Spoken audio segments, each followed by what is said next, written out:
All right. I don't know if Kevin's done yet or not. I was over hanging out and had to come over and get all this set up. So we're here. We're live.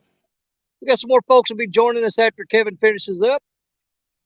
Who all we got in the house right now? Uh-oh, we're getting hit on the rod down there already. I don't know if y'all can see that blinking right there.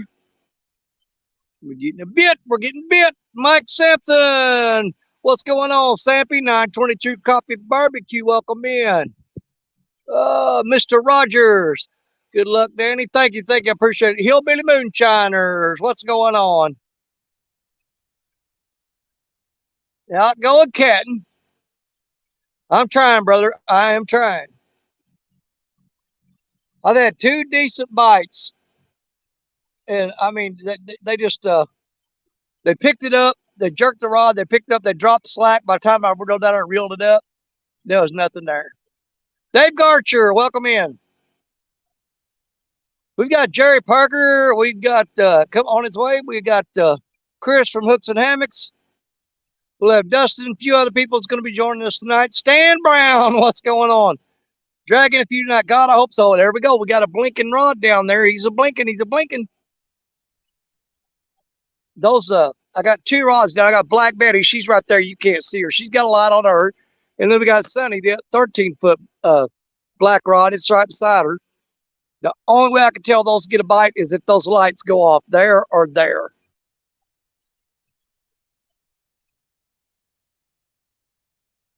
Look, lady, how you doing? Good to see ya.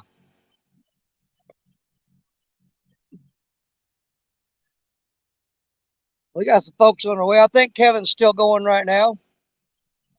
Hillbilly hippie. Oh, there goes that blinking light. Some keeps tapping on it right there. It's got it bent down and pulled down river pretty good. But it needs to lay the smack on it. When that light comes on and stays on, we know we got something going on.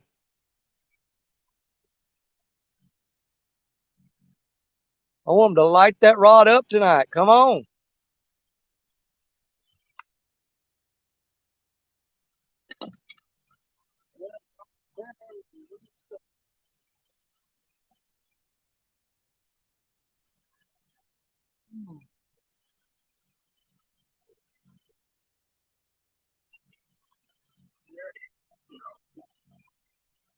Let me get me a drink of water here. Catfish dog, what's up, Tim? Oh, let's see here. Big Wrench, welcome in. Small Water Charters, John, my brother, what's going on? I hope you're doing all right down there in Florida, John. Everything okay with you?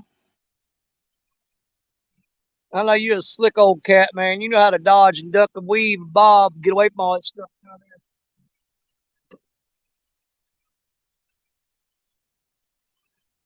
Y'all can worry about John a little bit, but don't worry about him too much. He knows what he's doing down there in Florida. Man, there's some guy running up the river right now in a boat with no nav lights at all. Oh, I just turned on some backlights.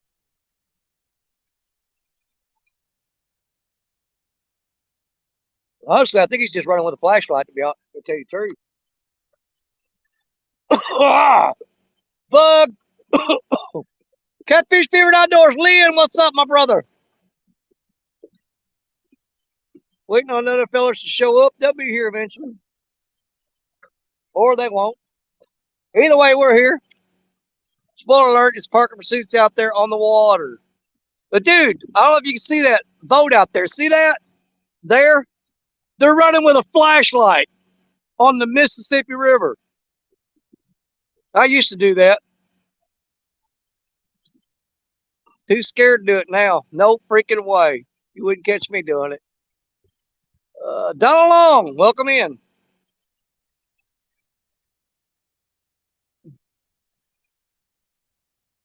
Let's see here. Anybody else coming in? Oh.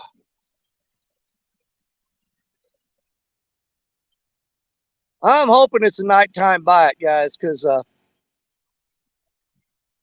boat light laws are just a suggestion. Well, they'll save your life. Bugman! Um, I'm hoping the nighttime bite picks up a little bit because, man, the daytime here has been awful. I mean, awful. And the spot I'm in right now is so freaking shallow. when I cast out. Hey, Kevin Fishes, I watched you today, buddy. I'll be up there. Oh, there's a blinking light. We're getting hit on that rod down there. But he's got to pull it down. He's got to pull it down. Quit tapping on it. Pull it down. Here goes somebody right here. Who we got? There he is. There he is. Mr. Dustin. What's up, my brother? What's going on, Danny Stone? Oh, man. I'll tell you what. I got this spot here. I've checked several spots today. I tried the deep water, the fast water, but man, I didn't get a bite there. And I moved up here and brought all my gear down and then threw the rod out. And I can count 1,001 and my sinker's on the bottom. Wow. It is freaking shallow, but the channel's out there a little ways out. So, hopefully they'll come up into these shallows tonight. I don't know. That's our best bet. We're hoping for it. Evening, everybody. Yeah, definitely I think the shallows are where they're at this time of year. Well, with the river dropping, they tend to hang out there right next to that channel. It's like they know that water's coming down and they're scared they'll get trapped in a hole or something, so they stay out there close to that channel. Yeah. Now, that being said, there'll be ones, if they get hungry enough, they'll sneak up in here and try to grab a bait fish. There's been bait fish jumping every now and then, something chasing them. I'm almost certain it's probably a big alligator gar or something. But you'll see the bait fish start jumping out of the water where something's chasing them through the shallow. Oh yeah. Tell you what, I was happy to get some shad last night. Thursday night. I haven't seen a shad in the James River from the city down for probably about 3 or 4 weeks. So it was nice to finally get some shad the other night. What's up, Chris? I'm getting ready. I'm going to move up a little bit, and I'll drop baits again. What's up, Doc? Eric's out fishing. Let's see. Try a lot going on. What did he say? Yeah, Monty, I got here today and got set up and was fishing. And my wife called and said, "You ain't going to believe this." I said, "What?" She goes, "You just got a package that you've been waiting on forever that finally came in today. It got held up at the post office somehow. And it's my guard dogs." I said, "Open it up, see what it is." She goes, "It's the guard dogs." I'm like, "Okay." Well, I'm already over at the river now.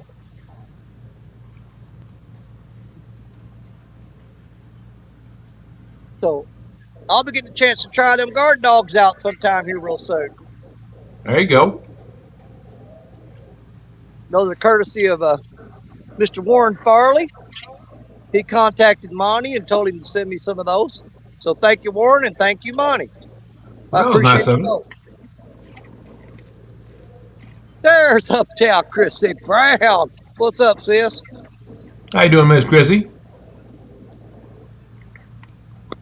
Man, we already got 53 people in here. They heard that Hooks and Hammocks was coming, and they all piled over here.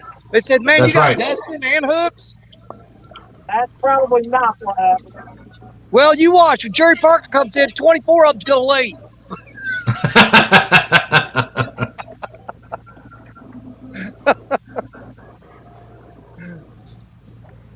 They'll come in and say, "This ain't TikTok. Parker, you liar."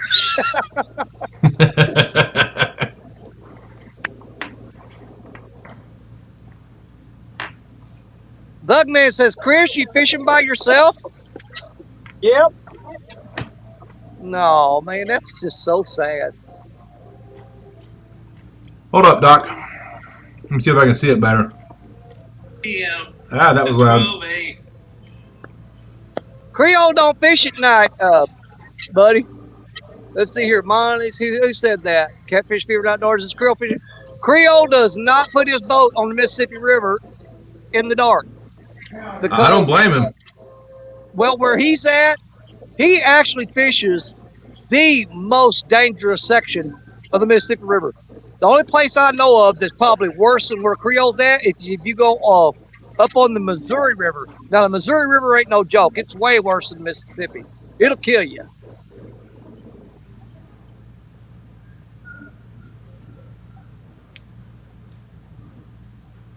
There's Sharon Chavez. Hey, Miss Sharon.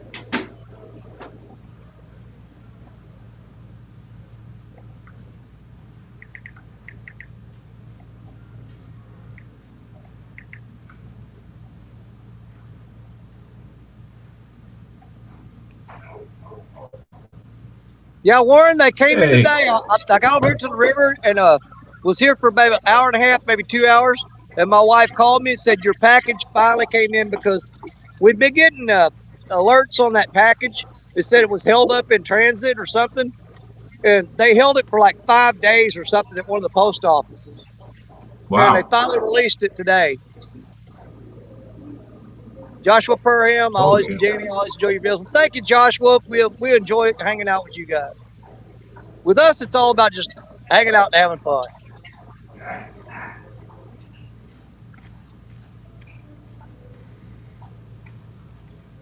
Chris, how many of you caught today, man? I'm full of goose eggs here right now. I caught 5 this morning. 2 of them are flatheads. Yeah. And then 1 tonight since I got back out here. 1 on Kevin's show. Well, I know Parker's getting bid. I don't know if he's got on anything yet or not. Hopefully he'll show up here in a little bit. Well, between this morning and tonight, I ran to the bait shop down there by J-Dogs and was talking to Justin down there, and he said they shut the dam off, and there is 0 current out here tonight. Yeah. Oh, wow. That's going to be rough. Yeah. I may have to start dragging. Well, the spot I'm fishing right now is a low current bend, which is probably really a dumb idea. But, you know, it was the easiest spot to get to set up in the dark, so I went for it. Sounds like a bright idea to me. You know, sometimes it's not about, you know, going to the best spot where you know you got the best chance of getting a fish. You got to go to the spot you can get to safely and not worry about falling and getting hurt or anything. Absolutely. Yeah. You know, sometimes you got to sacrifice those big fish spots and those, you know, you catch numbers. Now, Parker, he don't care, dude. He will belly crawl over rocks through briars and stuff to get there. I'm not doing that crap.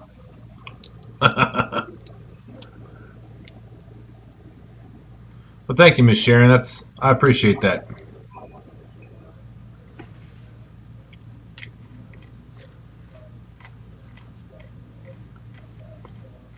Smallwater, how you doing? Captain Fever Outdoors, what's going on? Linda Cox.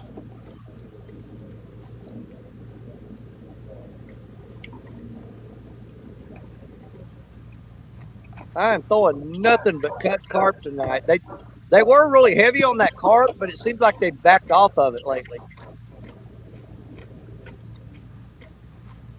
I'm great.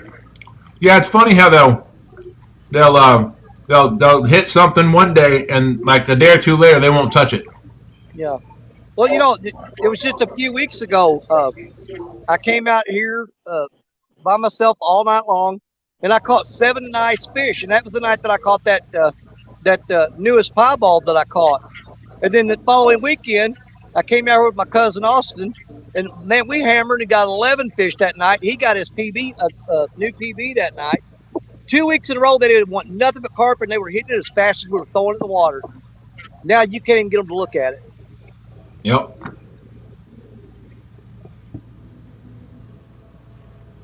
Of course, you know, that being said, when me and Austin were here fishing a few weeks ago, the water was up about, I don't know, probably about 10, 11 feet higher up the bank.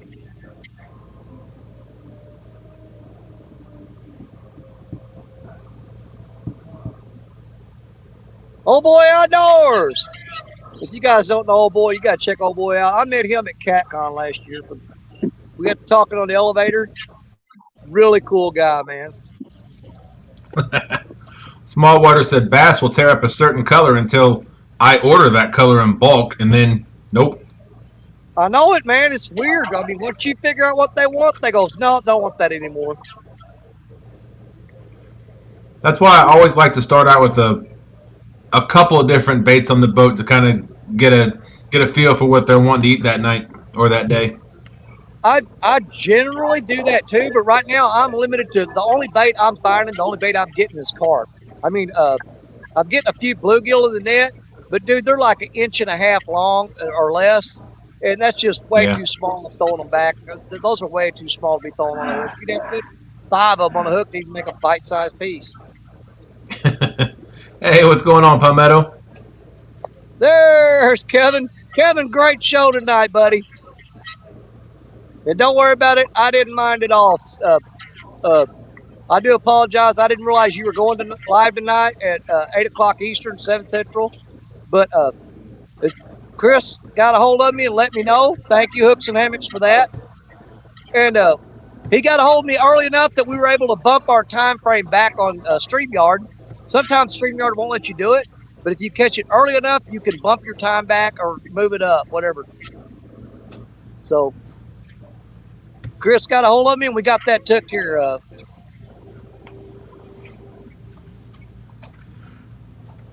Hey, Danny, I can't stay in here but maybe an hour or two, but I got to get up about 5 o'clock so we can go out. I got to go pick the boat and stand up for stand day in the morning. Brother, just you making a cameo appearance is a blessing and a half. Don't worry about it. Well, thanks for having me. I really appreciate it. Hey, we got to hang out in a while.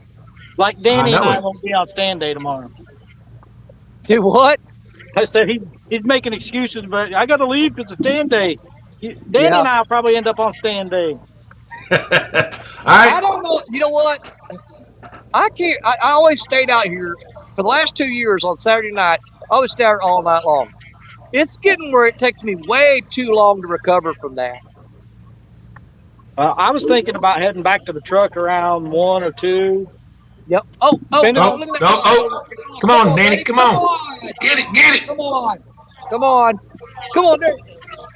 There Thank you, he Monty. is. Appreciate that. Take it. There it is. Get it. Fish on. I may just sleep in the truck for a few hours and then get out and do stand day in the morning. That light's blinding me. Hey, what's up, Parker?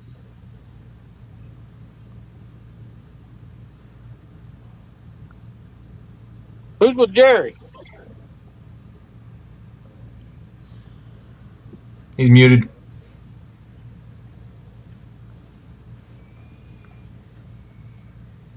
I'm only going to give this spot about 30 minutes. Then I'm not used to this. I'm not used to being up on panel and not having control. Oh, you don't have control? No. Well, it makes your job easier. It sure does. Now I can just talk. Look, they got a fish and his weight back.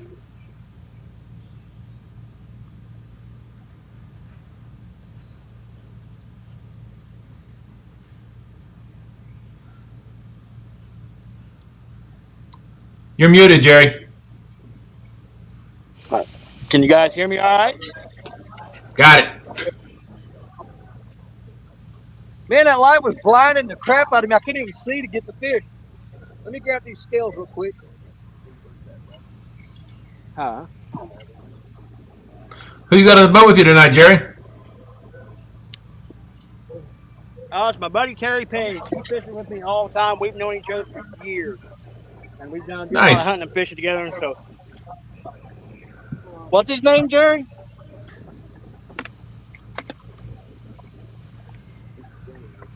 I think he said Carrie Page. Oh, I was just going to tell him I'm sorry.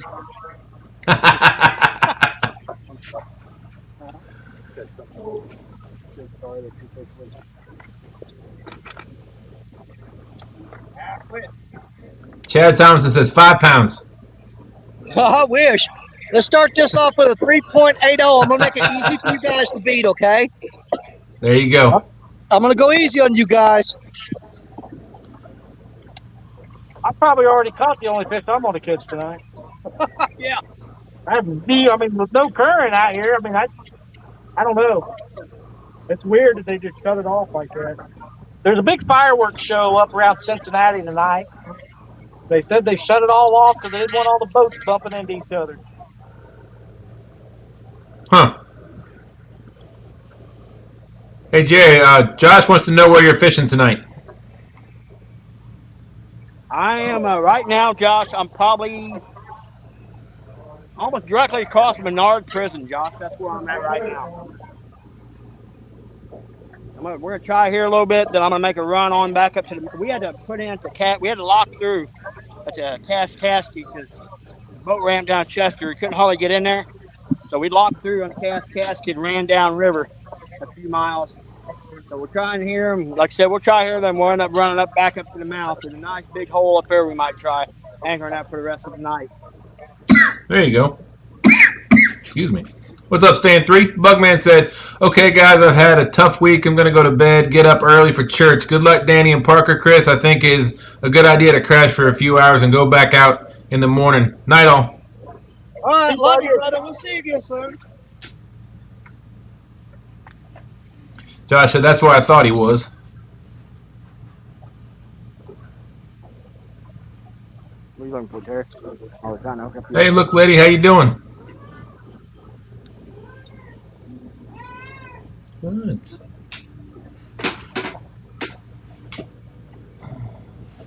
This is the only cat I'm going to catch tonight.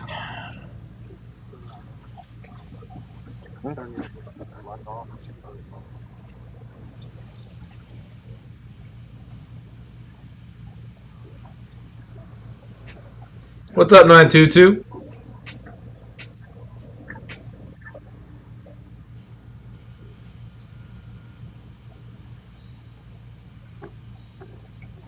Oh, thank you. This is Seja.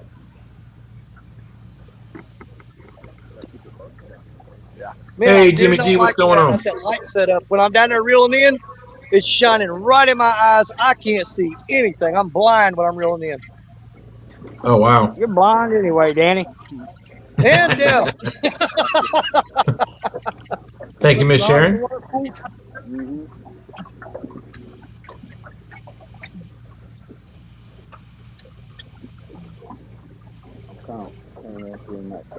Oh, man, what a cool cat.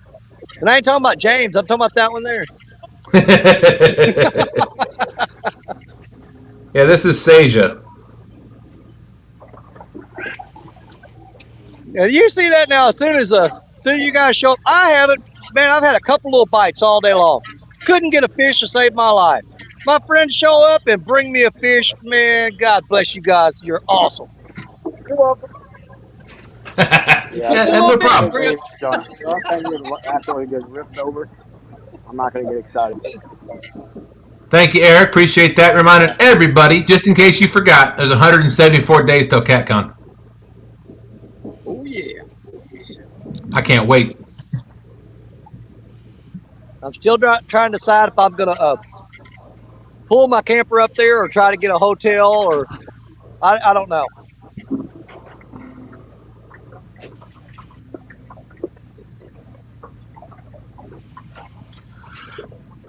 Oh, boy, Outdoors says he's got 2 rods out on the Ohio right now with bluegill heads, no bites in first 30 minutes. Anyone have a suggestion for a better bait? He has chicken in reserve.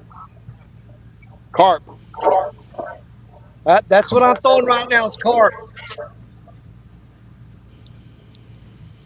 I caught a few last night on carp, and I hooked one that took the rod so hard I couldn't get the rod out of the rod holder. Wow. And I ended up losing them. I love those takedowns.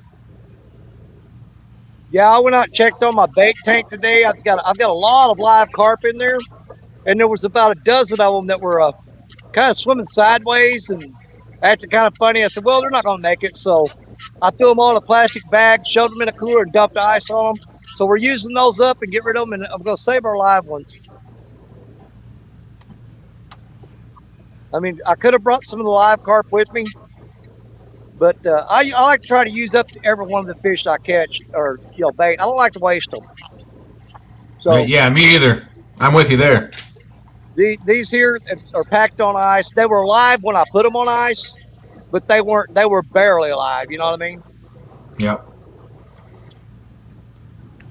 Matter of fact, when Stan and I went out Thursday night, we caught some threadfin shad right before the show started, but then we pulled the gill net up and had I think 4 or 5 gizzard shad in the gill net. I'm like, it figures we find, threadfin shad, we got bait, now we got to do something with these gizzard shads. There was too many for us that night. Yeah.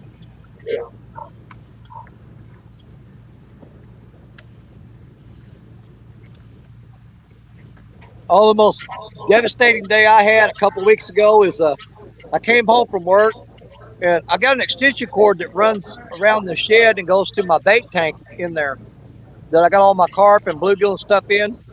And the freaking German Shepherd got out there playing and he pulled that cord and unplugged it. Oh, And dude, all those fish, as hot as it was the hottest day of the week.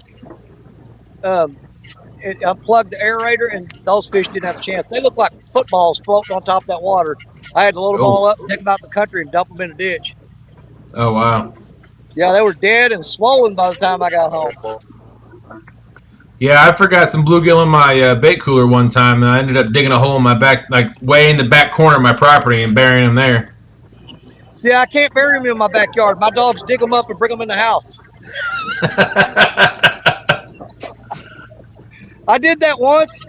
Stacia come in there and there was a dead carp on the couch, and she was livid, dude. Oh, I bet. Yeah.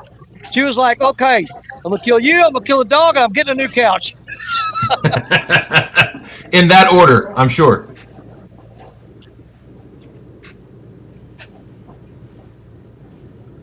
All right, Monty, take it easy.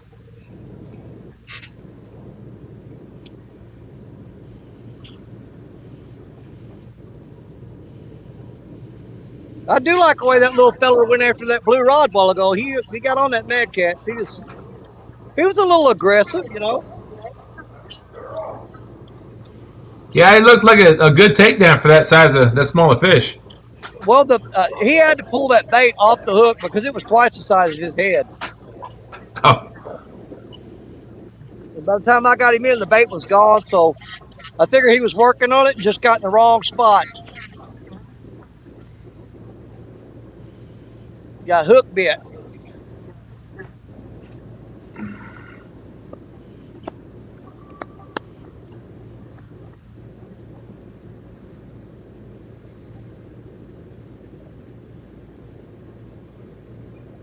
And again, though, we're sitting here, you know, we just finished up talking about the monster hunt. And I'm pulling in a 3.8 pound blue cat. I'm like, oh, no. I mean, come on. I mean, at least want to get like a 40 or 50 pounder. You know, put a little fear in these guys. They're not scared of a 3.8 pounder. You know, give them something to go, oh, crap. You know, Danny might be a problem. Right now, they're like, he's not a problem.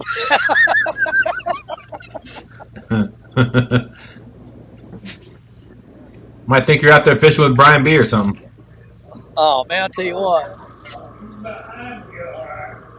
Now, they thought I was kidding. I'm not going to go all the way up to where Jerry Parker fishes at, but I am heading north next weekend. I've got to get up there where I can get to some of the wing dams and some of that stuff. So I'm probably going to go where Chris and Telly and Chad and D and Matt from Wannabe come up there and met me and Richard and Parker up there at the Trail of Tears. I may head up that way. I just dread that long drive home that night. Yeah.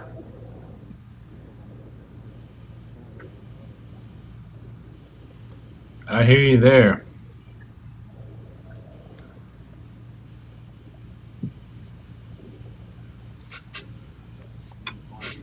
Oh. I had a fish hammering that 13-foot rod down there on the end right before I went live, and he's got it pulled way downstream underneath all the other rods and pulled tight. I dread reeling that in. I guarantee he's got it wrapped up. Yeah. Oh, I said that and he's blinking. See the blinking? Is that Black Betty? Nope, that's Sunny. That's the 13-footer. Ah. Last CatCon, when I was up there, it's a sunbeam. They said, the guy told me they use them to catching the Wells catfish over in Spain. It's like a pencil thin rod. It's 13 feet long, but man, that thing is freaking tough. And Michael Murillo gave me a bait runner reel to put on it. He actually gave me two, and Jerry Parker confiscated one of them.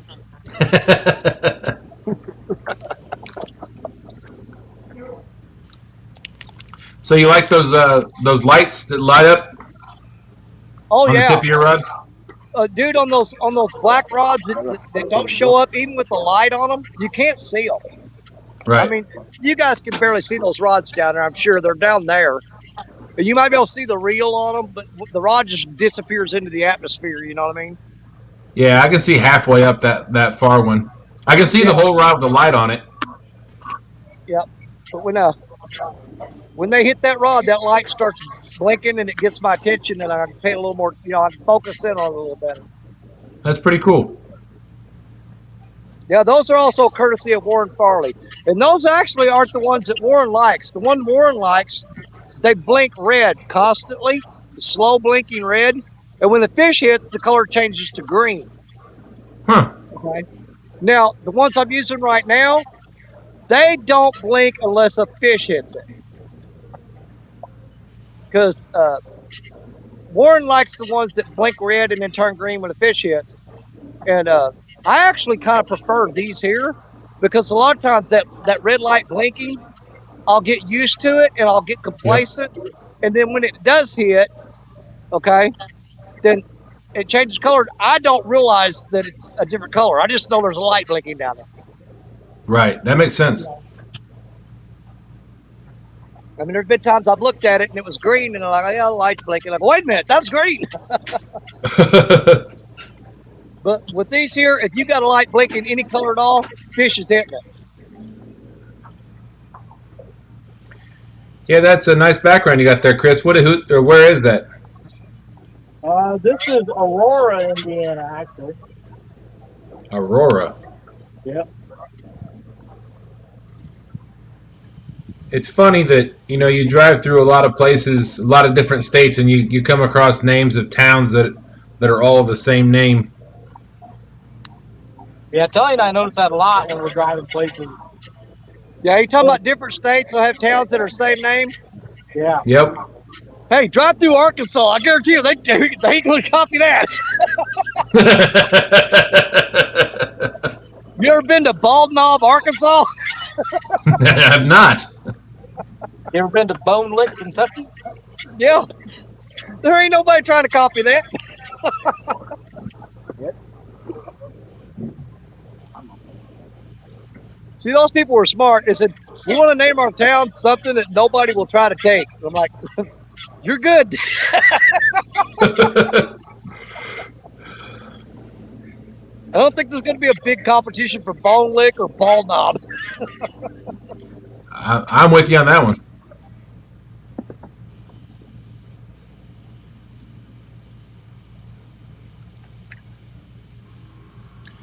Hey, what's going on, 217? You see that big old rock right there? Yeah. And there? Yeah, those are the two that are going to get me tonight if anything goes down. There's going to be if there's a big takedown and I take off running and I'm staring at the rod, yeah, you'll be getting to talk to those rocks soon. You got Creo in the house. Hey, Creo. What's up, brother? Mr. Johnny the Fall. Well, I'm going to put a fucking down rod and a fucking outside holder. Come on, Mississippi River. You can do better than one baby blue cat. There's Warren Farley. Yeah, Warren's been in here for a little bit. Oh, I didn't see him. Yep. Warren, I love those lights, dude. I got those two long, I got the 13-footer and the 16-foot rods down there. They are jet black. At night, you can't see them. But with those, I'm calling them the Warren Farley lights. With those Warren Farley lights on there, if I get a bite on there, I'm alerted immediately. Those things are absolutely the cat's meow, buddy. The cat's meow. And what's really cool is they brought them up that whenever they hit, you guys can actually see them on screen too. What's going on, Big Wrench?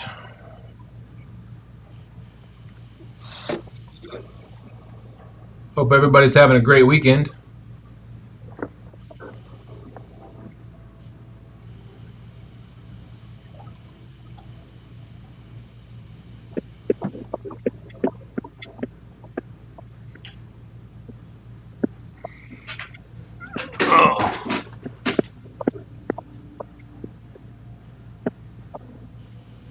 guys see those fireworks? I can hear them. It's a little out of your screen on the left. Uh-oh, Black Betty's blinking down there. I don't know if you guys can see that or not. That quit. She just got a little tap on her because she started blinking. Okay, now I see him. Yeah, I saw Black Betty blinking. Yep. See, those fish just, man, if they, it has to be bumped hard enough to set that sensor off. Even when the current is pulling real slow, it's slowly bending the rods, it doesn't set those lights off. But when you get an aggressive tap, they will light up. So they work great. What's going on, Steve Mosley? Hey, Steve, how you doing, buddy?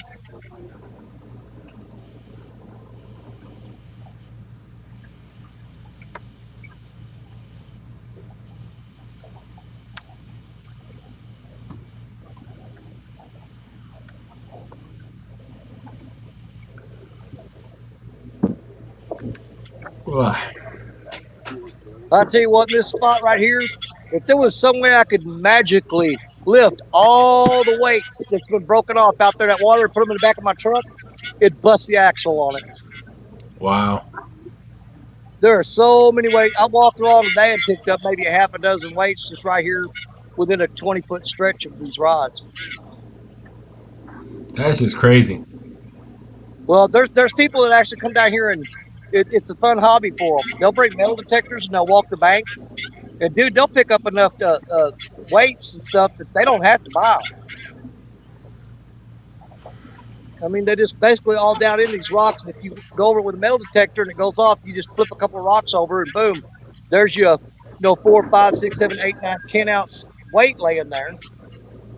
And you can pick one up every 6 to 8 feet, walk along the bank. You get quite a few in a day's time. Sorry about that, 922.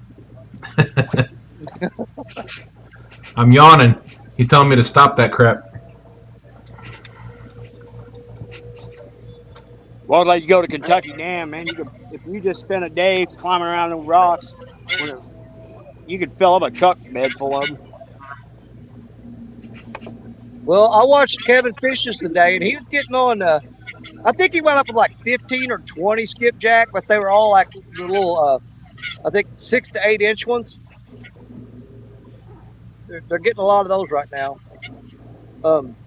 I'm going to be up there. I'm pulling the camper up to Kentucky Lake 15th and 16th and 17th of this month.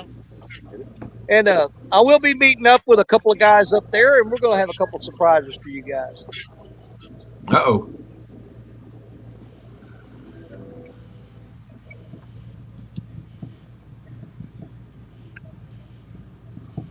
Yeah, we're going to pull some sneaky stuff on you.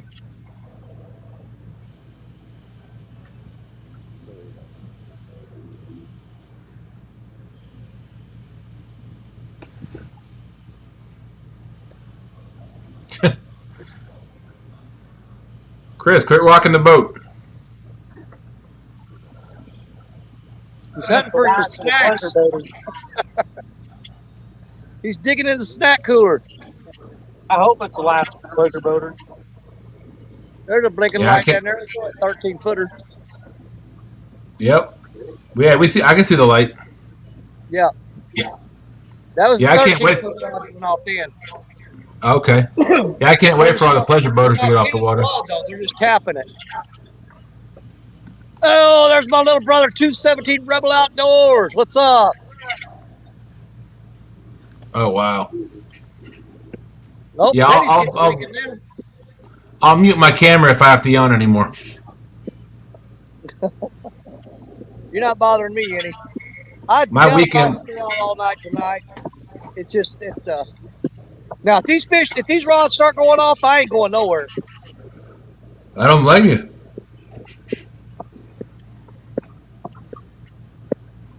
Well, I remember when they used to come down here, you'd fish all night, and you just couldn't have time to sit down. But no more.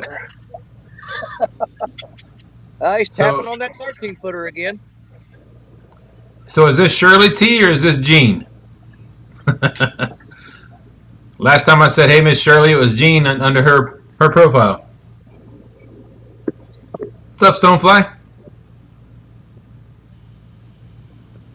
All right, we got 54 amazing people up in here.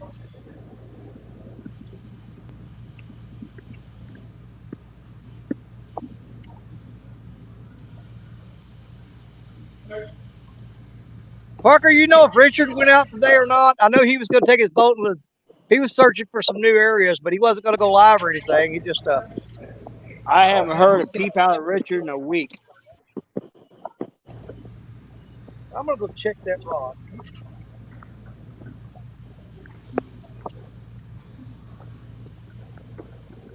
Oh, okay. How you doing, Miss Shirley? Good to see you in here.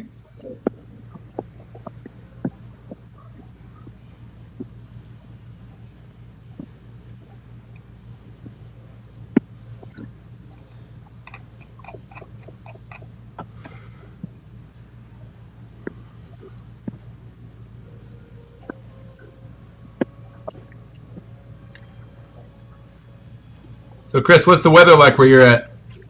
Beautiful. It was hot. It feels great out here now. What about you, Danny? The temperature's not that bad. Probably, man, me just guessing, I'm thinking lower 70s, but it's got Nice. the humidity. Your skin gets a little damp from the humidity, but other than that, it's not bad. The temperature's bearable. Nice. Now that What about you, 13-foot rod down there, the one that's been blinking quite a bit, I just went out and looked. You can't see it in the dark, but he's got that line stretched downstream and it's crossing over 1, 2, 3, 4, 5 other rods. He's going to cross the top of every one of those right there, and it has passed them. Of course, I threw it out way further than these other rods.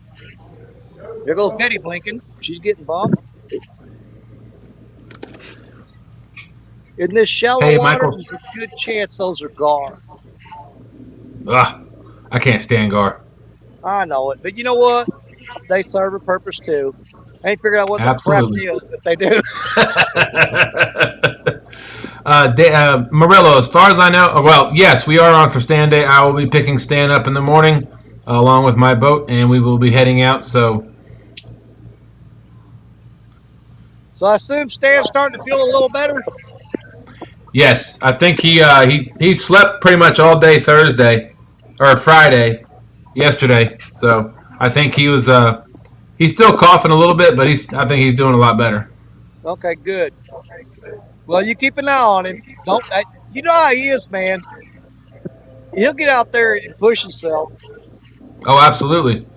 I think that's why he slept so much yesterday, because I took him out Thursday night, and it was he had a few coughing fits and stuff like that, so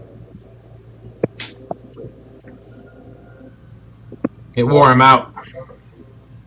The old groundhog don't give up. He stays on them.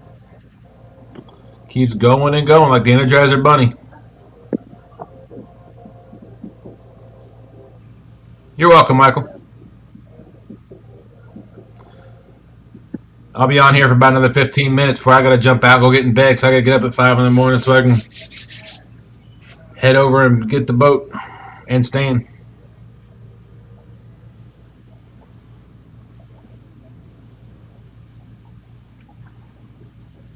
I haven't even looked at the weather for in the morning.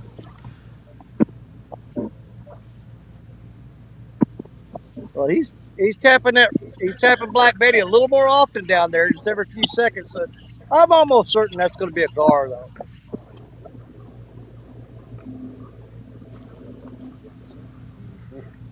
But even the light bite from the gar, when they just tap it, it's enough to set that light off.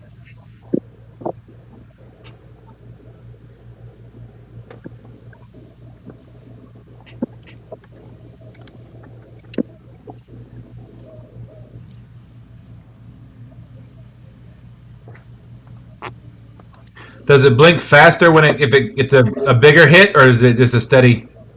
It's just a steady blinking. When they tap it, it'll blink like 3 times. Like, there it goes. 3 times I green, see it. 3 times red. And if they keep tapping it, it'll continue to blink What you're looking for is for that light to bend over to a lower elevation. Out of the stratosphere. Exactly. Whenever you see that light blinking, they're tapping on it. When you see that light bending down toward the water and it's still blinking, that's when you run.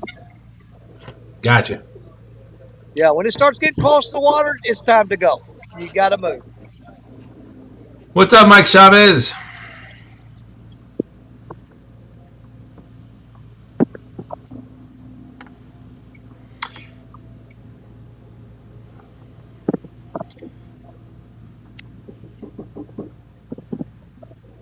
Yes, there's been one fish thus far. Danny caught a 3.2 pounder, right? It's 3.80. Don't forget 3.8. Don't steal my 0.8. My bad. My bad. Didn't mean to deprive you. You know, I don't know why we always add that. It's 3.8. You know, he said 3.80. The O is irrelevant, you know. Right. You don't need the O. But we all add it. Because we want that third number on there. It's like it makes it bigger or something. Oh, now I see the fireworks, Chris. Oh, I heard them popping a while ago. Well, they're shooting off too early. Chris hasn't caught a fish yet. Thought that was a celebratory fireworks. Well, he's caught fish all day long. He's probably done caught them all. I think I'm going to move up here and start. I'm going to try to drag some bait, I think.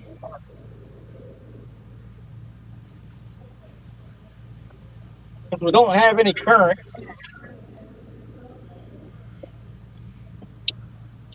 Here's Kevin Fishes. Wait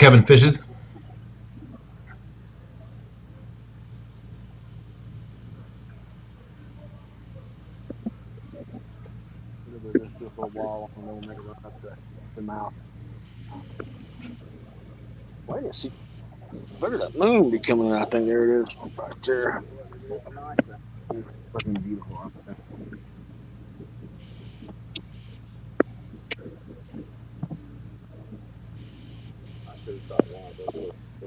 Mm-hmm.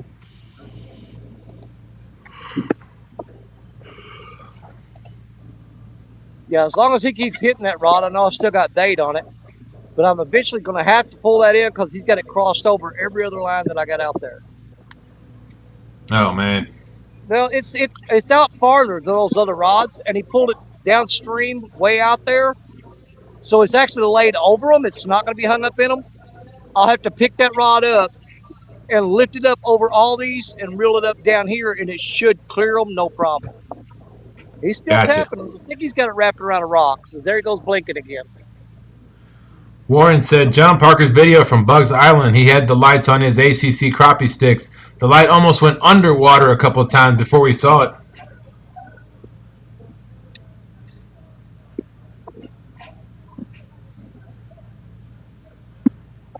Yeah, that's what he was saying, Josh. He thinks it's a gar.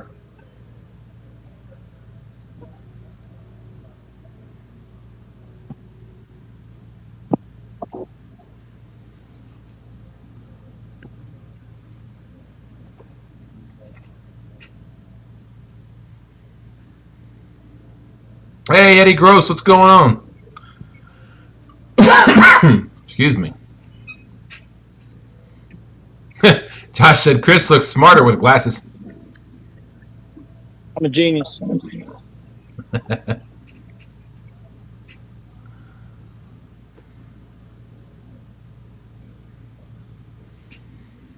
You see, he's just like me. He tilts his head back, trying to use that bottom part of that glass, and you still can't freaking see. That's very accurate. After the sun goes down, I'm struggling to try to see that little old line going through that old dry towel dots. I'm like, oh, God, I'm never going to make it. Well, that's when I need these glasses the most, is in the dark. Because once it gets dark, I struggle really bad. Well, hey, Dale. See, Johnny the other night, she had a flashlight and a magnifying glass. Was you trying to reach Chet? I think so.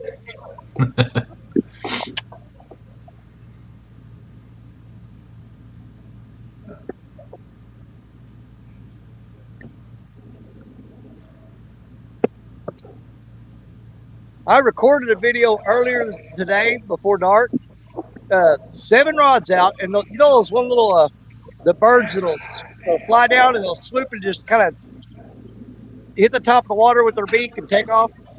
7 rods out, each rod had a bird on the tip of it. I'm just thinking, man, I wish our fish would jerk that rod and swing that bird off there.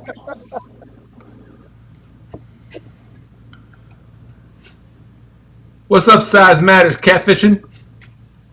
Hey, there's Andrew Whitehouse. What's up? Ooh, man. There's a slack dropping on Black Betty, dropping all the way back to the bank. What's up with that? That's indicative of a gar, though, when they swim toward the shore.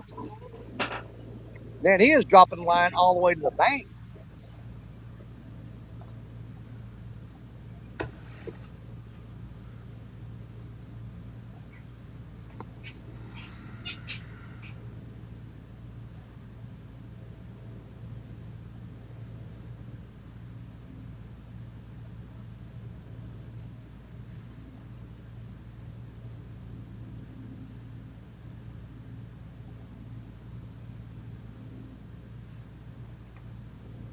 Want to be outdoors. Good evening.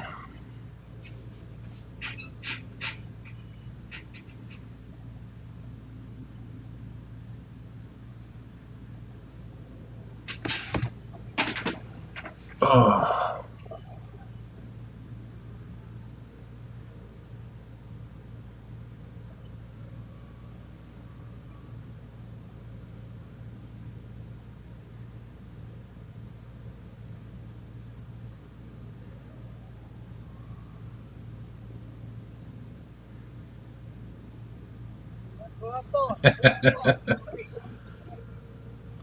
Yeah, Sharon, this is one of my favorite shirts.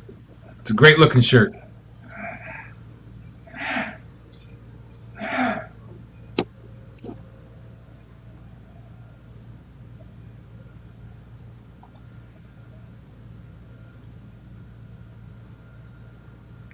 I was actually out doing yard work when Stan called and said that he thought Stan 3 and Goober Time might place in the Title James catfishing tournament that was going on today. So he wanted to go down there. So I went and picked him up. We went down to the dock, and I'm like, you know what? I'll wear my Size Matters shirt.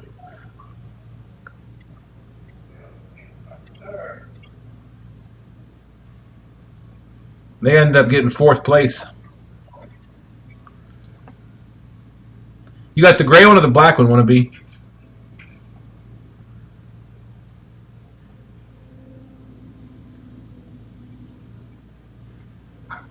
Andrew was nice enough to send these to us. Sean got the gray one. I got the black one. Most of my shirts, I find that my fishing shirts are black.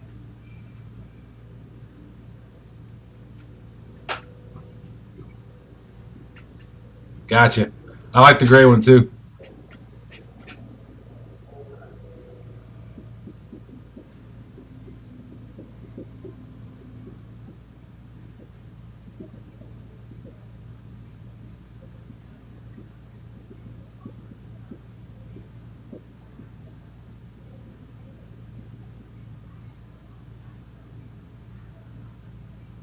All right, Big Wrench. Big Wrench said, all right, have to go. Don't beat them too bad, Chris. Yeah, that's probably, I don't have to worry about that. Oh, there was that blue rod again. He just got popped. Man, he hit it kind of hard, too. I thought he was going to go ahead and go with it. He put the little bumpity bump on her. Absolutely, Andrew. Absolutely. As they go further away from me, they're further out into the water. The closest rod to me is closest to the bank. Nice. Like I throw these out in order. I throw the rod closest to me out first, and I throw it out fairly close. Then the next one I'll throw out a little farther, the next one a little farther. You see what I'm saying? And I kind of stagger them into different locations across the river into the, well, if you want to call it deeper water, I think I might be hitting a spot up there. It might be 5 foot deep. I don't know. Wow. It is just so freaking shallow close to the shoreline. It's ridiculous.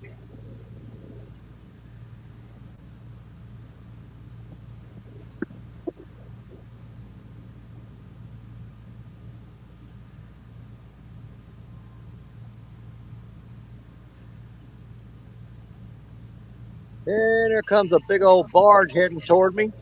And I promise you, he's going to lay the smackdown on us with that big giant spotlight. They always do. The orange Uncle Lou Rod's dropping slack. Y'all can see the slack there dropping, right? Yes, sir. Yeah, he's drooping pretty hard. The rest of them are pulled tight, and that one there's dropping. Probably a gar. Because they love to pick that bait up and swim in toward the shoreline. You got Grayson Krebs in the chat saying, "Sup, Danny?" Hey, Grayson, what's going on, girl? Good to see you.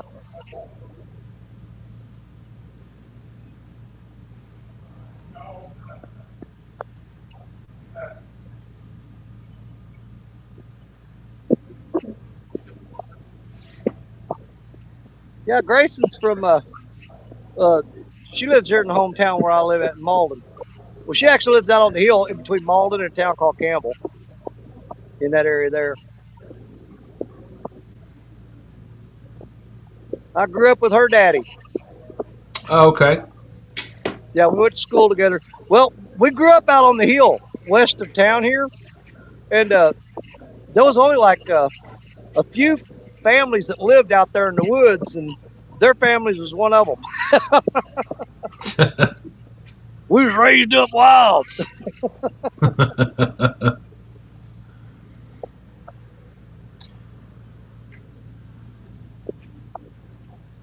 Hey, Danny, how far are you from?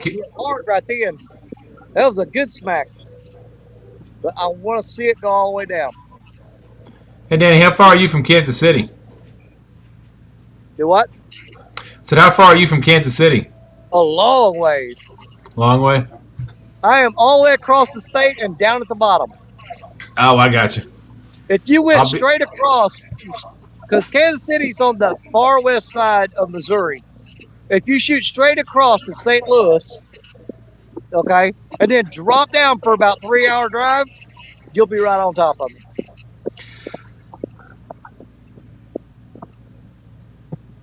Yeah, I think I drove through your neck of the woods when we went out to Colorado to take my dad. We moved my dad back out to Colorado.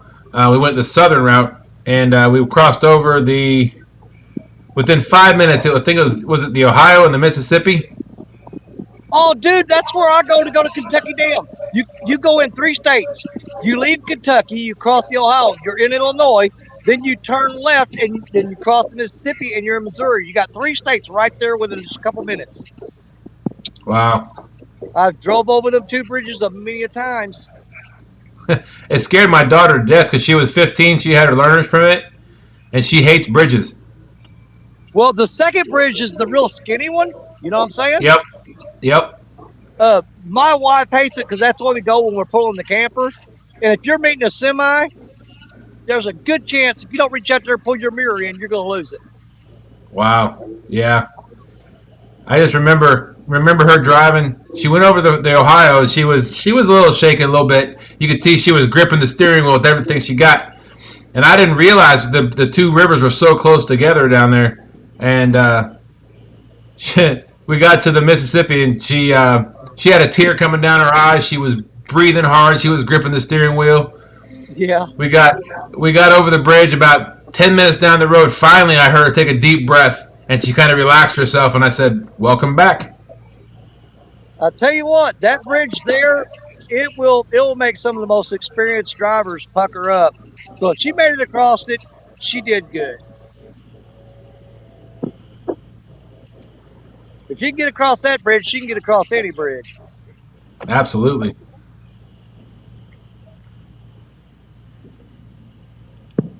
Yeah, that bridge scares my life to death. 922 said, "Danny, 3 hours your speed, 6 hours the speed limit." No, actually, my speed would be an hour and a half.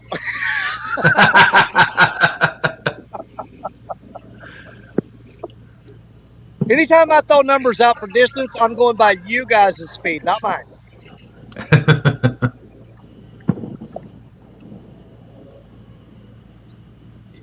All right, well, Danny, I'm going to jump off here. I'm sure people are tired of seeing me yawning. I'm going to get some sleep.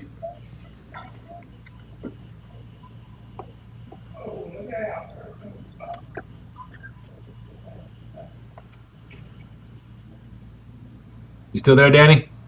Yeah. Man, I appreciate Oh, you, okay. brother. All right, no problem. Thanks for inviting me. I appreciate it. Hey, I just wanted you to come up and hang out with us for a little bit.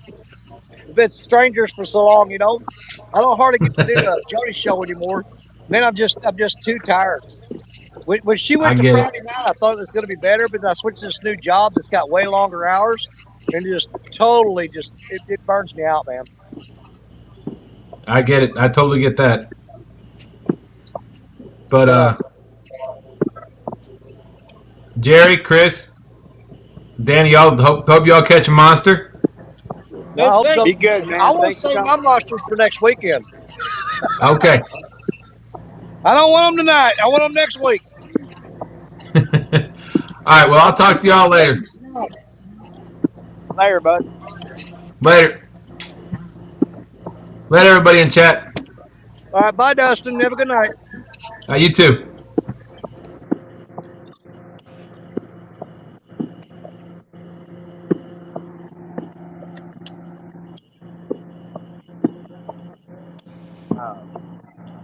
Come on, throw that link out there if anybody else wants to pop up.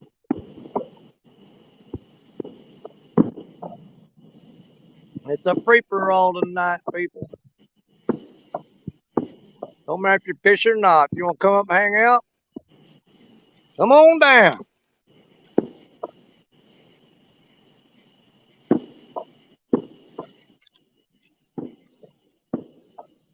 Just tap on that link and I'll try to keep an eye out for you.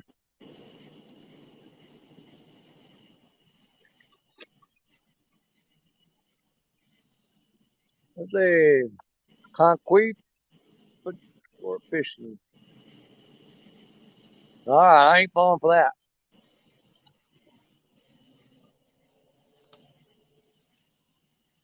Knock it off, Josh. Freaking Dunnigan.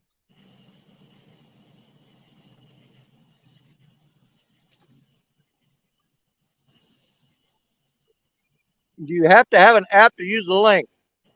I don't really think so. I think you can just tap on it and we'll find out together. Oh, that ain't Dunnigan doing that.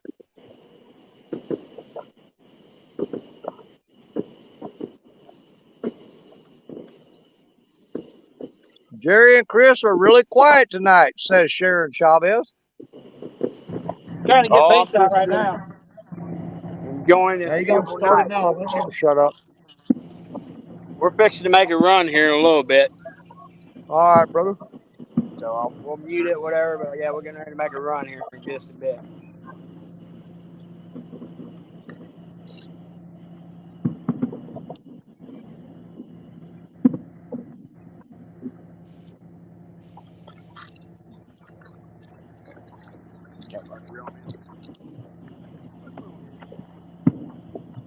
Come on, little fishes. I'm starting to get bites more frequent. There goes Betty. She's getting bit. But they're just not committing. That's what they were doing to me last night, Danny. They were hit. Camera up, they just absolutely smacked the crap out of me.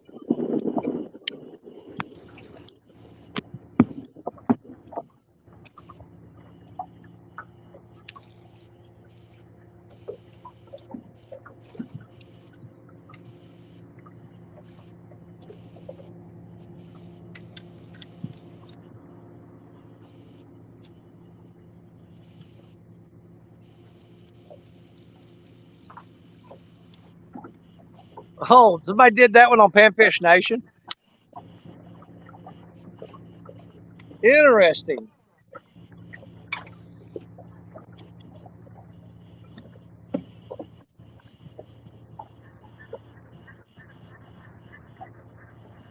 Can't touch the buttons now. I got Cheetos fingers.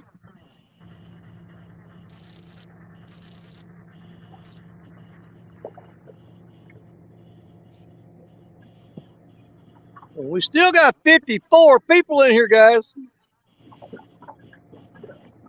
Awesome.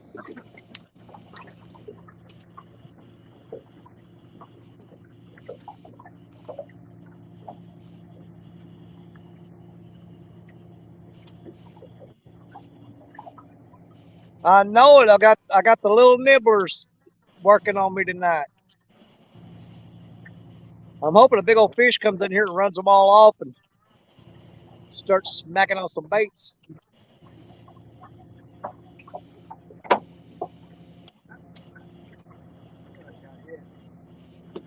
No bait.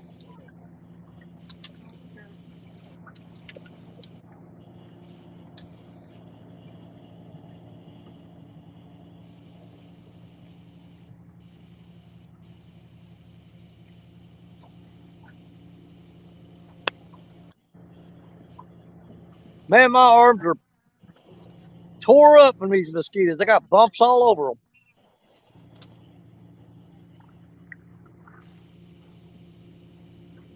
Them things welt me up.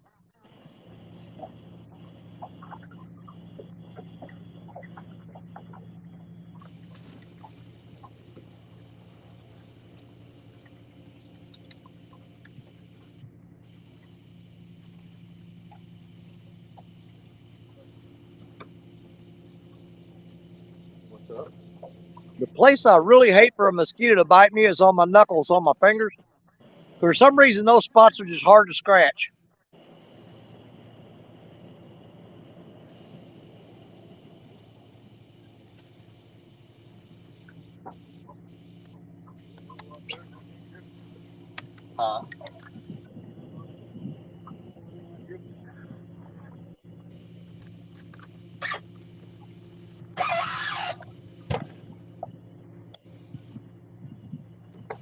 That's what it sounds like whenever your drag is peeling off of a rod with braid on it whenever a shark gets on it.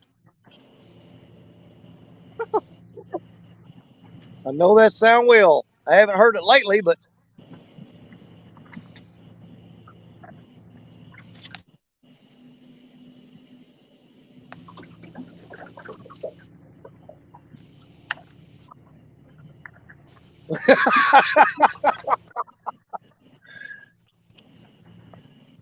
hey, Parker, can you hear me?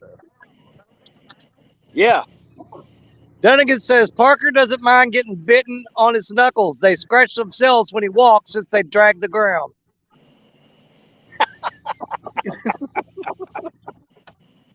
All right, y'all. We're gonna mute here because we're gonna be making a bit of a run. All right, buddy.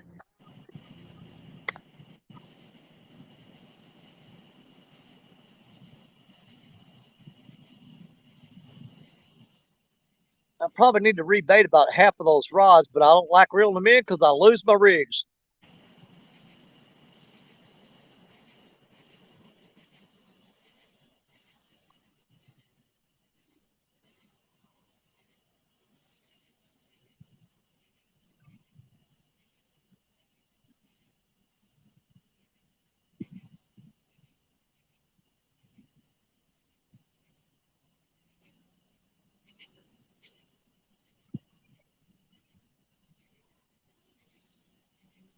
You just got the screenshot of the year. I can't wait to see that. Oh, hold on here. Hold on here.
All right, I got some baits out now.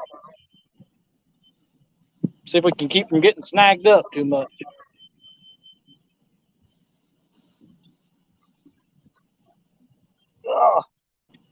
Oh man, I totally rushed that bite.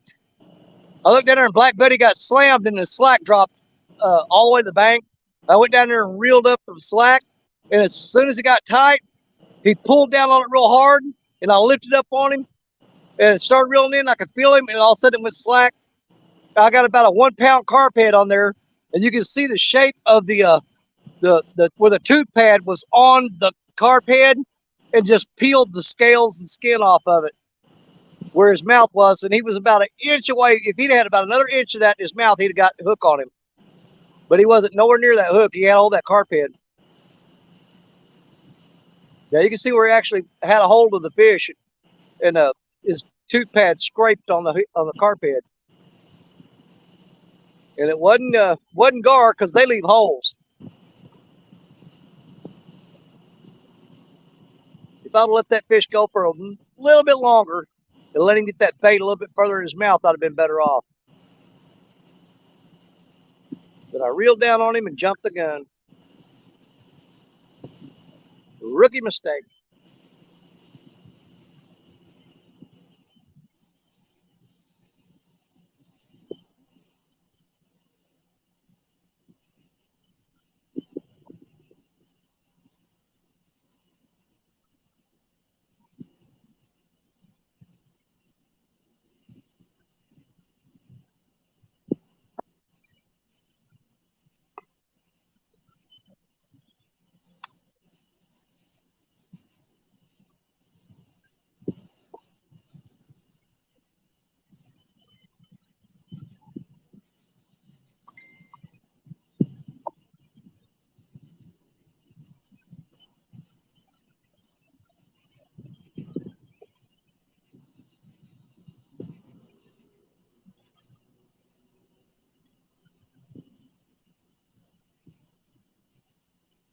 How long were you fishing? I don't know, Jimmy. We're going to be out here till we just don't want to be out here no more. I don't think I'll stay all night, but I'm going to stay out here for a little while.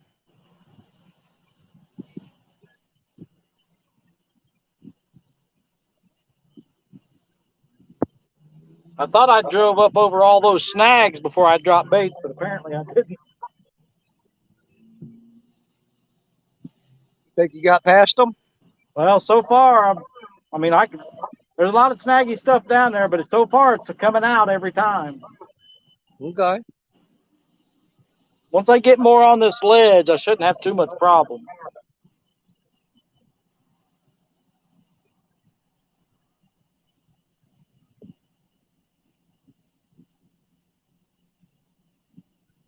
So I know you're dragging. I don't know if Parker's he bumping or is he anchored up.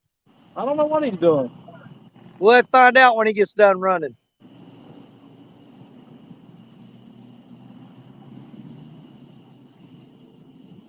Danny don't want to fish much. He's gonna. No, I want to fish. It's just I don't like it sitting out here when they ain't biting.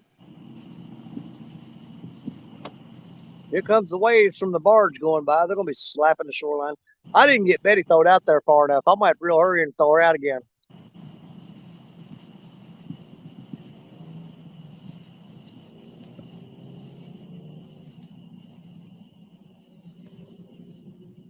Okay. Josh the Weekend Angler says, Danny, I sent you a screenshot. Send it to Chris also. I'm betting we'll enjoy that.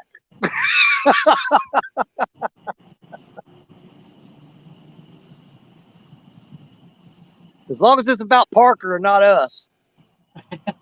Well, with being done again, who knows? Now, odds are he's going after Parker. He loves to go after Parker for some reason.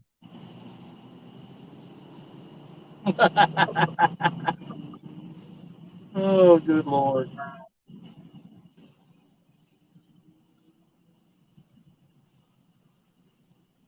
That's pretty good. He said, oh, it's about Parker. We love those. Those are the best screenshots.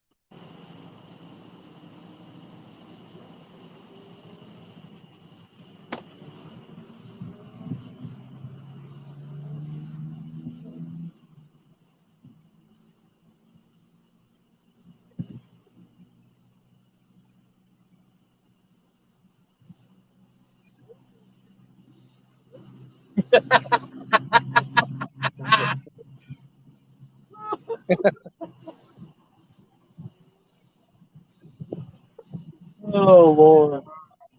Did you ever look at them? Yeah, you probably should. I'm saving mine for the drive home.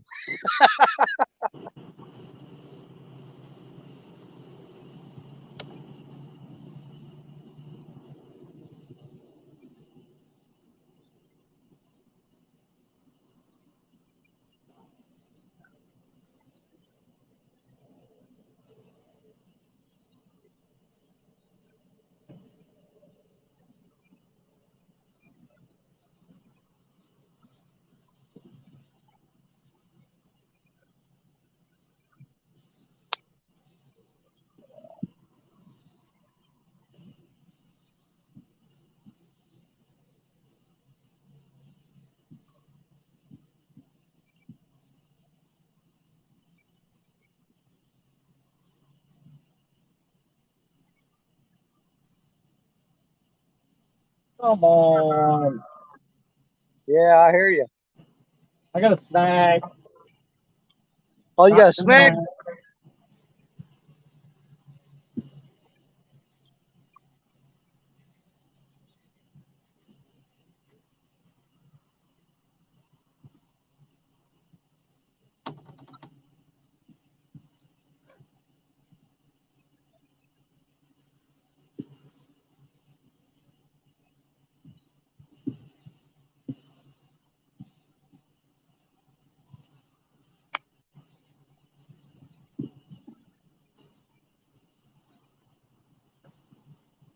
Well,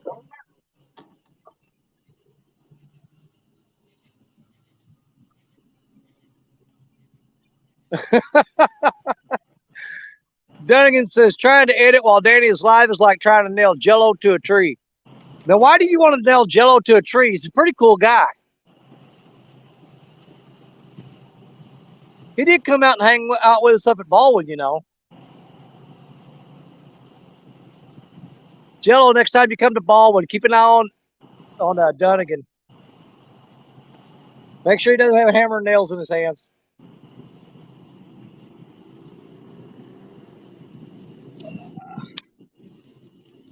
Mark Barnum, sure glad you guys are fishing. This Penn State game is boring. Well, I don't foresee a whole lot of action going on here either. But at least you can talk to people in chat. We're getting there, though.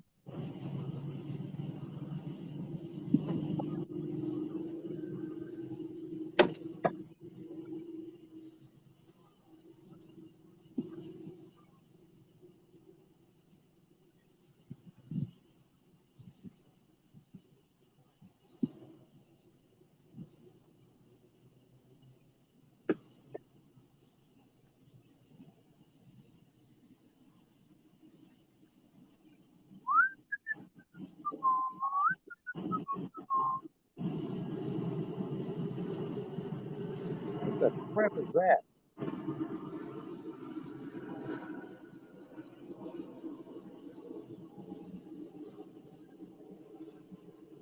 I have no idea what's out there. There's something out there in the water, and there's a light flickering straight up and down. I'm getting so sick of these freaking aliens coming down here from space and messing with me every weekend on the freaking Mississippi. I'm tired of it.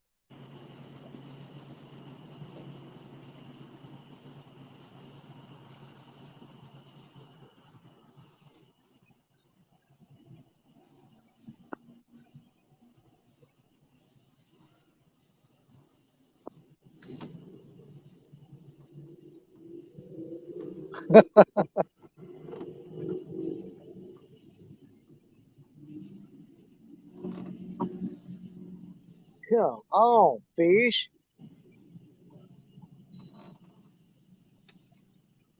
Yeah, I'm sitting there thinking, why didn't I just wait a little bit longer on that one while ago?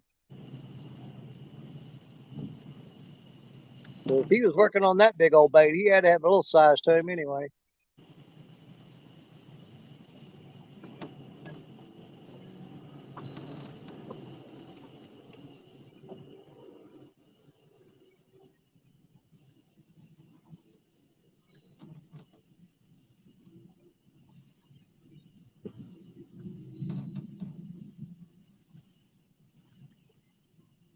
And there's asshole showed up. Let's get rid of him.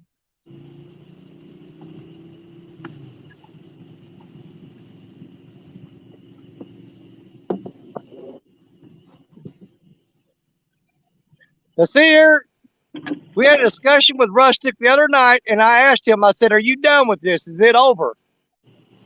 And he said, yeah, I'm done. And I put a 30-minute time limit on subscriber only, and he is so bitter that he sat there for 30 minutes just so he could make a smart aleck comment. Really? Yeah, you tell me who the asshole is.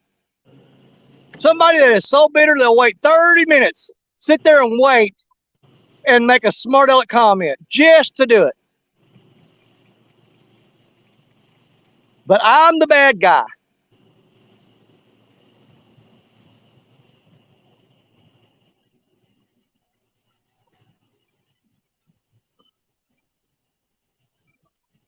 Hey, he was subscribed to me for 30 minutes, so suck on that.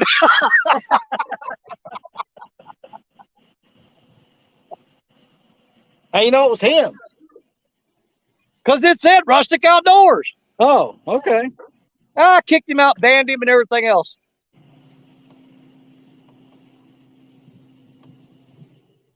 Yeah, we sit right there and I said, you leave me alone, I'll leave you alone. And he gonna sit there and wait for 30 minutes because I had it set for subscriber mode only.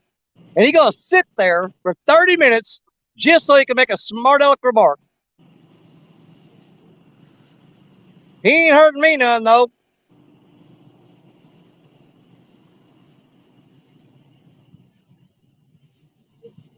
His problems are his problems now. They're not mine.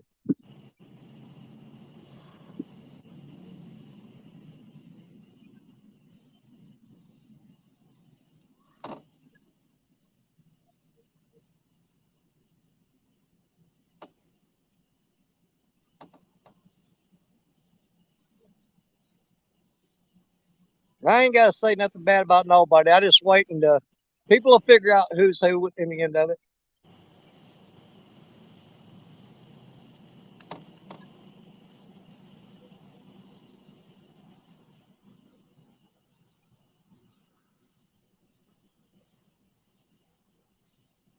That's right. No need for all that crap. Don't worry about it. I'll just kick him out and be done with him. Y'all don't worry about it. I ain't worried about it.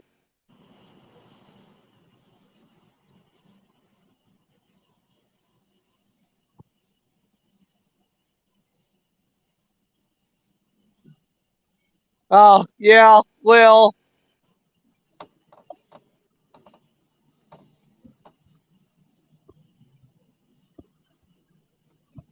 was it? Chrissy said it wasn't Rustic. It was a face account. Ah. Yeah. Well, if Somebody it trying wasn't to be Rustic, it funny. was somebody that knowed him.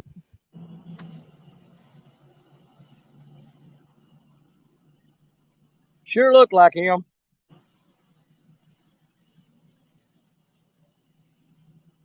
But we'll never know now. I done kicked him out.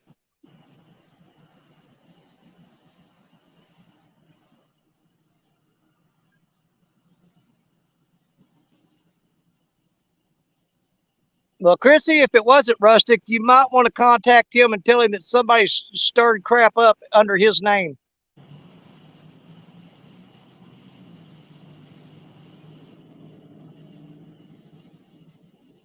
All right, Chrissy, I believe you. But like I said, me and Rustic, we ain't talking. So if you want to get a hold of him and let him know that somebody came in here under his name and was running their mouth, I'm sure he'd want to know.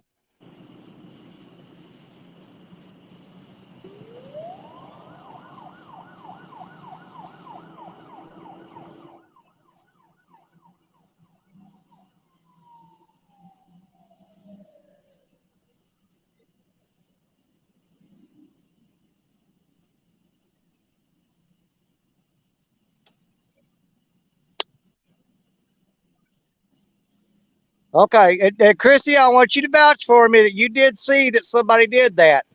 So he don't think I'm messing with him. I'm not messing with him. Just let him know that somebody was here trying to stir crap, and we don't care. We just get rid of them. No hard feelings.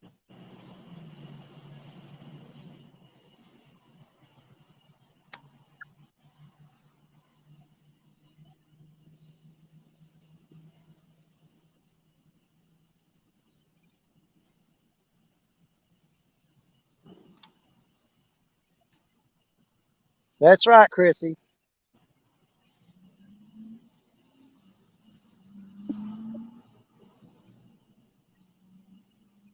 Parker ran off somewhere. He'll be back.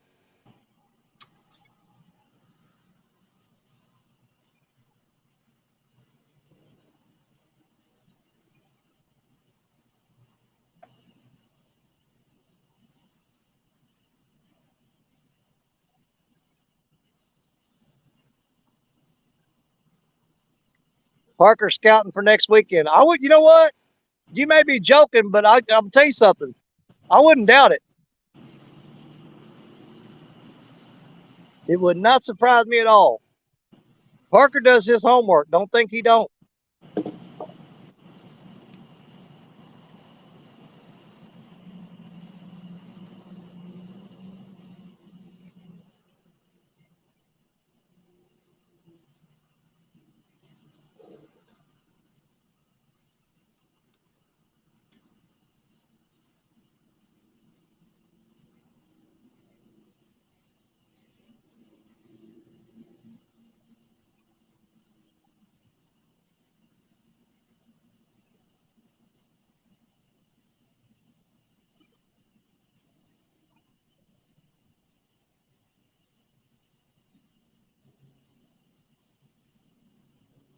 I've only, so that I only got 7 rods out. Most people fish with more than that.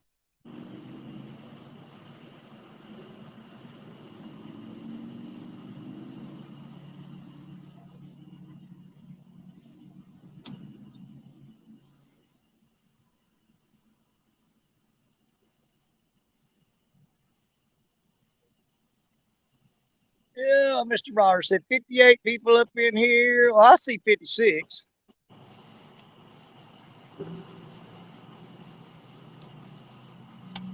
No, I know Parker. He is for not for the win, but for the showmanship. Yeah, Parker loves to have fun, but he loves catching big fish too, and he's good at it.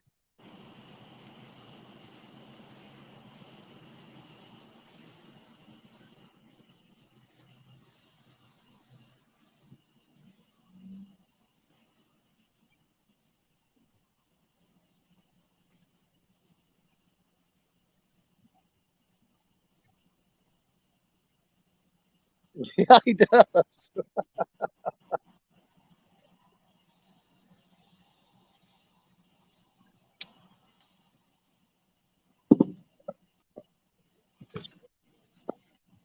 That's right, Ashley. No, I'm here. I'm here for the fishing and hanging out with my friends, my brothers and sisters, and having a good time. That's what I'm here for. But we don't always catch fish, but we always got our friends with us. Always. They stick with you no matter if you're catching or not.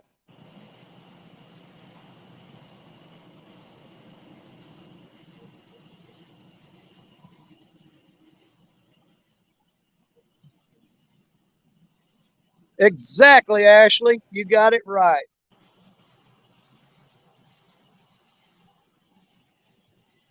Oh, Uncle Lou just got popped. Come on back and do that again, big boy. Now Betty's getting hit. That barge is going by. It's waking these fish up. All right, let's see if we can keep from getting snagged now. You I think you doubt got it. it figured out? I doubt it.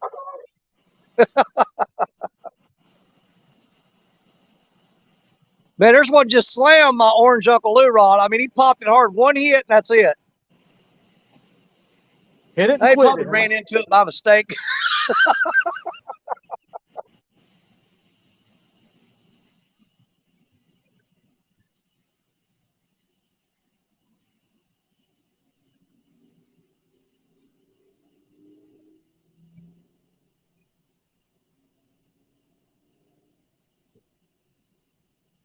Hey, set a rod in the yard dog trigger settings.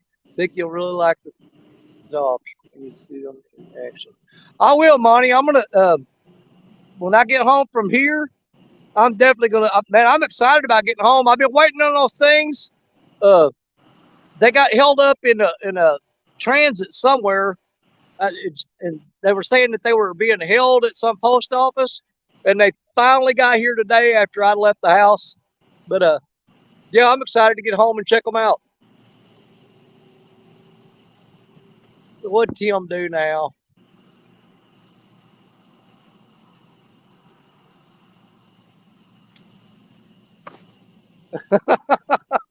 Oh man, don't start talking about their putt golf. You'll make them mad.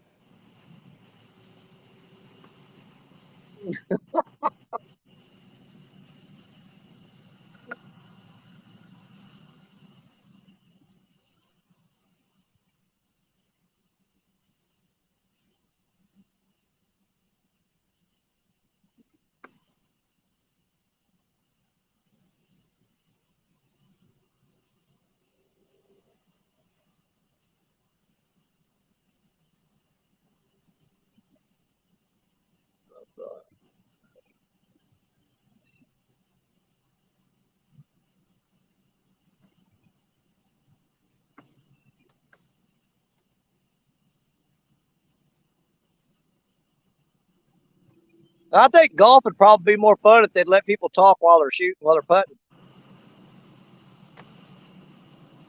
Trying to scare them. Yeah, shooting shotguns in there and stuff. Yeah, that'd be blast, man. Literally.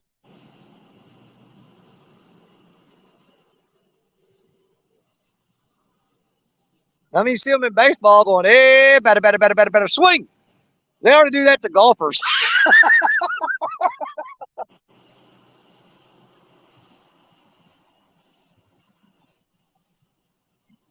Hey, putter, swing.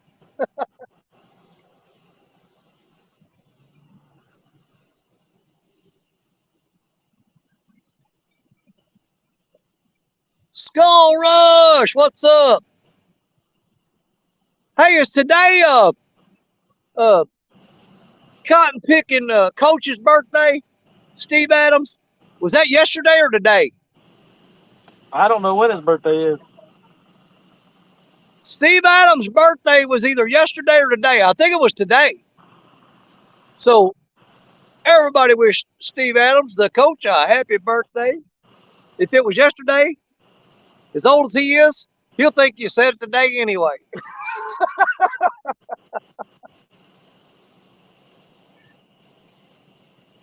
I got hit with a club before I walked up behind my buddy, and he didn't hear me say wait and yes out. Okay, well, it wasn't intentional then. He just didn't take a club and just take a swing at your head then.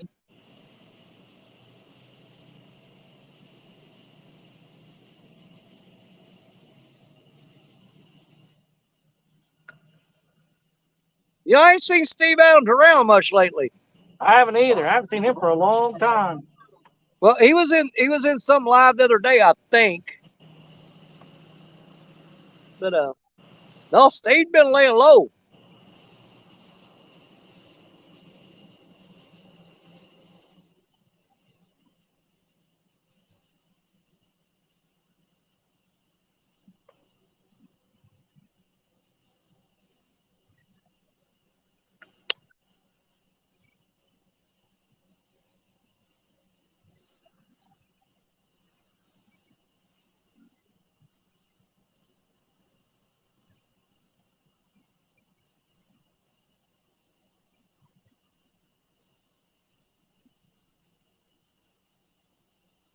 Come on, fish, take it. I got one down there messing around.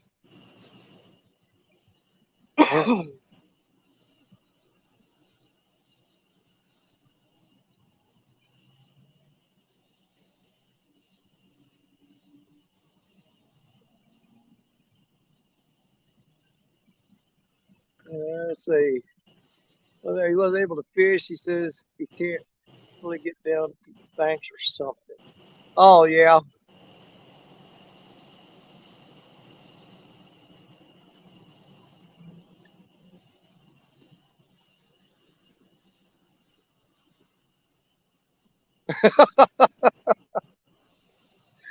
The river runs through the golf course, and someone in a boat lit an M80 while someone was putting. See, that sounds fun to me.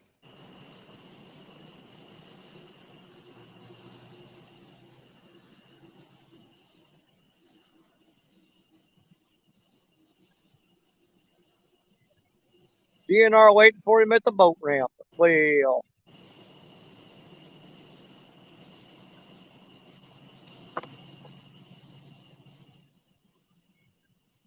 there's fishing and cooking with Mike Shaw. There's. He's probably been in here a while. I just hadn't noticed. But I see you now, Mike.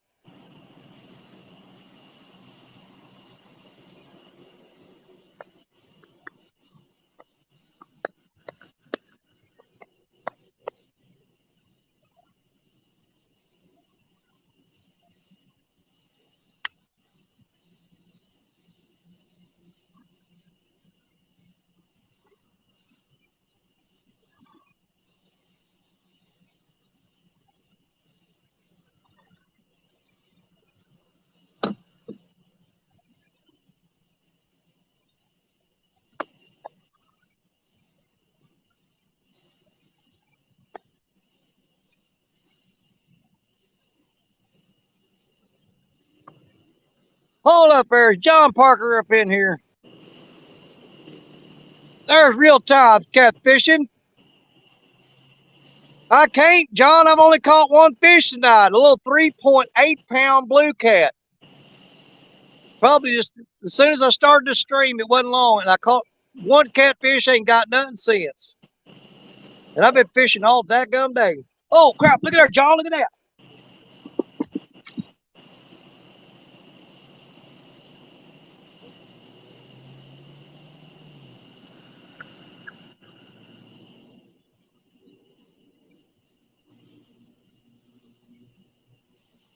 That light's blinding me.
Just a little bit.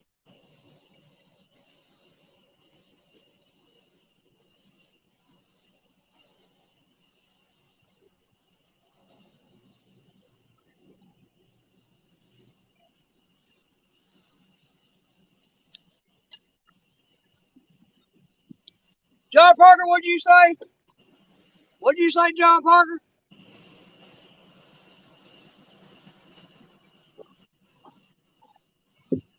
You see what John Parker does, don't you? Yeah, He says you can't fish first lick to bring you good luck. That's his right. little trick. Oh, I got another one going down, boys. Hang on. I'm going to throw this fish to the side. Hang on.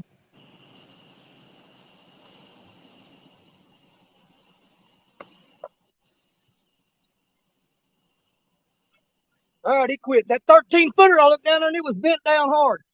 Let's go ahead and get a quick weight on him because we got to keep an eye on that. Man, he had that rod bent.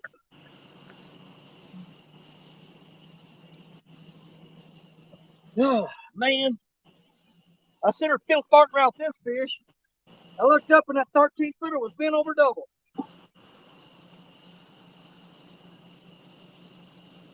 Oh, mama. Oh, mama.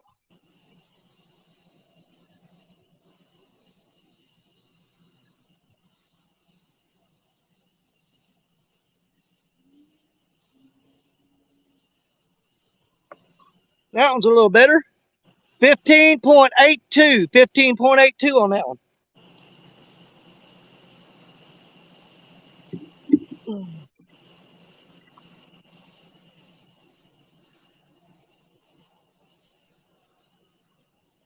Catch them like that all day long. That'd be nice, wouldn't it?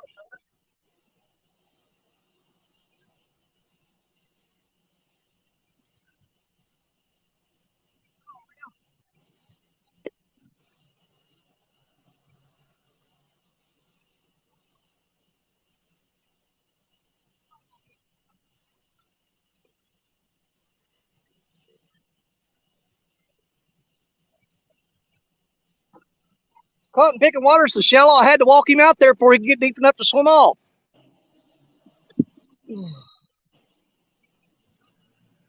Yeah, I got to keep an eye on that 13-footer down there. I looked up and it was bent over and the light was going crazy on it. Whew.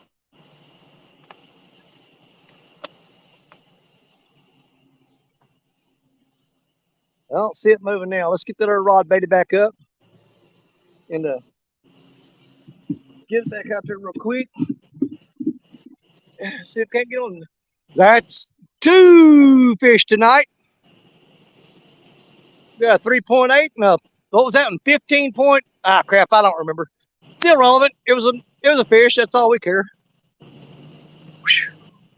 Well, he didn't fight real hard. I mean, he was pulling and he was heavy, but he didn't really put up a whole lot of. He didn't put a whole lot on me. Thank you, David. Appreciate it.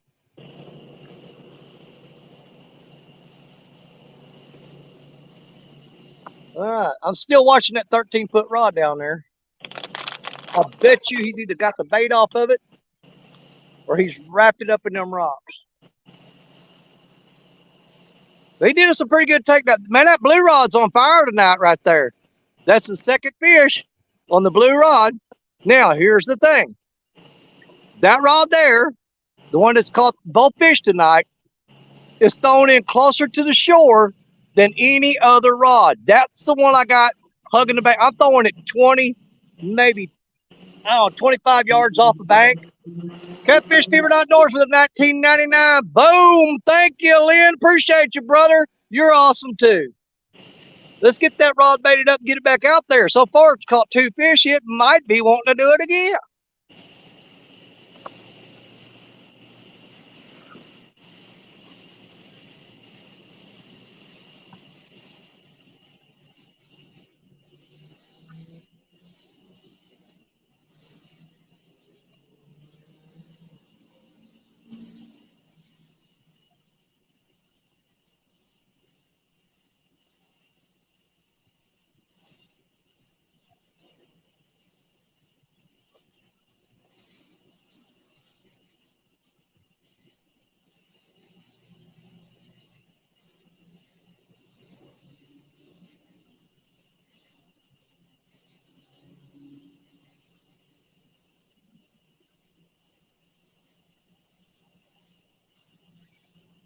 It's a lot harder to do this at night.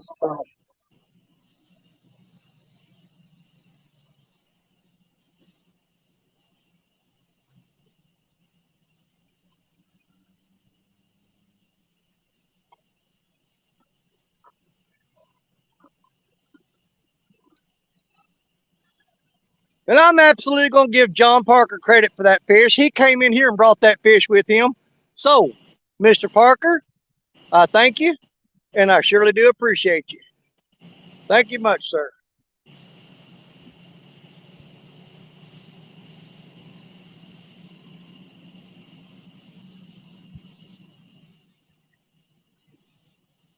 Now I got to go down and check that other rod because I'm going to give him a couple of minutes, but I think he probably ripped the bait off of that hook the way he was pulling on it. You'll send me the bill? Buddy, I'll pay it. If you keep sending me fish like that, absolutely. You send me the bill, I'll pay it. But what I need you to do is send me some 50-pounders next weekend, if you don't mind. If you will text me or message me and tell me what the price list on those are, so we can negotiate a deal.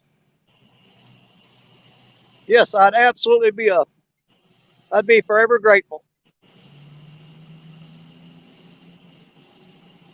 Let's see, 922, building rod holders to mount in the early AM, 4-ish. Okay, buddy.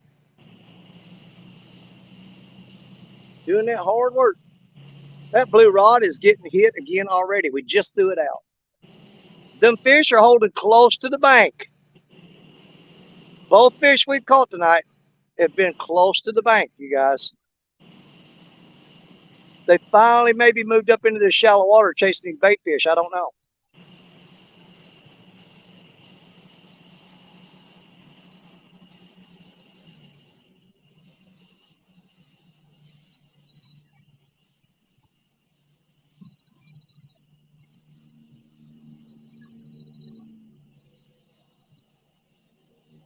Jody in here. I said, "How I hate you fishing. How late am I?" You, Jody, you said, "How I hate you fishing."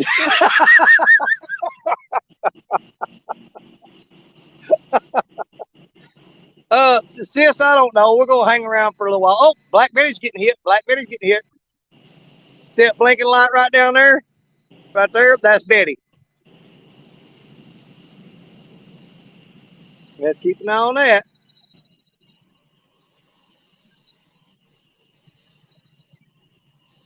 I need to go check that 13-foot rod. I bet you he wrapped that up because he had that bent down there. Nope, he's pulling it down. There, he's blinking down there. See it blinking?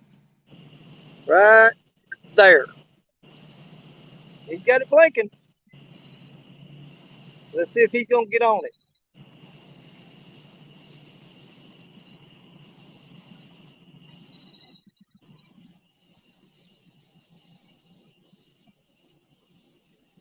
Hopefully it's fixed to start picking up here. That's 2 fish tonight.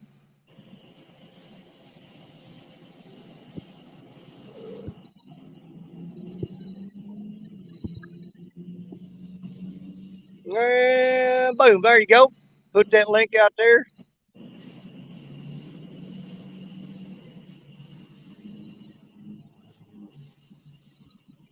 Let's see here. Let's see. Caught a 58.7-pound flatty last night on cut bluegill bait. The dog set the hook while I was stirring the campfire, my PB flatty. Nice, dude. Sweet.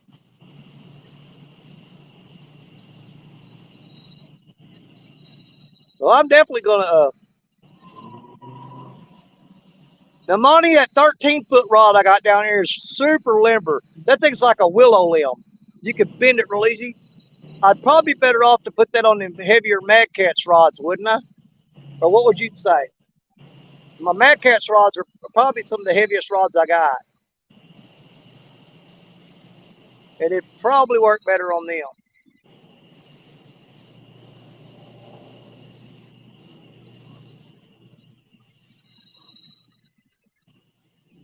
Danny, I got to turn my camera off and mute for a minute. Okay, brother.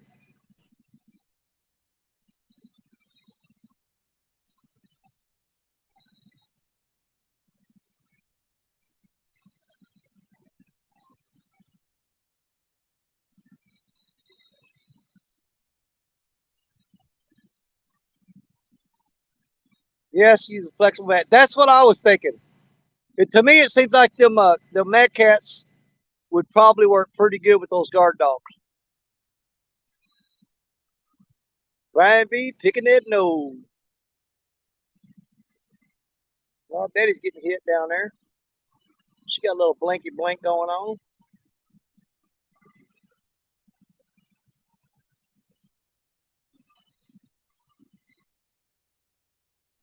Oh, he's still blinking it.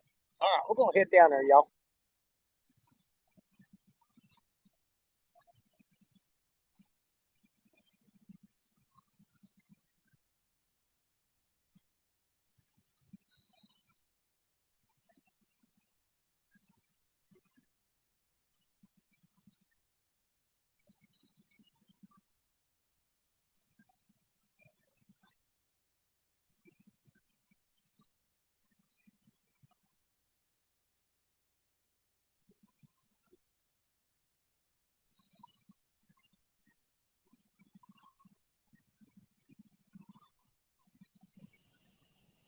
I'm going to mess around and get every one of these rods snagged.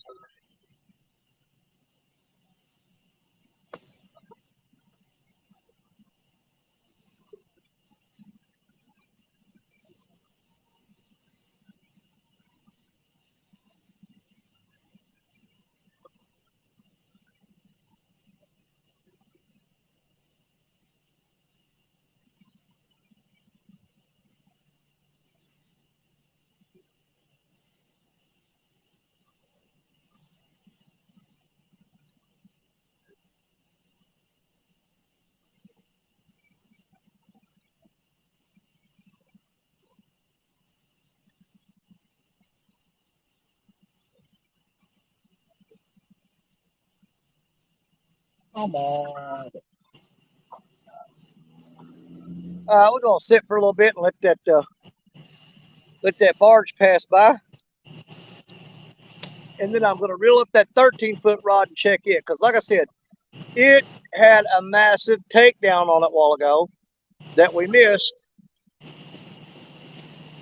And I had a body section on there hooked through the skin, so he might have peeled the bait off of that rod.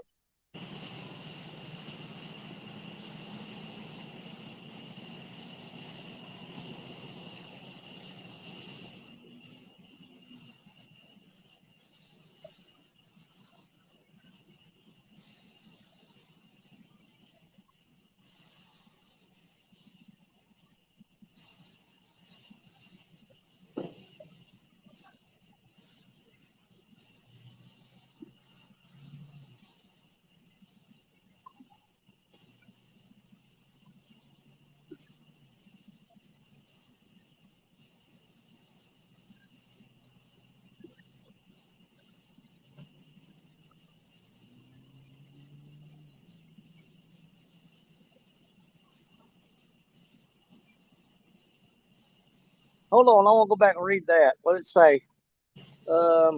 As long as it sets it at a 45-degree angle or higher, or the more upright the rod, the better the hook set. Okay. I'm glad I caught that comment going by. Because most of the time I've got mine setting, man, I don't know what angle that'd be. They're not far from being set straight up and down.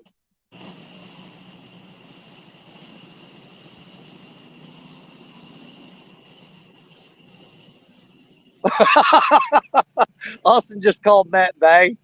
Equals too much cereal. Oh, Betty's getting hit down there. She's blinking.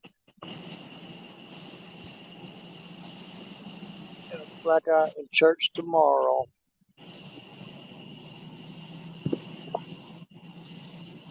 He's hoping nobody would notice. You said it. I was thinking it. There you go. Donald Knight. Hey, Donald Knight Sr., what's going on?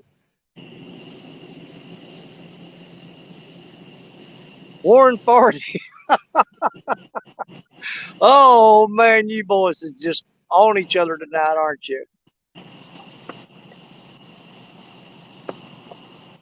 Okay, Monty. I'll keep that in mind, brother. Appreciate it. Thanks for the information. Let's see here. I'm getting behind on chat again. Too many magnetic solar flares. Yeah, that's true. I wonder if that affects the fish. Hold on. What are the lights you're using on your rods? Those are some lights that Warren Farley sent me. John Parker, I first saw them. John Parker was using them, and they really impressed me quite a bit. And they work great. Um, I don't have a package with me right now. I don't think. I think there's one up in the truck that I could show you. But when the fish hits, those lights light up, and they absolutely work great. I use them on the long rods down there because both of them. Black Betty, of course, you can tell by her name. She's black, so she disappears in the darkness. And then I've got another 13-foot rod that I call Sunny that just completely disappeared. Both of them have lights on them right now. And when the fish hits, that light will light up. And what you're looking for is for that light not just to get bumped and flash, but whenever they pull it over, you'll see that light heading toward the water. That's when you take off running and go get them. Like it was doing a while ago when I had a fish in my hand and couldn't do nothing about it. I don't know if I was blocking the camera or not. I'll have to go back and watch that. But while I was getting that other fish off the line, I turned around and looked, and that 13-foot rod was bent over, and that light was going crazy. Are they rechargeable? They take a little small, one of those round, like watch batteries, the round ones. That's what they take, and they last a long time. Kelly Bullock, what's up, my brother? Good to see you in here, Kelly. Yeah, they got a little small round, those little flat batteries, like a watch battery, but it's a small round one. I've got 2 fish on the board so far. We caught a 3.8-pound blue cat, and we just got a 15-pounder a while ago that John Parker come in here and it followed him. He caught 2. I saw him, Kelly. I was in chat when you were out on the charter boat. I know you weren't chartering that boat, but I watched the show, and I just thought I'd sit back, be quiet, and watch. But I saw you when you caught your fish. I was there, buddy. I was there.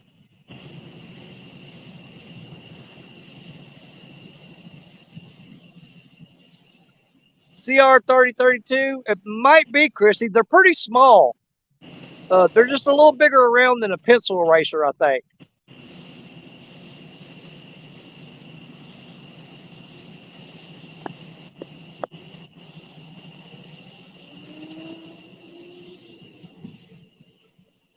Yeah, I watched the show. I didn't know who all was in there watching, so I just kind of stayed back in the shadows and just enjoyed what you're doing. Skipjack Cindy, what's going on, girl?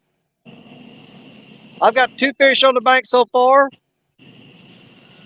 Hooks and Hammocks was on fire earlier today. He caught like 5 or 8 fish, I think, before he came over here.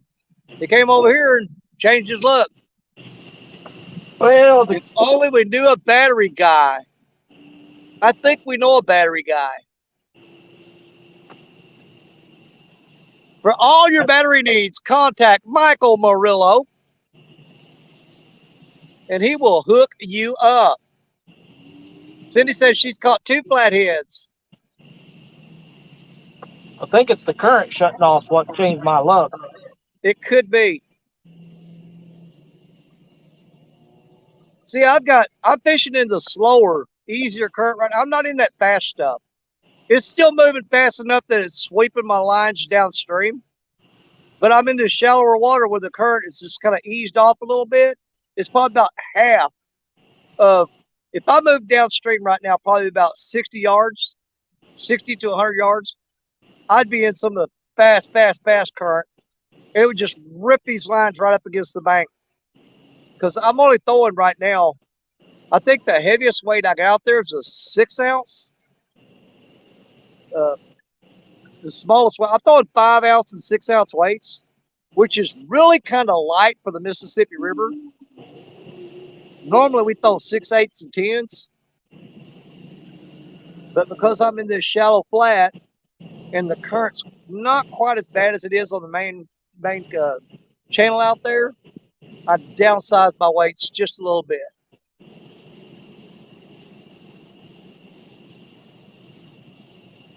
Last one was almost 20 pounds. Nice.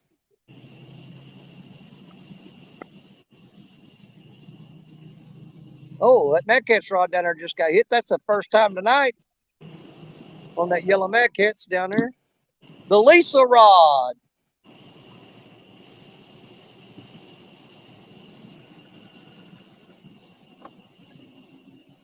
That's the first hit on that rod today. That bait's been in the water for a long freaking time, too. It's been out there for a while.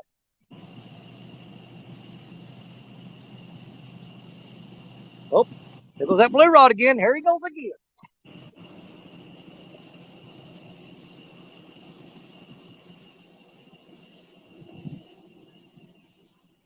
Oh, this here's got a little meat on it.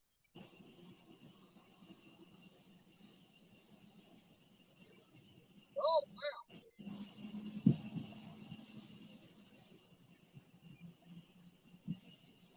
Oh, crap. Come on, now.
He's caught up to these other rods.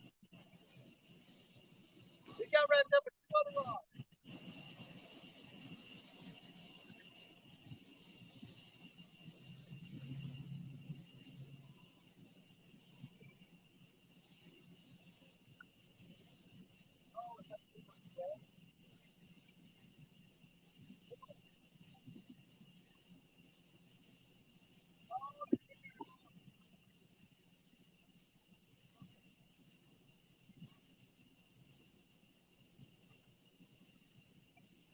I think he's got two other rods on there.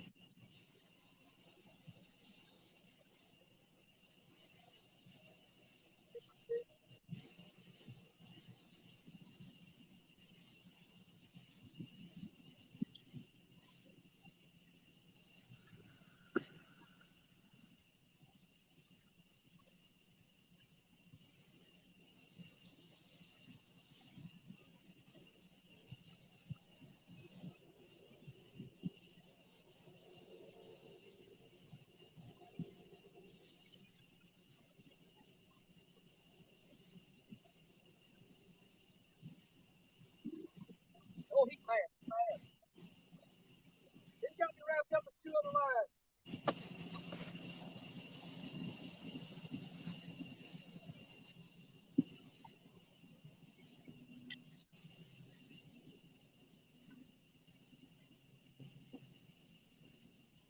He ain't going nowhere now.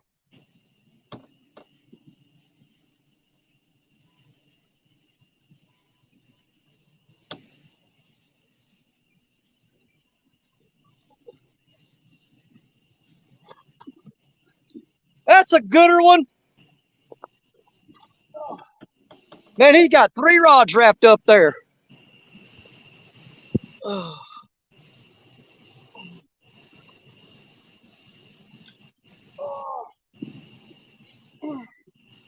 Right there, baby. All right, we're back. Hey, did you get gone? Yeah, we were way, way upriver, brother. Hey, look at the Yeah. screen. Nice one, brother. Awesome. Heck yeah. Good job, Danny. That's the third fish tonight. Nice.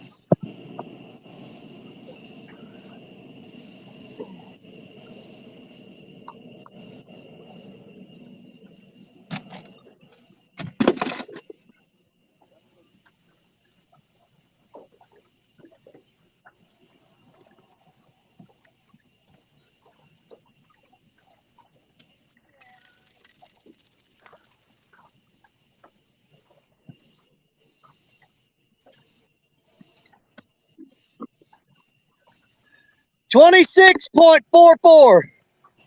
26.44.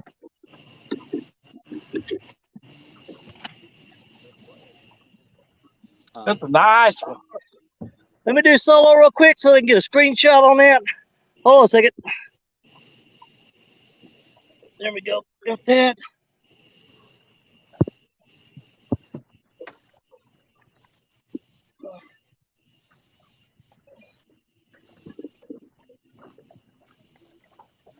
All right.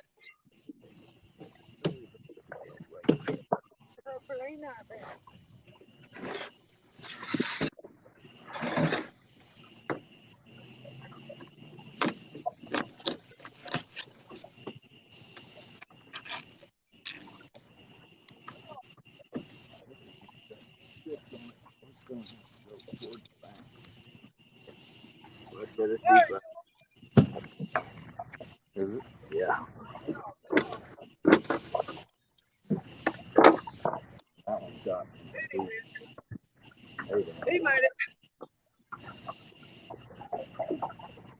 I'll take them all night long. Nice little 26-pound flathead. Just the way I like them. Now, I've got 3 rods tangled up that I've got to straighten out. Woo! He made a mess. He surely did.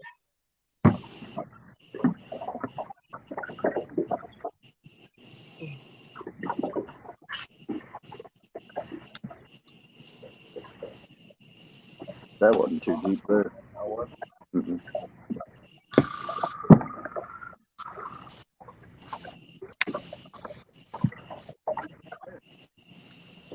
Is it?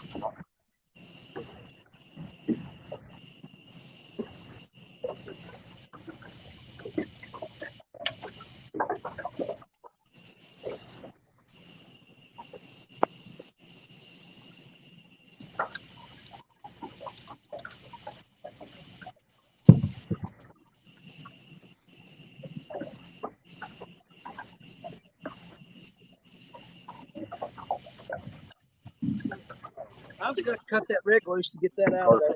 Done for.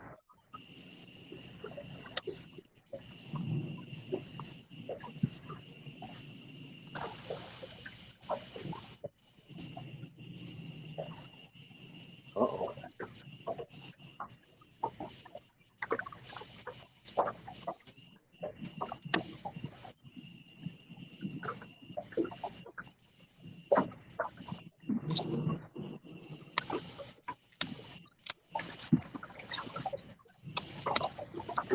Where did this right here?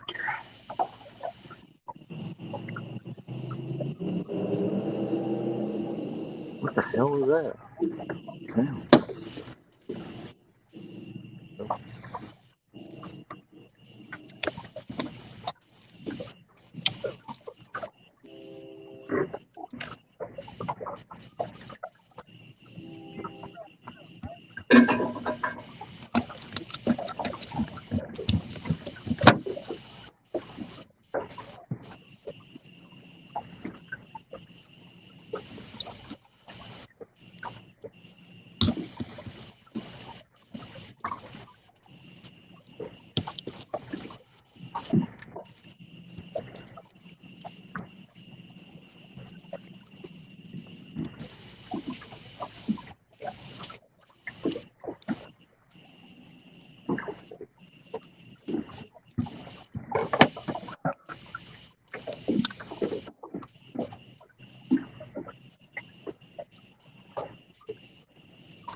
Later, biting them, actually in the cast, you know. Yeah. Maybe catch them, coming. Yeah.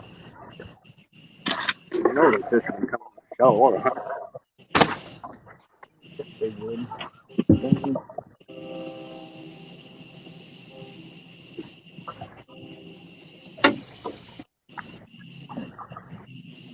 I think my complex light might be going dead. You want me to pull this net out here, Terry, or you want to fish off that side? I'm not gonna throw it out very far because you got yours out pretty far. You can find that lip of that hole. That's where you go.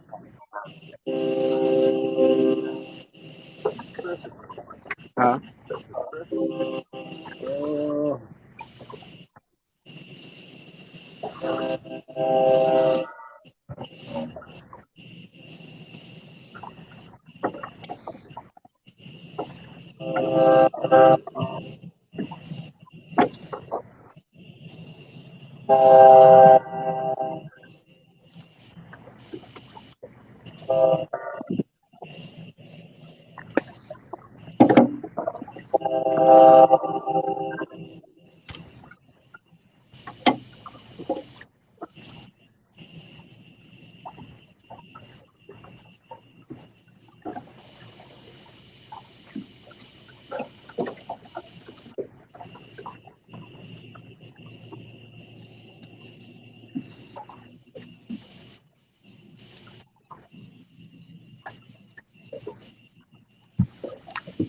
That thing, I think that's like a smooth entry we've had all night.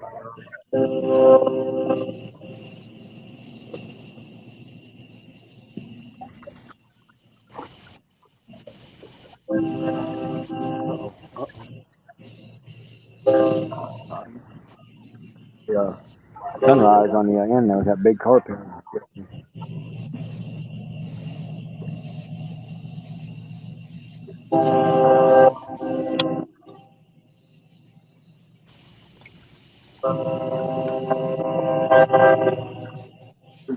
You guys can't see me at all, can you?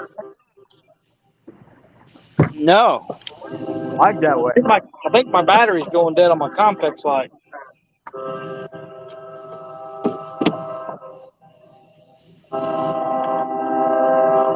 On that one.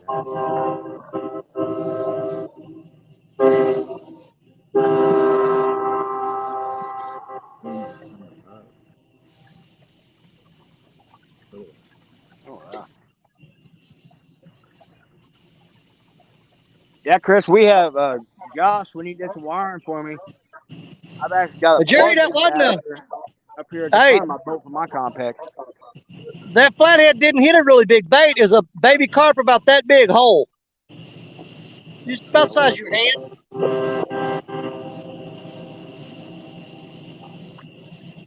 That carp's been the ticket the last few weeks.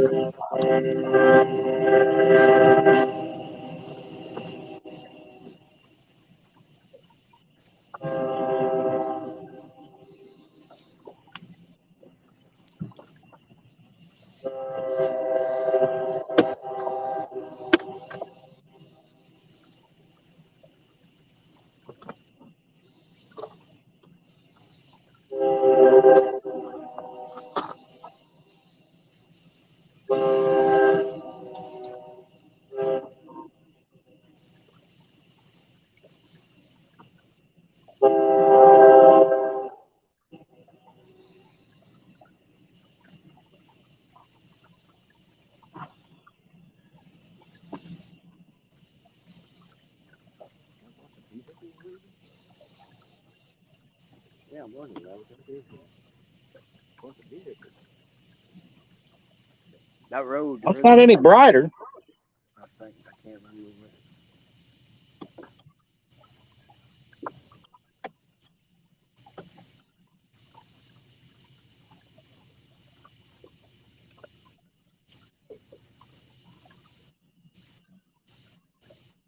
Wait until we get something. We ain't leaving. We get something. No shit. Damn birds are drowned to the cotton candy pond.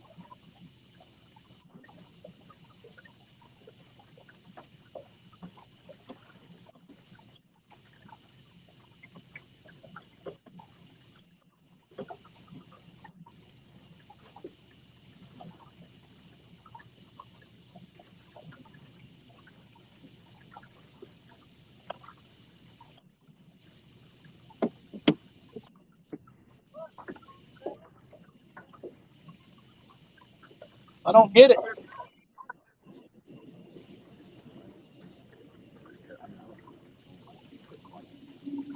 Dude, check it out. This rig that I just reeled in on my rod, I lost that last week. Nice. Look at that. Very nice.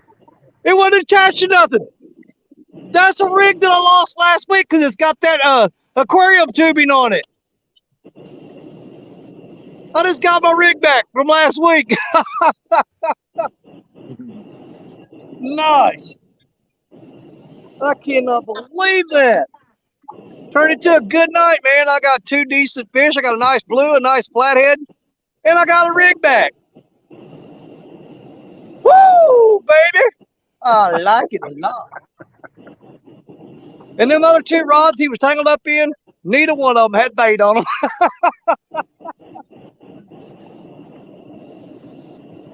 I don't know what to do. I just switched the batteries. It's still not very bright. Get them back out there. Do you think the bulb's going bad, Chris? I know those batteries are fully charged. I mean, do you think your bulb is going bad, like your LED panel?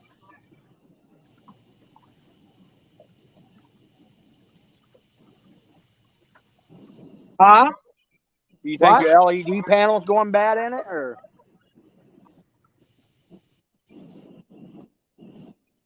No, it's my Compex light. I mean, it's lit up. It's just not bright.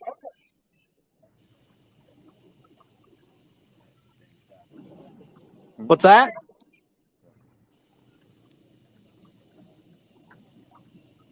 It acts like the battery's going dead. It's just getting dimmer and dimmer and dimmer. But I know those batteries.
Reeled up 7 rods, 5 of them, no bait.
All right.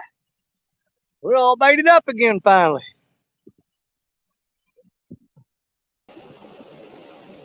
How long was you out, buddy?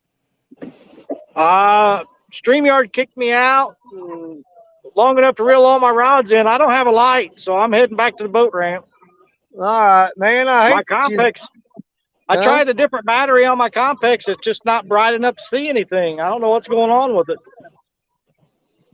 Well, I appreciate you hanging out as long as you did, and you caught fish today, so you know, hey, Yeah, that's but a good night, Taylor.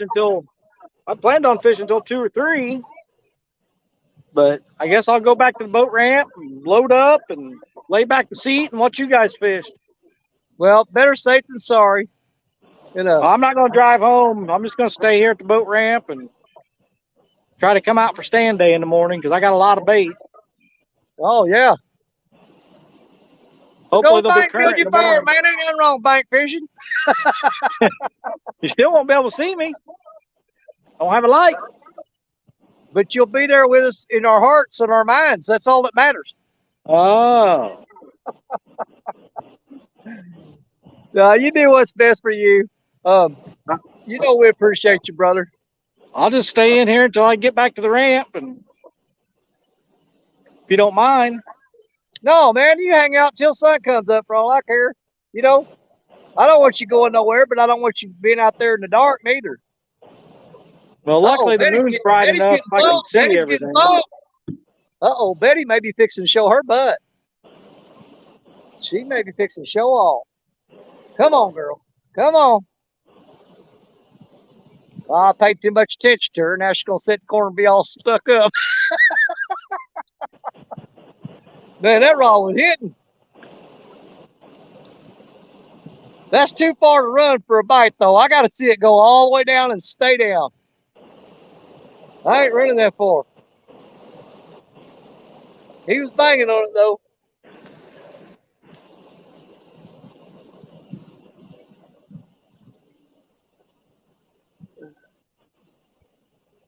Let's see. 9:22. I'm going to try to get some shut-eye. I'm going to say shut-eye. And try to be on lake fishing by 6 new rod holders and ghost floats in upper channel looking for what Danny just put on the bank, only at least 2 pounds bigger. I hope you get it, buddy. Get on there and get them. Go get them.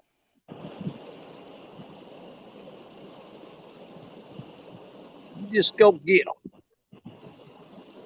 Looky here, looky here.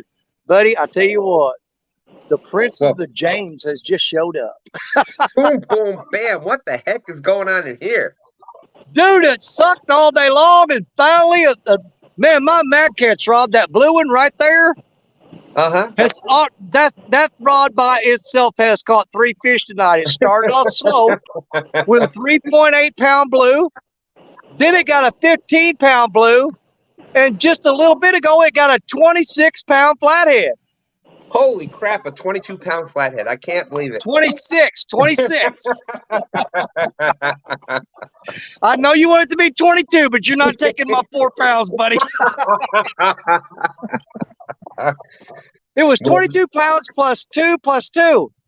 All right, well, we can both agree on that one. We can both agree on that. That's the best I can do for you. 22 pounds plus 2 plus 2. Well, you've done more than that for me, Danny. You've sent me multiple videos with the 222, so thank you. Oh yeah. When my car rolled over to 222 miles, and That's right. You have no idea how much that. You have no idea how much all that stuff means to me. Thank you. Every time a video's going up and it hits 222, I stop, take a picture real quick. That's right. I appreciate it. I really do. Well, I can't see that number without thinking about you, brother. You know it. Well, thank you. You've immortalized that number. Hey, you know what? If that's what more can you ask for in life to have a number after you? So. Yep. How you feeling, Many years from now, they need to carve one, but long time from now, you need to have carved on your headstone 222, and people are like, I wonder what that means. There we go. So how what you else? feeling, Stan? I'm hanging in there, man. I've been, you get a little older, and this stuff, it's the hardest thing to admit. Like, you're younger and like, it's just whatever. It's whatever. You just kind of brush stuff off. You get older, and it starts catching up with it, So I'm getting there, though. I'm getting there. Yeah. I'll probably be fishing in the morning. Well, Hooks and Hammocks is heading into the bank. He's going to cut a bunch of willow limbs and stack them up into a nest and roll around and lay in them like a monkey and sleep till stand day. No, I'm going to sleep in my truck. We don't want to miss He's that. going to make him a gorilla nest. And Stan, my Compex light gave out on me. Like the battery's going dead. I tried another battery and it did the same thing. I don't know what's going on. Huh, that's weird. The only time we had that was Hey, of the it's probably all that fish slime you got on the connector. That could do it. That could do it. I was just going to Yeah. say that, Danny. We've had an issue with the connector before, and we Well, had to you like think about kind of strip some Well- wire off and redo it. But Well, he was catching several fish before it got dark, and you know that Compex plug was just laying on the bottom of the boat, dropping fish slime all over it and everything else. yep. And then he goes to plug it in, and fish slime will short out a light. That'll do it. So who the heck is hanging out in chat out there? Oh, there's Steve Mosley and Rebel River Cats. What's up, Doug? And 922. You got all the great people out there, Danny. Jimmy G is out there. Oh, man, we got some wonderful people in here. Bullock Experience, and I know, trust me. One of the first conversations that Danny Stone and I ever had was how important everybody is out there, and both of us are like, what the hell's the matter with people actually watching us on this thing? I know it. Hey, I'm just happy tonight. If I quit right now, I'd be good. I mean, I got to get a few fish on here for people. John Parker came in here after I caught that 3.8 pounder and said, "Boy, you can't fish worth a lick." And he no more than got the words out of his mouth than that blue rod bent over with that 15-pound blue. So John Parker came in here and drugged that fish in here behind him and threw it over here on my rod.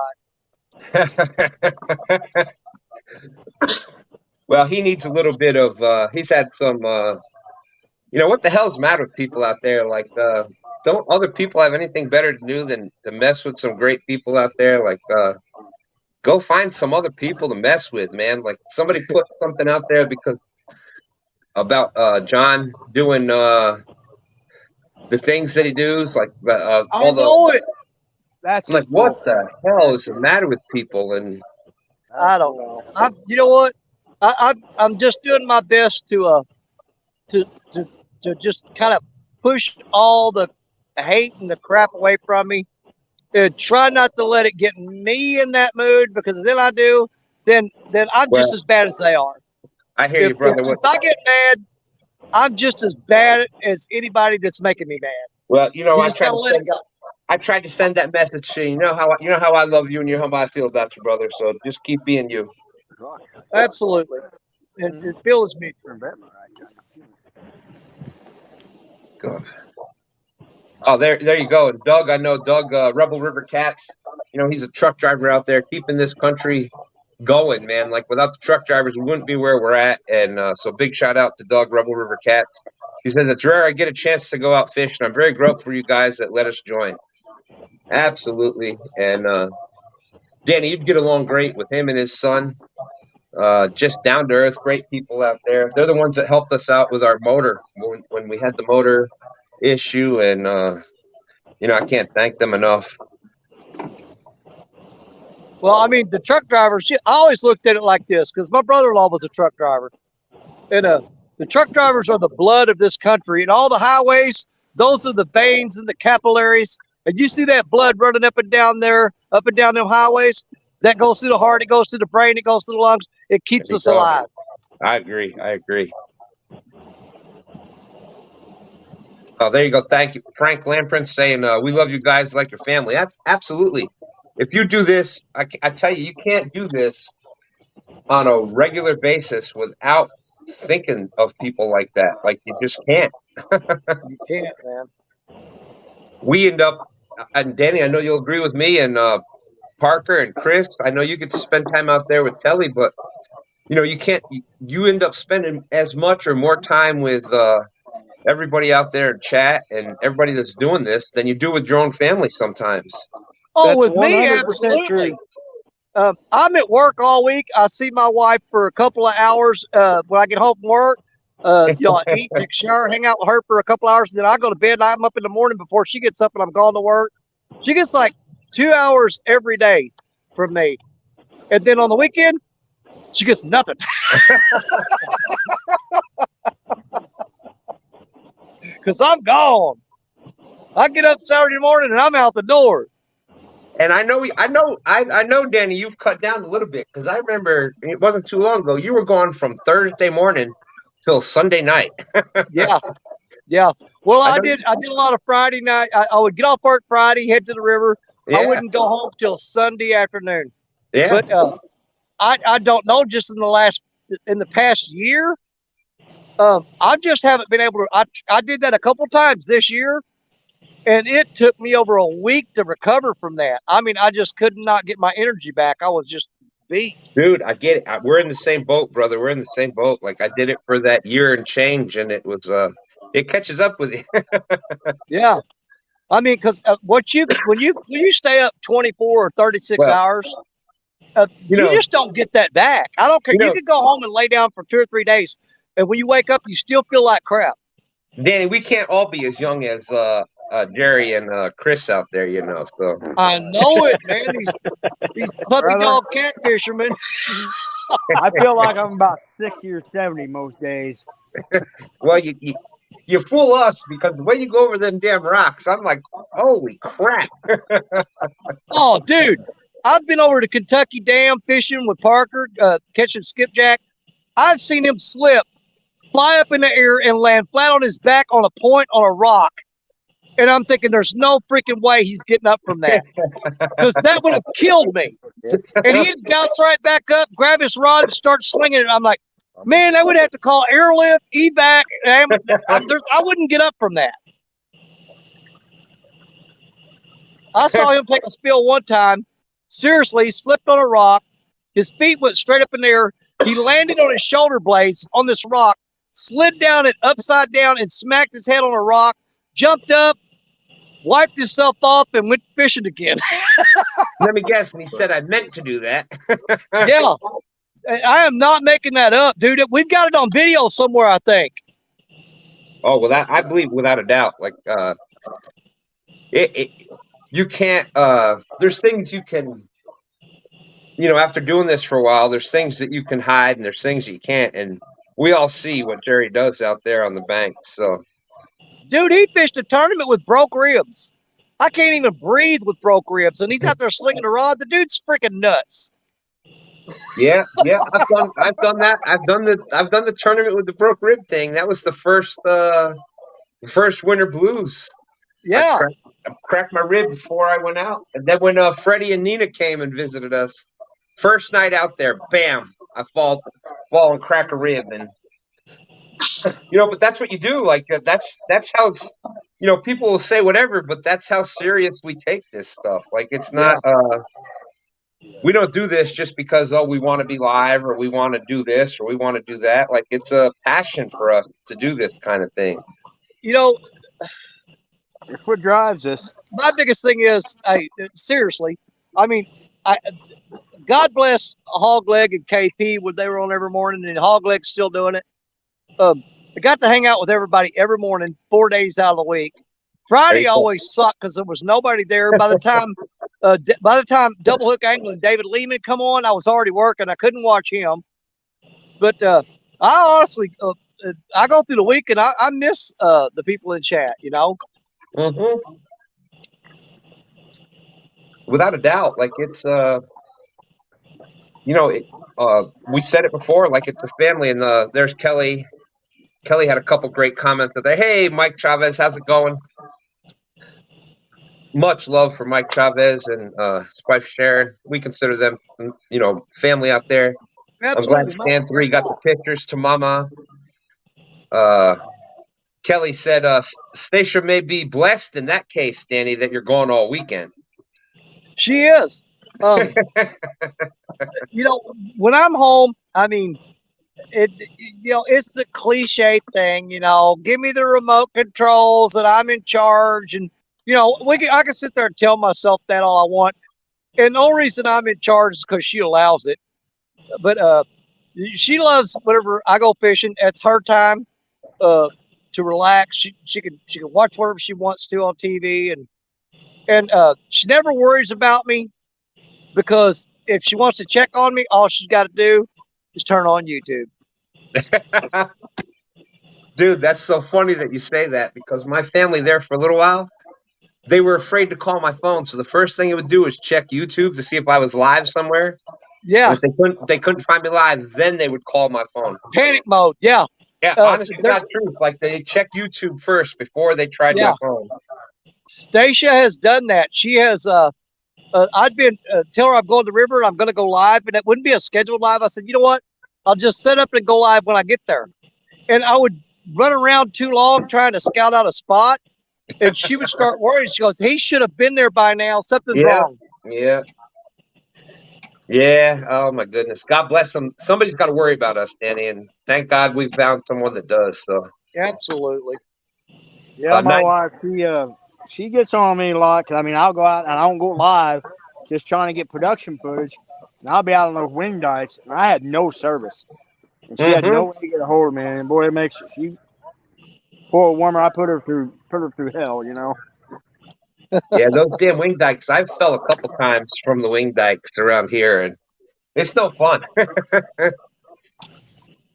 I end up in the water. Oh my goodness. 922 said, "I will leave y'all with this, Mom. Dad rest my dad rest his soul was a trucker for 3/4 of his life, and when he couldn't drive, Blue he road trucked again. Blue anymore." road again. Oh my Nope. God! Look at that. Oh He my said, goodness, that thing is bent, boy.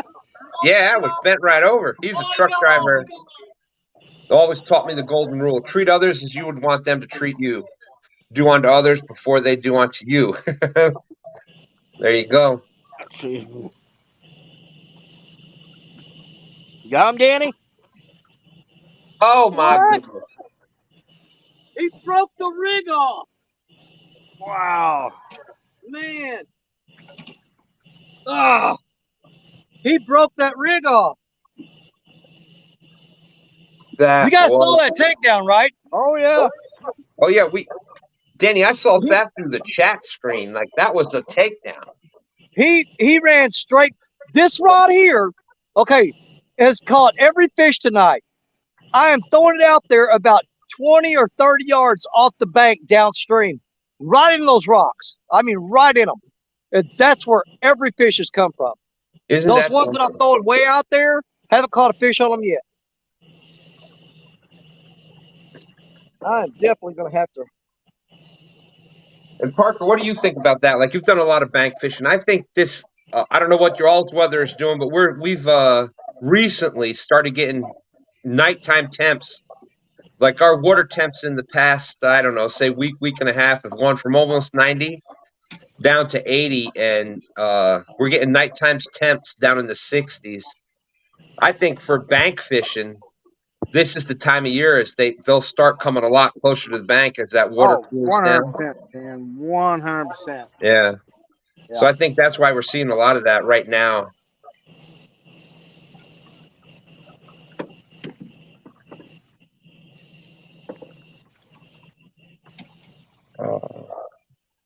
There's a boat up here in front of me with no lights.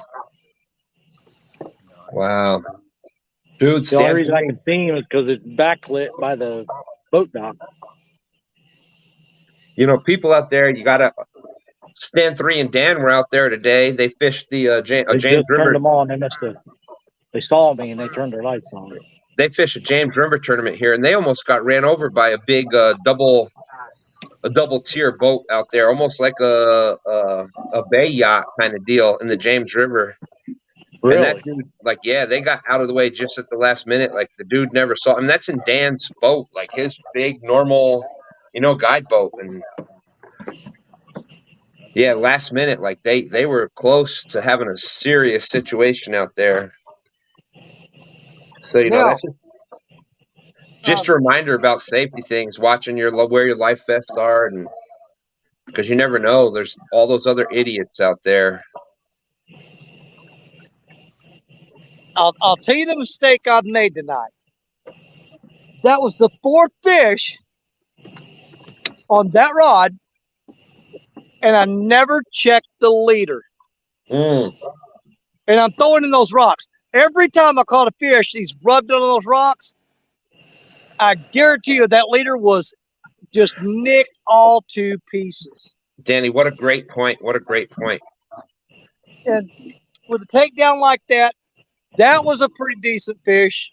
And I Yep. lost it because I didn't take the time to inspect that leader after I pulled the fish out of the rocks and it wound up biting me in the butt. You know, I got 3 in. I should have kept checking it. Maybe changed it out after the second fish. Maybe after the first. I don't know. I might have been pure luck to get those other 2 fish in. But that one there, he wasn't having no part of it. He said, "This hook's mine." Yeah, I agree, Danny. Great point. I'm taking Especially, this hook home with me, fella. You hope you don't mind. that's one of the big differences. Talking with everybody that fishes the. I got a lot of lights in there. I can't wait to get my new internet. It's coming in this week. But talking with everybody that fishes the Mississippi, that's one of the big differences between the Mississippi and a lot of other rivers. Like here on the James, we get some current every now and then, and we got some rock and we get some underwater structure. But the Mississippi, it seems that it's just everywhere. So that is a huge, huge thing to check your leaders, it doesn't matter where you're fishing, but especially when you've got like the type of structure that you have. That's what a great point. I guarantee you that's what just cost me that fish. Yep. Warren Farley said Betty's blinking. I'm looking. I don't see her.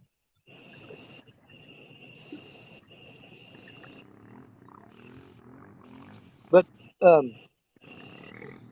you weren't in here when I caught. Were you in here when I caught the flathead? No, Danny. No, I was. Okay. I was. My wife's now not feeling well, and so I was doing that. And when I caught the flathead, I reeled in. I actually got back one of my rigs that I lost last week.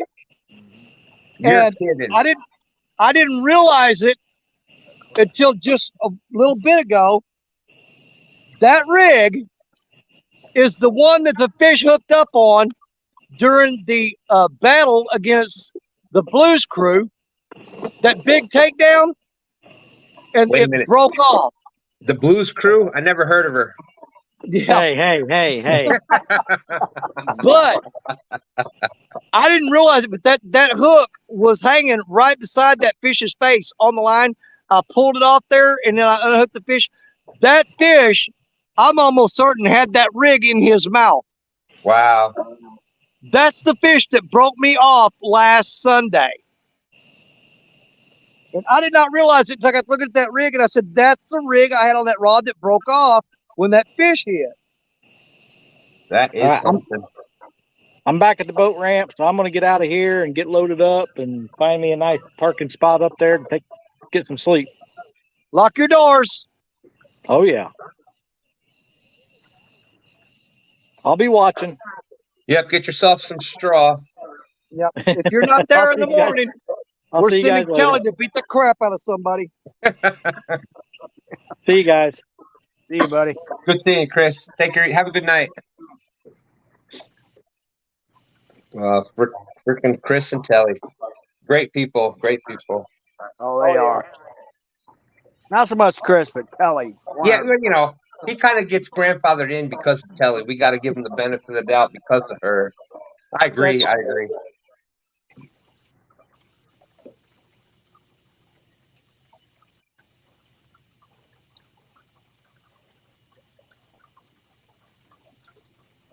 So, Jerry, how goes getting used to the boat? It's definitely an adjustment.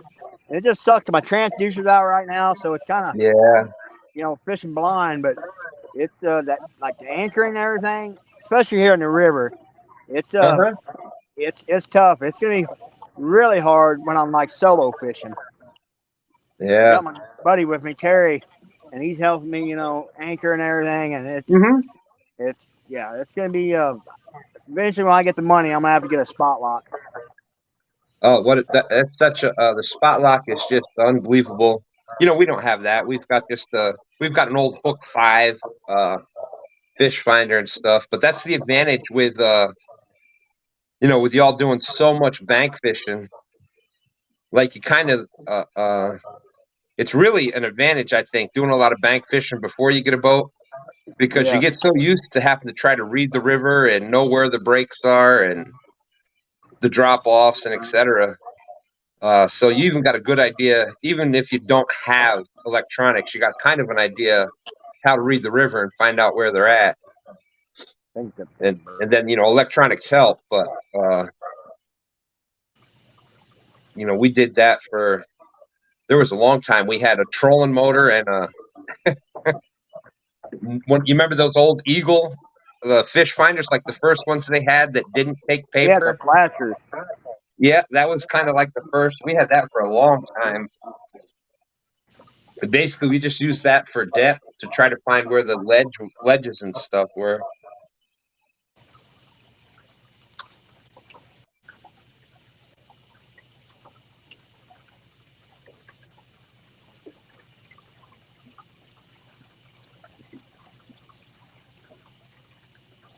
Okay, we have almost got this rigged up.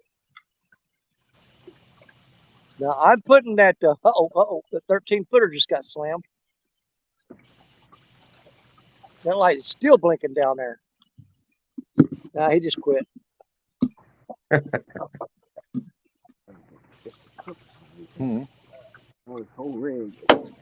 haven't caught a fish on that 13-foot rod yet. I'm waiting to do it because that thing is like a willow limb. It's a whip. And I'm really anxious to get something on there because the bend on it is going to be impressive. Yeah.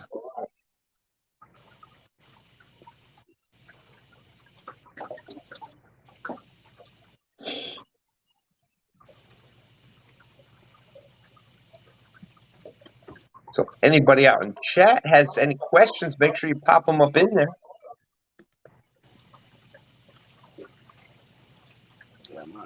Because there's been some stuff going around with StreamYards where chat's been freezing up out there. Yeah, mine froze up earlier in here. Yeah. I started watching, reading, and I thought my chat's going to. Okay. Oh. We got to hurry get this blue rod back out. It's been the busy rod tonight. That blue Mad Cat's Panther. And there's Rob Fox saying, "What's up, Danny Stone, my brother?" Hey, Rob, we're on the fish tonight. I've caught 3 and just lost a really nice one. That fish could be as big as I want it to be. It bent that rod down and broke the leader. Oh, Danny, that was at least an 88-pounder. I guarantee it. It had every bit of an 88-pound bend. I don't know about that, Stan. 84, maybe. I think 88's stretching it. Choking myself up here. I'm choking myself up. But that's what this is about. You got to have some fun, right? Oh, absolutely. But, I don't know how it is for you guys, but have you ever noticed a lot of times you'll get that one rod. Dude, it seems like it's getting all the action. And I've said this before, and this is what I believe. You're probably in a hot spot because you'll generally, when you reel that rod up and take the fish off, what are you going to do? You're going to throw it right back in that same spot. Of course, yeah.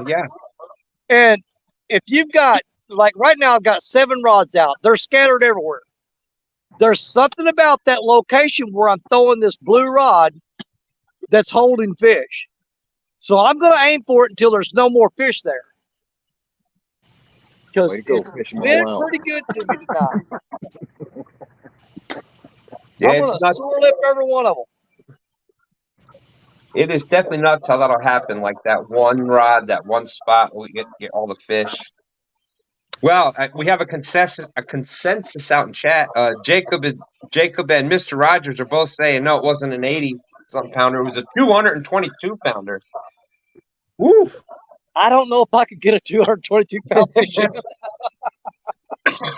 10 years ago, yeah, maybe. Now, yeah, no. Dude, that's a pipe dream.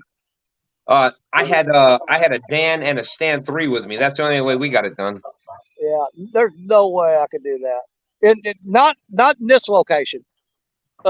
With the rocks and and all the underwater cover down here, a 222-pound fish is just going to do whatever he wants to you, and there's nothing you can do about it. Dude, I've said it many times. I blacked out a few times during that fight, and that's the only way it came in was because of Dan and Stan 3. It took me 32 minutes to get in that that 5-foot black tip shark that I caught in Florida a couple years ago. Yeah. 32 minutes. I'm gonna tell you something.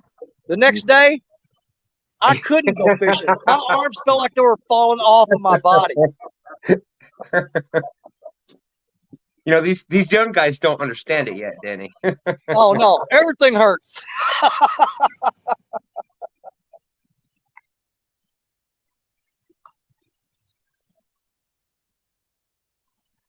Let's see. Got a couple more chats out there. Catfish Dog's out there. He's saying it's the closest to the bank. Maybe move another one in. And Buck Williams saying the same thing.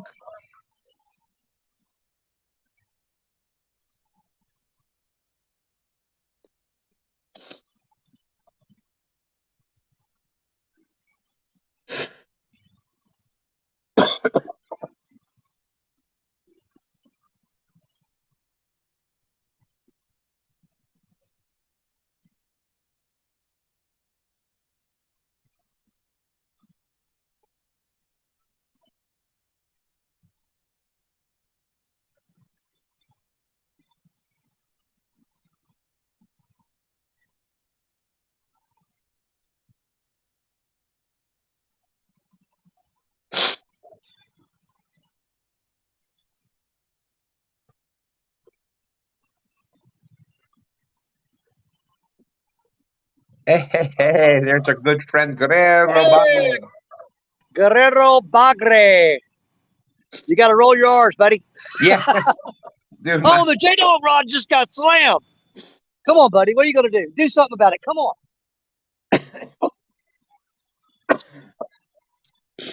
I'm just lucky I'm breathing right now, Danny.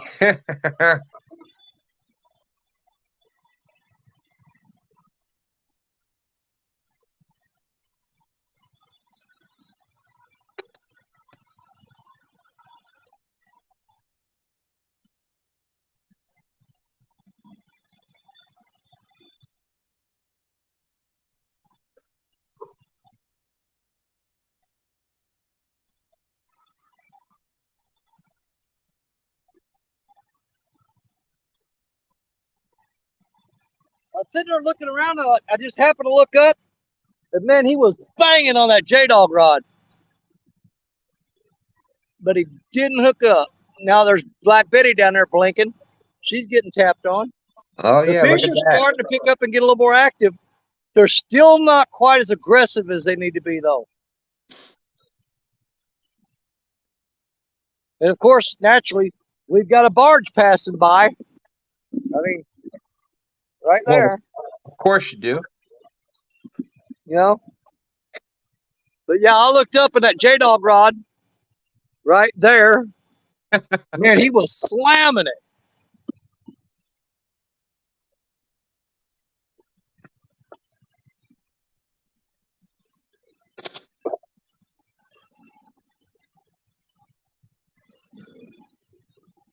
Now, I made this wish before one time on another show I did. Man, he throwing some waves on me. Good grief, man, Look at that. Holy smokes. Dude, he came in close.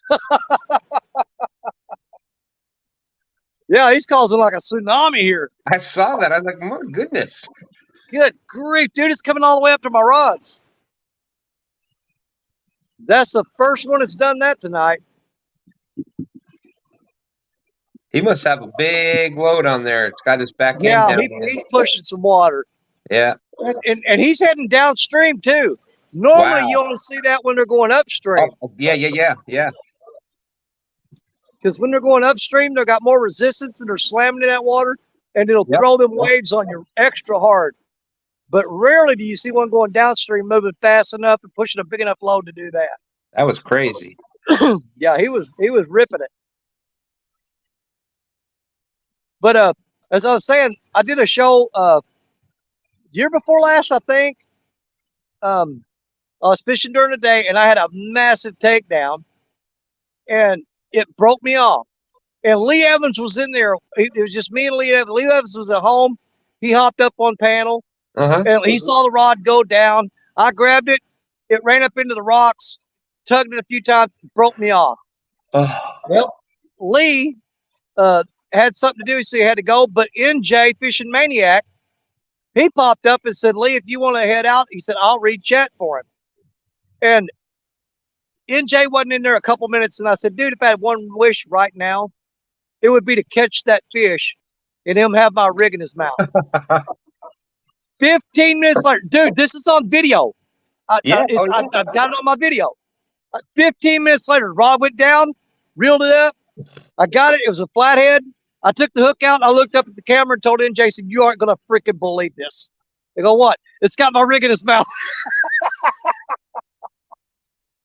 And that was caught on a live stream.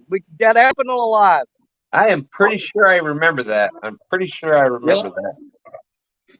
Yeah, I think the title of that video is "Wishes Come True" or "Dreams Come True" or something.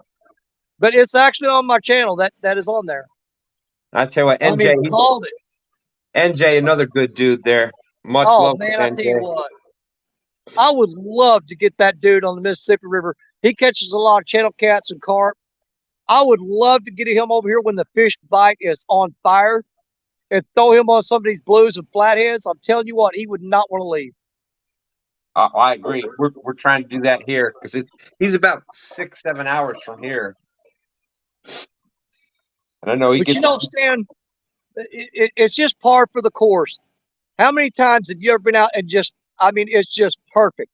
You're catching numbers of fish. You're catching big fish. Yep. And somebody goes, man, I want to come down there and do that. And you go, come on down.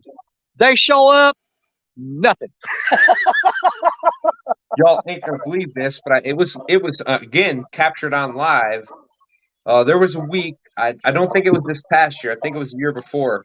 Muskrat was here. Ryan Bortz was here. Haz was here. Zach was with Muskrat.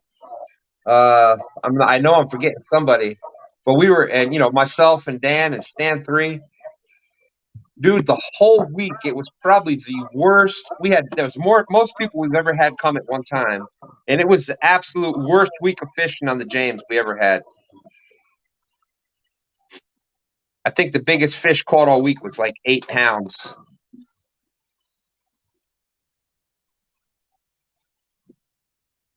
All right, Steve Mosley, good to see you. Well, that's why I felt so bad when we had our get together this past spring. Chris, Kelly, Chad, D, Want to Be Outdoors, Richard, Stephanie, Danny, all of us met Trail of Tears. The bite was tough. It was really, really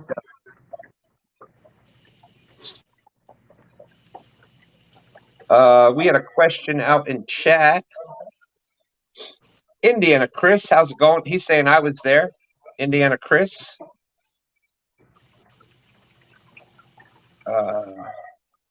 Guerrero wants to know what you got for bait, Jerry. We were throwing skipjack and common carp tonight. Common carp is what's been getting it done as far as quality fish for the last month.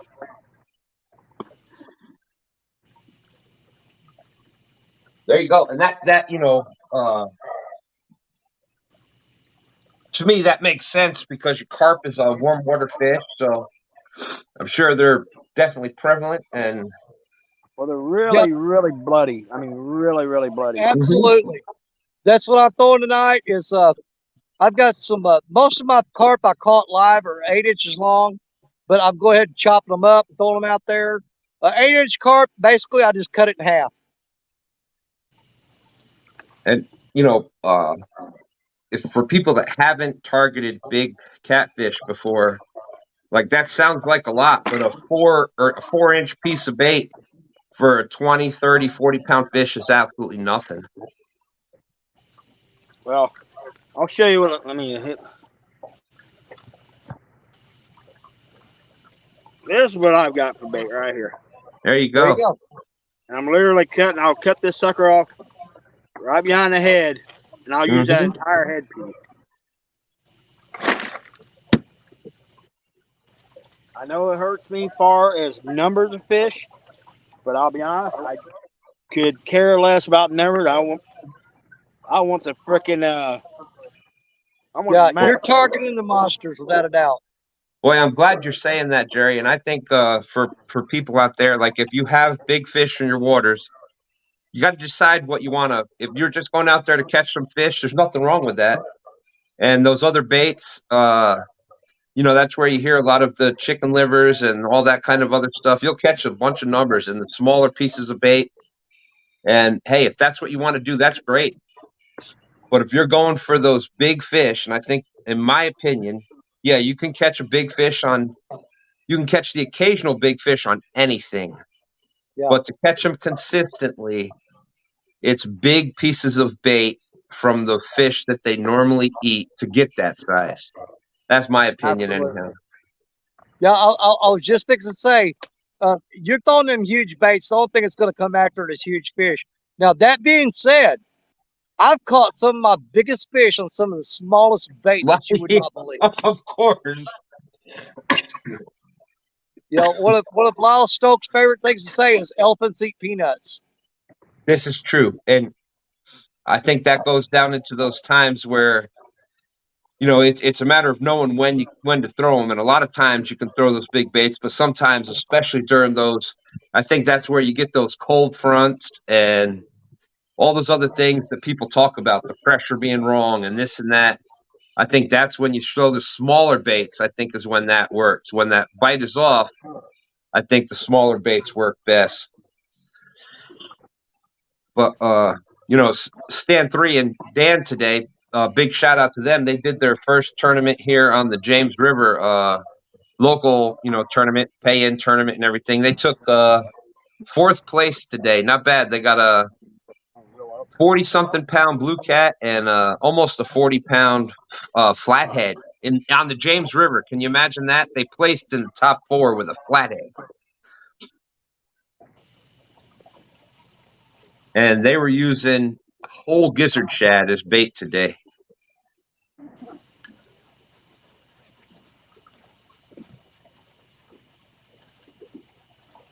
Buck Williams is saying, is it just me or is it still really weird seeing Parker on a boat?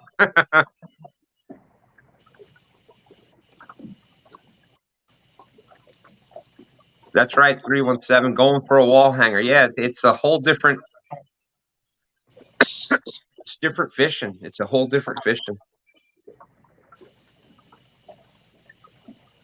Thank you, Indiana Chris. Appreciate that. Good seeing you again, as always.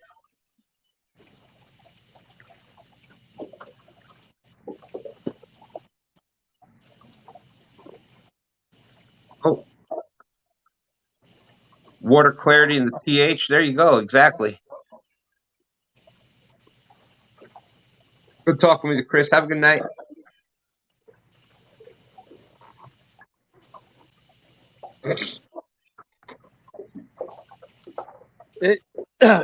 Just in my experience, and I'm not giving professional advice here. Nobody misconstrue that. But in just my experience, the time when water clarity and pH affected my fishing the most is when I was fishing along either the Florida or Alabama coastline along the Gulf there. You got good clear water, it's clean water, your bite's good. Like right now, fishing the Mid-South, Mike Snow, he's down there in Gulf Shores fishing right now, and we've been in constant contact before he left, when he got down there and how he's doing. And I asked him, I said, what's the water look like? And he said, it's a little murky. I said, well, you're going to get into a lot of the hard-head catfish. As long as there's some clarity to it, you'll still pick up a few of the other species that you're targeting. But just be aware that when you're going down there at that time with that storm coming through, that water's going to be churned up. It's not going to be as crystal clear as it normally is. And those hard-head catfish love those conditions. And sure enough, he told me he's caught, he said he's caught a number of hard-head cats. He did get on a nice-sized permit and got in, and I think a couple of small pompano.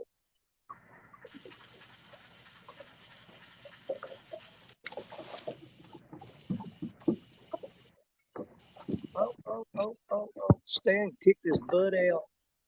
Yeah. There you go. It's so sleep cool. on me, didn't you?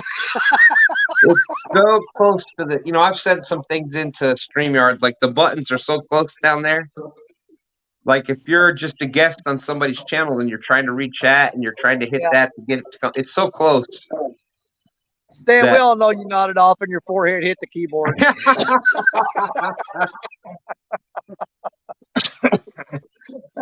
But it wouldn't be the first time, that's for sure. It wouldn't be the first time. I That's for know sure. that's right. This happened to the best of us. That nothing is worse than when I had Mike Chavez, and you know, to me, I've said this before. Like for me personally, like we moved here to Virginia in 2011, and you know, we started fishing the James, I guess around 2013, whatever. Oh my goodness! Look at that! Get it, Danny! Oh, Danny's got a big bend. Big takedown. Look at that! That's a nice takedown there. He's on fire tonight, Jerry. Yes, he is. That bank is firing up, boy. You better bring that boat into shore.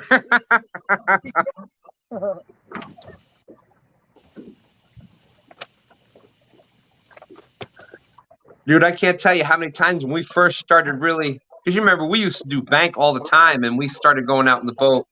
Man, when we were first getting going, it was like you having a hard time out in the boat. How often we would like, all right, we're heading to shore. Yeah. I'll be back out tomorrow night fishing, but I'll be bank fishing tomorrow night because I'll be solo. So We're like, all right, let's go back to the water we know.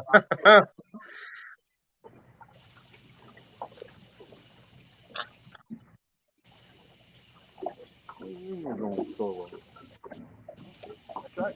You wanna go tomorrow night? I'll do whatever I want. I'm a grown man.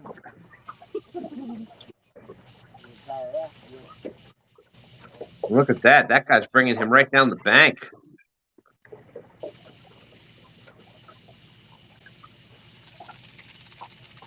He's walking it right along. All right. Attaboy, Danny. Nice fish.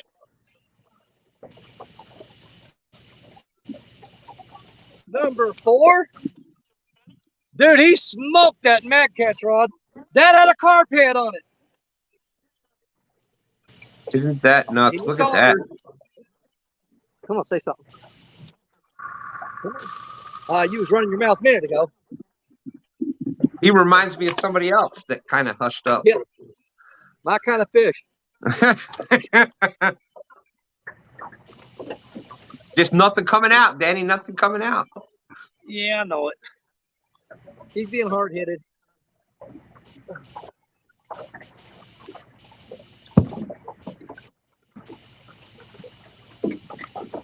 You're on fire tonight, Danny.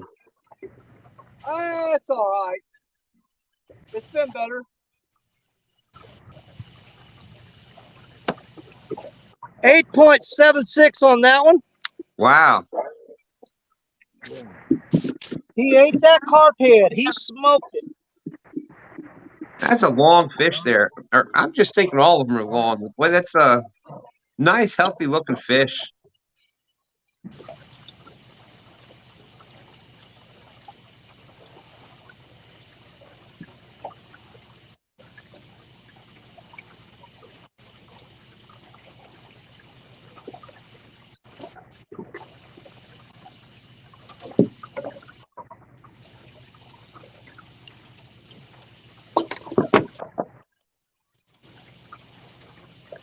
Dude, do you got any bait? Trying to think here. Man, I did. I freaking left it in Josh's boat. I'm pretty sure I left mine. Oh, yeah. Orange tape. That was on the Mad Cat's Lisa rod with the Triple City spook, Could be a big old Triple City rig.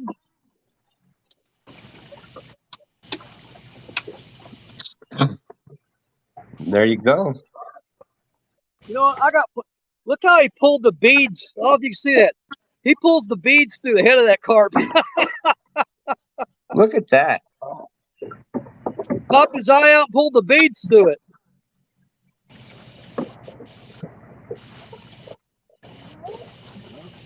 Danny, what's your code for Triple City Anglers? DSO 10. There you go. Easy to remember.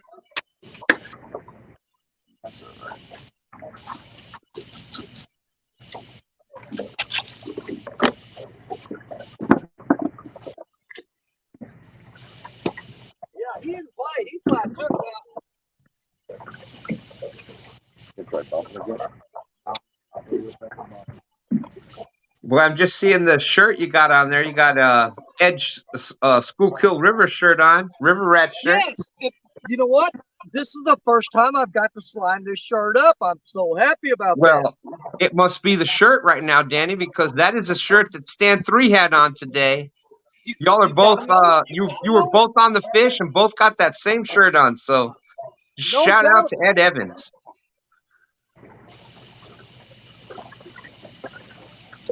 Another great dude out there, Ed Evans. I've had the pleasure of fishing with him, and oh, absolutely, Ed is amazing, man. Dude, he saw the crappy rod holders we had on the boat, and he's like, you know what? I got some monster rod holders sitting on my shelf in the basement. They're yours. As soon as I get back home, I'll mail them to you. And dude, I'm telling you, within 3 days, they were at our door. Now, that fish wrapped around that 13-foot rod.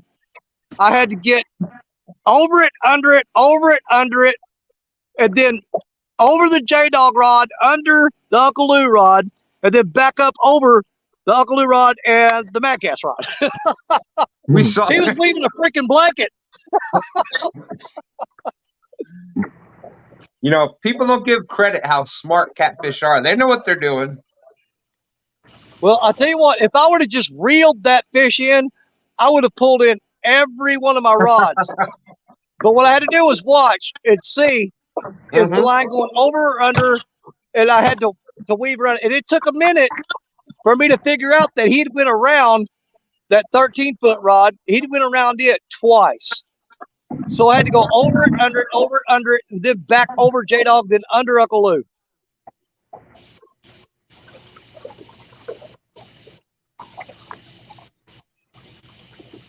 Let's see.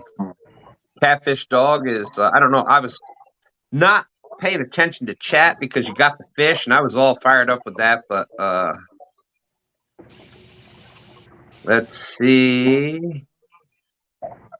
Catfish Dog said that Danny's keeping Rennerfish busy tonight. I am. Skull Rush is in there. Great to see you, Skull Rush. He's saying, let's go. Mr. Rogers, 317. Oh, Mike Chavez is out in chat. That's awesome. I didn't get to finish the Mike Chavez story, but I will get to finish that. Hooks and hammocks. Chris is saying he's loaded in the truck and eating Vienna sausage. Well, thank God he's sleeping by himself tonight. I think it's more about the shape than the food for Chris.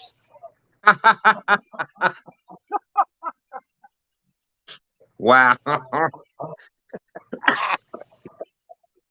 You can always count on your friends, can't you? Now, that was our first fish tonight, way out there away from the shoreline. Every fish we've caught tonight has been right up against the bank.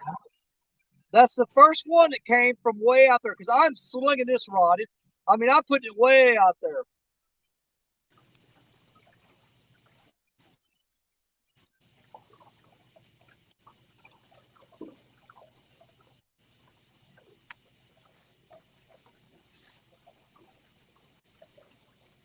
Jacob saying he's going to wear his TSW shirt tomorrow. Well, that's good to hear. Jacob, honorary member of Team Snag and Whiskers. Thank you. Catfish Dog saying, remember, check your leader. Absolutely. He's working. Yep, they noticed that. He's working Danny over those big rocks. There you go. Hooks and hammocks. Chris is saying, shut your face mouth, Jerry.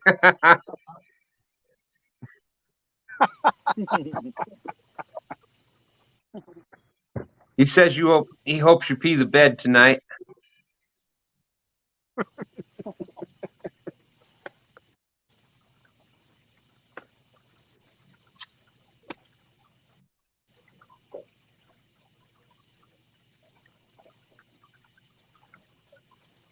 Holy crap. And if it's homemade, Hooks and Hammocks is saying now that he's, dang it, Chris. What the hell's the matter with you saying that to us? He says, now I'm having homemade pumpkin coffee cake. Oh And if it's man. homemade pumpkin coffee cake, we know Telly made it, so you know that son of a gun is good. Dang it. That sounds delicious right now. I ain't lying.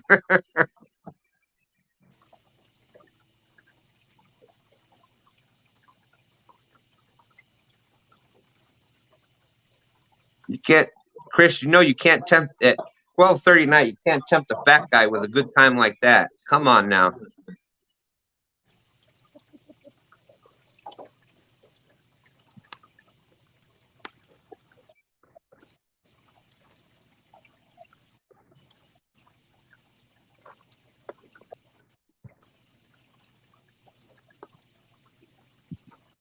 Oh, you son of a gun.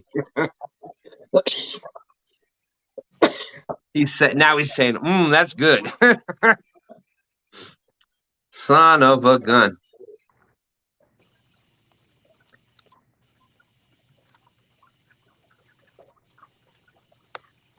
Exactly, Mr. Rogers, right? He's like, you ain't lying. That's like talking dirty. Yeah, you get above a certain size and over a certain age, like you start talking about good food. That's like our new porn.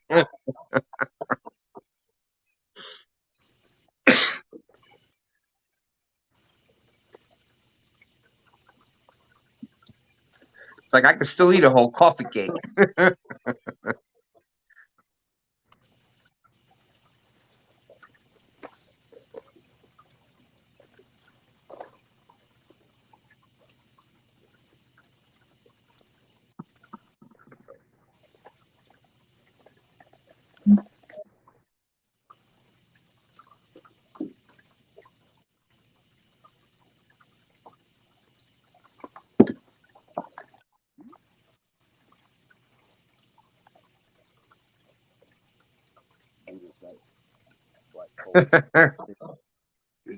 Get hit.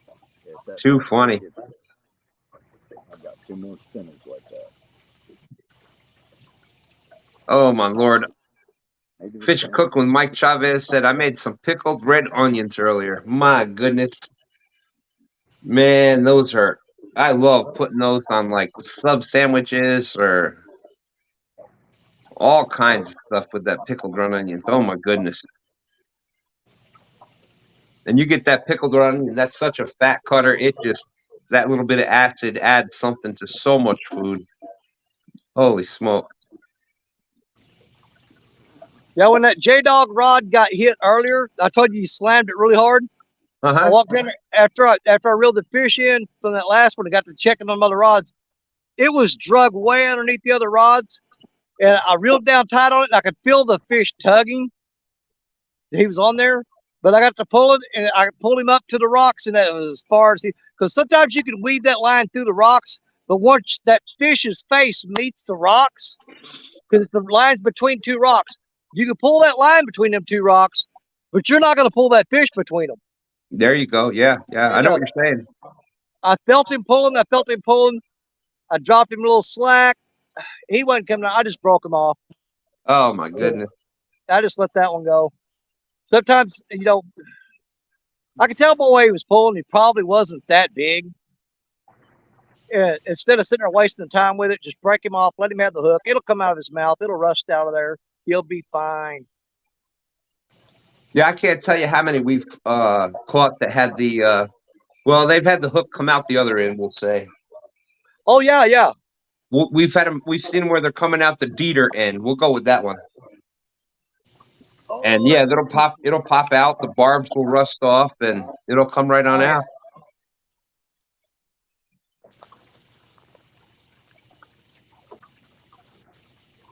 All right, Frank, you suck. Excuse me. Chris was saying that he had the homemade pumpkin cheese. What was he saying now? Gosh dang it, got me all. We're talking about all this food, got me all fired up. Yeah. Hooks and Hammocks was saying now he's having some homemade pumpkin coffee cake. And, you know, if Chris is eating it, when he says homemade, you know that Kelly made it. So you know that's damn good. Oh, yeah. Mike Chavez made some pickled red onions earlier today. Man, I love those. You know what he's going to do, right? You ever seen Charlie in the Chocolate Factory? The little girl that ate a whole bunch and swelled up like a balloon? He's going to get stuck in that freaking car.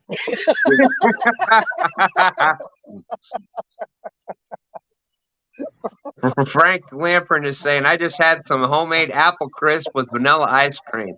That's why when you came back then, I was saying, you suck, Frank. All these people talk about all this good crap. Oh, my goodness.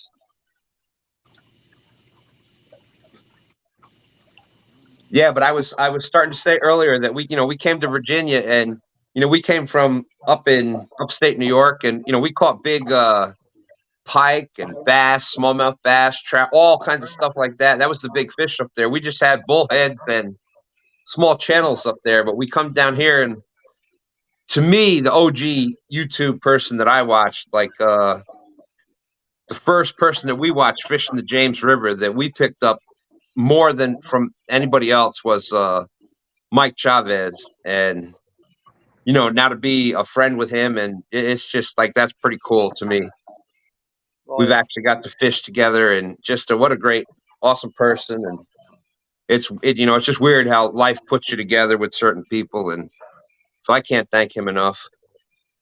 No, That's a great thing about like CatCon. You get to meet all these people that you talk to in chat, you watch, and you get to meet all these people. Oh, it's awesome. Well, I know the plan is made. I hope nothing goes wrong. But if everything works the way it's supposed to, next CatCon will be the first one where you've got all 4 Mississippi River rats are going to be there. Oh, my Lord. You better watch out. You get Creole and me together. It's going to be trouble. Oh, I know it. And then with the rest of y'all, that's bad enough to begin with.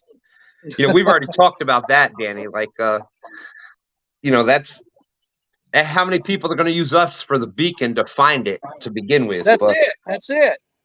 But, man, you throw Creole and everybody else in there, all the river rats together. Oh, my Lord. That's going to be something.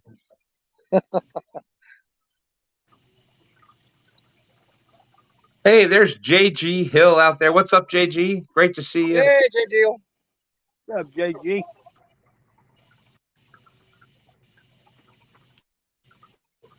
Now I forgot, how much did that last fish I caught weigh? Was that an 8 something? I can't remember. Son of a gun. Yes, I think so. No. Do you remember, Jerry, or Chat? Does Chat remember? Wasn't it 8? Crap out. I think it was 8 point something, 8.6. I try to keep those written down, but I always forget, so I just have to go back home and scroll through it and add them to the logbook. I always put date, location, type of fish, type of bait, and how much it weighed. Hey, Hooks and Hammocks. Luckily, Chris is sitting in the truck with nothing else to do. He said 8.19. There you go. I think I would have remembered that.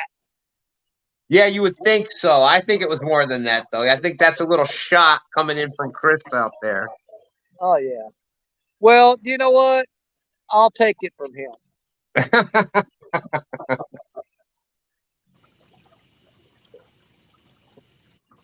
And, I say that a lot. I mean, if you can't count on your friends to give you a good kick when you're down, who can you count on? Exactly.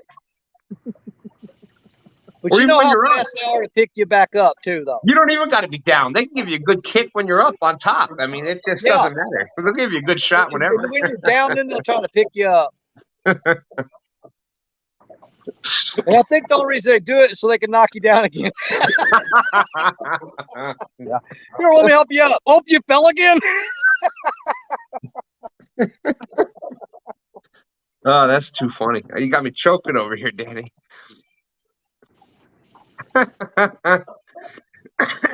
Oh my goodness. I'm sorry about the coughing. No, you're perfectly fine. Hooks and Hammock says I'm gonna pick Creole up and give him a big old bear. Come on now, Chris. Yeah. Make Wait. sure I'm there to see that. Now I want a camera rolling too. Dude, I'm just gonna say that. We're gonna have a bunch of cameras rolling for proof on that one. Oh yeah.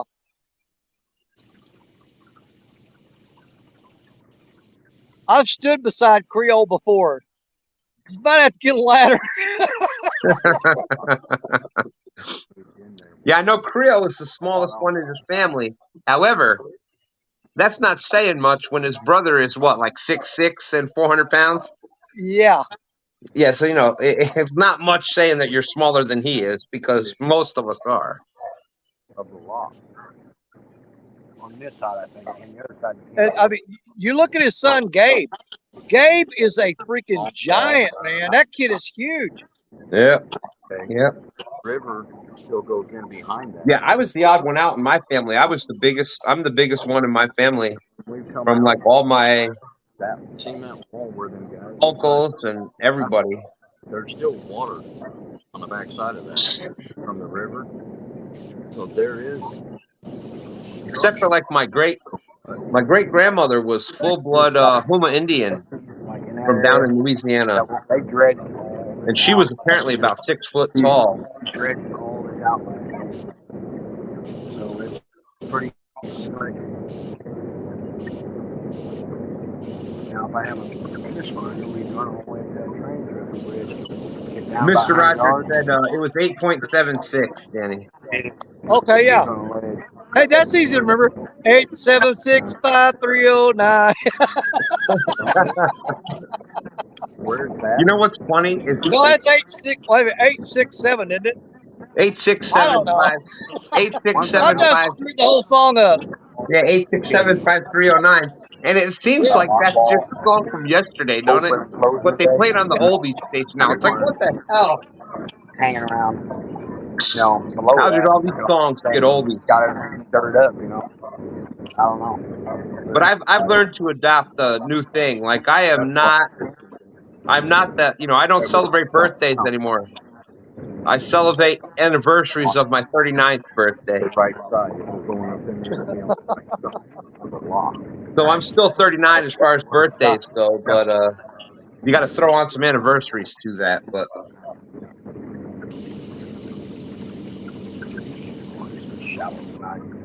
I'm really surprised. I mean, not bragging, I'm shocked that how my average has been pretty good tonight. I've hooked up on 6 fish and got 4 of them in. That's kind of unusual for the area I'm fishing in. Most of the time here, you get in like 1/4 of whatever you hook up on. I mean, these rocks, they just tear these lines up. yeah, that's what I was saying before, and that's not uncommon for the Mississippi, right? Like that's pretty much a majority of the Mississippi's got that heavy for this stuff area here, they've got a lot of riprap and what they call the revetment. That's what I'm sitting on right now. These concrete slabs. Yep. They're probably Jerry, what do you say? They're like a foot and a half wide and maybe 3 feet long. Yep, and they're just concrete slabs that are stuck together with wire, and they roll them out on the bank. And they go all the way out to the water. They will definitely cost you a lot of fish, that's for sure. Yeah, because out there in the water, the current washes underneath them and creates like caverns and caves, which is absolutely excellent for them when they're spawning. They go up and underneath that concrete. They've got a safe place to go. But when you catch those fish after the spawn, I mean, I've seen fish that we've caught here that are way more beat up and cut up than they are in other parts of the country. It's because they're ramming into sharp points of rebar and concrete. Corners. Yeah. Oh, I get it. Pieces. That makes total sense, Danny. I mean, if you stripped down buck naked and slid down this bank, it'd be like a road rash. Well, I think that's a visual sight that no one out there needs to see. But basically, that's what those fish are. They're up and underneath those Sure, concrete sure. slabs. That's what they're getting into. Let's see in chat. Oh, we're going back with the height. I missed the chat. Mike Chavez says he's got Chris Flores by about an inch. Yeah. And I don't know what it was. I don't know what it is. I think it's because I sit down a lot when I fish. But that was everybody's comment. Like I remember the first thing with CatCon, like everybody that met me was like, holy crap, you're a lot bigger than I thought you were. Exactly. I thought you were like the short guy, and the first time I ever saw you, I was like, "Holy crap!" Well, it's kind of like the first time I ever met Mark. I didn't, the way he had a camera, he doesn't look that big sitting down. And when we was up there in Mendota a couple years ago, and he come walking in, and we was eating, I was like, holy crap, man. You're over 6 foot. What the hell's going on? Mark, and he was looking at me and go, man, I thought you were a little bitty skinny guy. You're a pretty broad dude. Ooh, Yep. The physical appearance of people, for those that are coming to CatCon, physical appearance, that's probably about the only thing for most of us that you'll notice is different. Other than that, we're the same people you see on here. We may be bigger or taller or shorter or fatter or whatever than you think we are, but other than that, you meet people and you're like, son of a gun, you're just the same that I talk to every week. believe it or not, that buck naked, that was one of the considerations I had for my YouTube channel when I started. I was actually going to call it Buck Naked Fishing. You never know, Danny. Maybe you should start a side channel with that. You never know what would There happen. you go. Look how many of those channels with a little bit of side boob, they get a couple 100,000 views. So you never know. You know it. But everybody told me that said the worst thing you could do is use your name in your YouTube for your title of your YouTube channel. Yeah. And I thought, here's my thing. The ones that's easiest for me are the ones who use their name. Because come on. It takes forever a lot of times.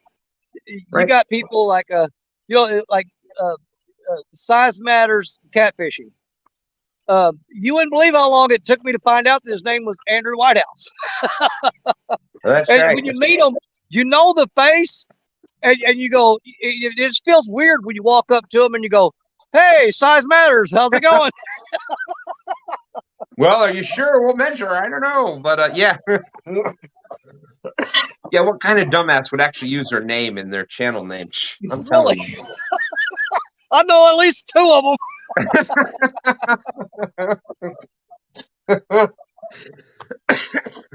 Oh my goodness. Man, it's been fun tonight. I needed this. Mike Chavez said he said side booby. Well, it's true. Like you see the thumbnails, man. You see the thumbnails with the side boob, and they got 300,000 views automatically just from the people. They're scanning through the whole video to wait for the side boob to pop up there. That's it. And the new thing that's taken over is the under boob shot. Oh gosh, that's the big thing there now. You go. Yeah, that's working out so well for everybody. I was thinking of getting a pink polka dot bikini. I can show some side and under boob myself. Man, you'd be both.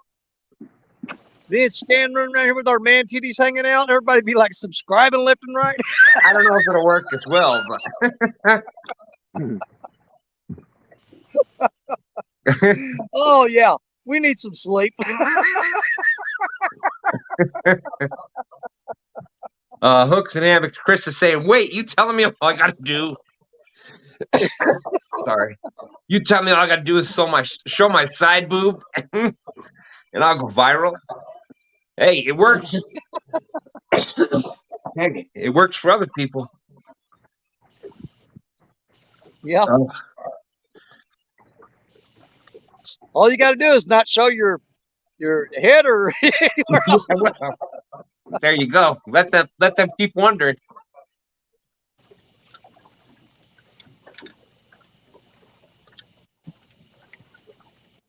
Boy, we need a big fish caught here pretty soon. Whew.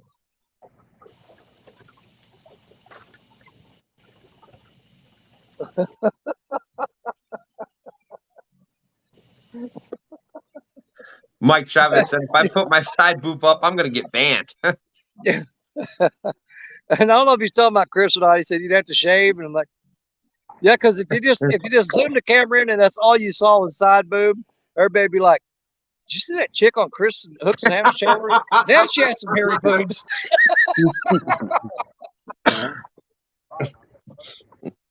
That's kind of hot, except she needs to shave. Yeah. Her wool sweater was falling apart. I don't know what that was.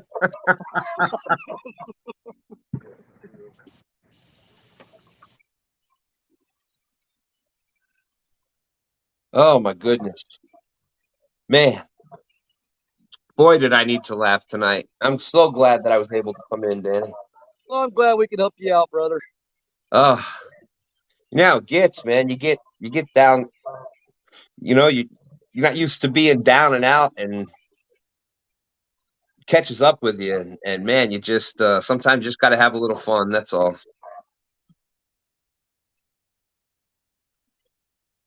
We just got a little bump on that blue rod there. He just barely tapped it. Let's see if he's going to go with it. Hold on, Matt Cass is getting a little action.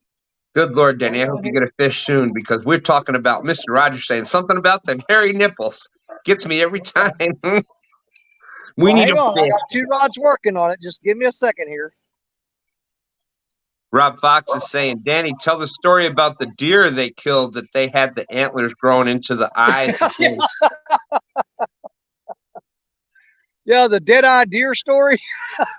That was one you got to watch. I can't retell that. It's not as funny. You guys got to remember, I'd been up for like 34 hours. And that crap was just rolling off of my head.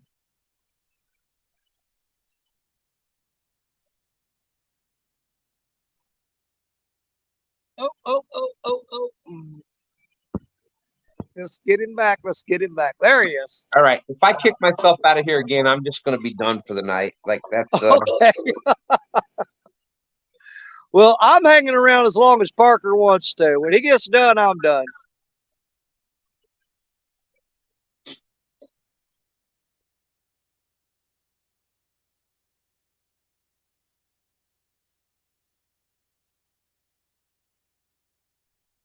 But I can't imagine Jerry Parker quitting without a fish on the boat. no. I tell you what, Danny, I'm glad to see Jerry out there on a boat, and I love. Don't get me wrong, I love bank fishing. Like that's my roots. That's my whatever. But especially now with the harder it is to walk and do those things, like it's so much easier to get to different spots in the boat and everything. But man, to see him out. Go ahead. You think about the progression of it. When we first started the Mississippi River Rats, Creole was the only one on a boat. Yeah. And it had me, Richard Cluck, and Jerry Parker was all in the bank. As slowly as time progressed, I'm the last man standing on the bank. There you go. But hey, don't think that Parker's done with bank fishing. He's too dang good at it. I promise you, he's not just going to give up the bank fishing. Dude, if I could jump over the rocks like he could, there's a bunch of spots that I would go fish. Well, that's what it is. He's getting prepared for when he can't do that no more. But he can still do it. Dude, there's some spots up in the city that they got all that riprap, the big rocks, big, those 3 foot by 3 foot square rocks, the riprap that they put in the cities to try to control the water flow. Man, up in the city of Richmond, there's some spots, and sometimes of the year, like, dude, if I could walk on those like I used to be able to, I'd just live there for a week at a time, and Oh yeah. I can't get there. But with the boat, we can get it up in there. And but yeah, there, but I really do believe, if you go from bank to the boat, like you've got an advantage because you've had to read the river from the bank. You've had to try to pick out and say, okay, this is the spot where I think they're going to be at tonight. Yeah, And you know what? I've noticed this. You got to be careful because sometimes it causes a conflict between. You start learning these electronics, and you're not quite going. But then you'll start. You knew how to read the river before. yeah, Okay, and you would look at a spot and say, you could say, okay, that looks like it'll hold fish by the way the eddy is or the current or whatever, and you knew that. But then you start trying to read electronics, and anytime they contradict each other, you'll forget or put back seat to what you know to be fact. yeah. I hear And you. if you hang in there long enough and you get the electronics figured out, you're going to go with that, no doubt about it. But in the process of figuring those electronics out, a lot of times you will throw out what you already know because you're trying to figure out this electronic stuff. Totally agree. Hey, there's Lance McCoo guys out there, PA Trapping and Outdoors. Yeah, I mean, I'm let's see, Mr. Rogers 317. I see that rod down there about to go, ain't it? I'm thinking they're talking about yours.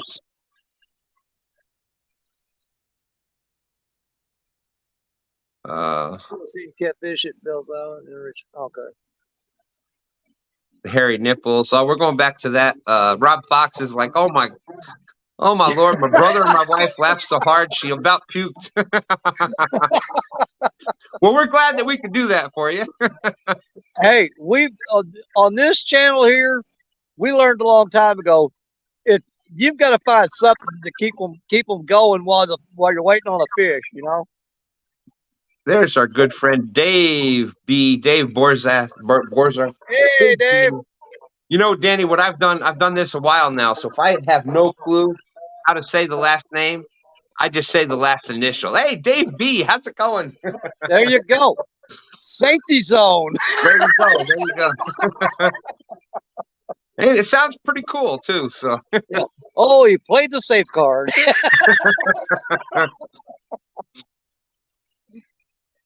Lance finally had to tell me that my last name is like Cool Guy, so that's how I remembered his. It's Lance McCool Guy. There you go. Yeah, there was somebody on there one day. It was a new person. They had me cracking up.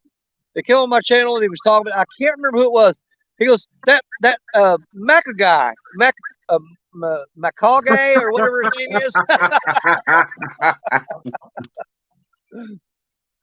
Oh, let's see. Danny and Parker, we've got a request. We've got this guy, what's his name out there? Hooks and Hammocks says he's in his seat reclined, and he's just ready for Danny and Parker to sing him a lullaby to sleep. Let me think. I did Operator the last time by Jim Croce. Let me think on it for a minute. See if I can come up with a good song while that red and green light is down there blinking. Oh, come on now. Come on. Take it. Oh, I hate it when they do that. Oh, he's still banging on it. Come on. Uncle Lou Rod. I got two rods getting hit at the same time. They're probably tied together. I love it. Come on, guys. Let's do something. Let's see who's going to get hit first. Is it going to be the Yellow Mad Cat's Bolt, the Lisa rod? Or is it going to be Rodney, the Uncle Lou rod? And then they're both going, neither one of us. Thank you very much. We had my my middle granddaughter out there. Now I keep saying my youngest, but now I forget I've got my youngest granddaughter is only a year and change, but we had Tiny Smith's out there with us, and we let her name the two Uncle Lou rods. She called them Bluey and Purple Nurple. So that's our two Uncle Lou rods. The blue one and the purple one is Bluey and Purple Nurple. So I don't know. Hey, Hooks, are you a Garth Brooks fan? Hold on, the fish are gonna start biting. They don't want me to sing. They go, quick, grab the hook. He's gonna sing. Mike Chavez is saying we should do a Jimmy Buffett song. Watch that Uncle Lou rod right there. He's starting to bang on it. He may get it. Come on, buddy. What's He's up? getting it. He's getting it. He's pumping on it. Come on. Come on, fish. If you don't want to hear Denny sing, come on, fish. If you don't bend that rod, I'm gonna start singing. Oh my goodness. He's pecking at it. He's thinking. How hard Well, can I hear it down here in the water? Let me see. That's a pretty good sized chunk of bait. He may be just working his way around to the hook. Hopefully he'll find it. Steely Dan Dr. Woo. Yeah, like I'm doing that one. Oh, thank you. Yeah, why don't you come up with something easy to sing? Yeah.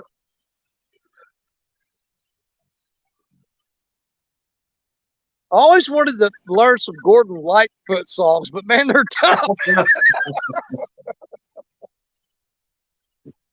One of my favorite Gordon Lightfoot songs, believe it or not, is "The Wreck of the Edmund Fitzgerald." I love that song. Oh, dude. That's got some. I agree, and that that always gets me like. That's something I always wanted to do. Be a fisherman, fisherman. Oh, come on now. He pulled a little bit hard. Come on. That fish is like, oh crap! Stan's about to tell one of those damn stories again. Let's bite. He's hanging around there. He's not going nowhere. He's wanting that bait. He's just trying to figure out how he wants to get it in his mouth. We're just gonna let him eat.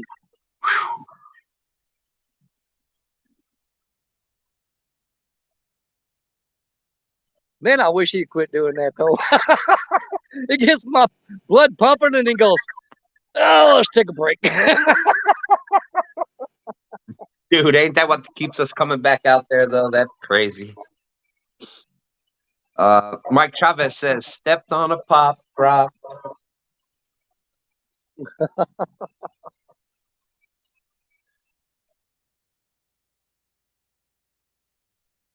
He's still there. He's bumping it. He's bumping it. Come on, bend it, son. That may be just a little bitty fish trying to eat that big old bait. I don't know if you guys can see that thing moving or not when he hits it. There he goes, right there. There he goes. The second rod. There. That's the one he's pecking on now.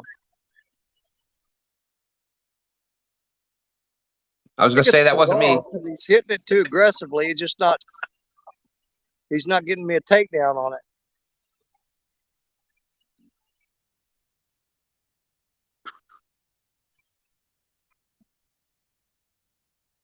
Come on, buddy. Yeah, good choice. Good song choice, Mike Chavez. That dang song is going through my head now. Some people say that it's a woman to blame, but I know. Oh, good song.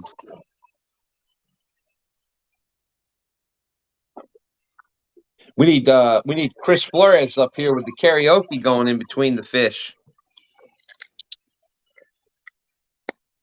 Another person I can't wait to meet to see back at Cattin again. Oh, the blue rod just got tapped.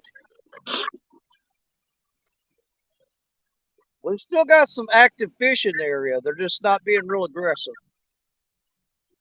That's a good sign, though.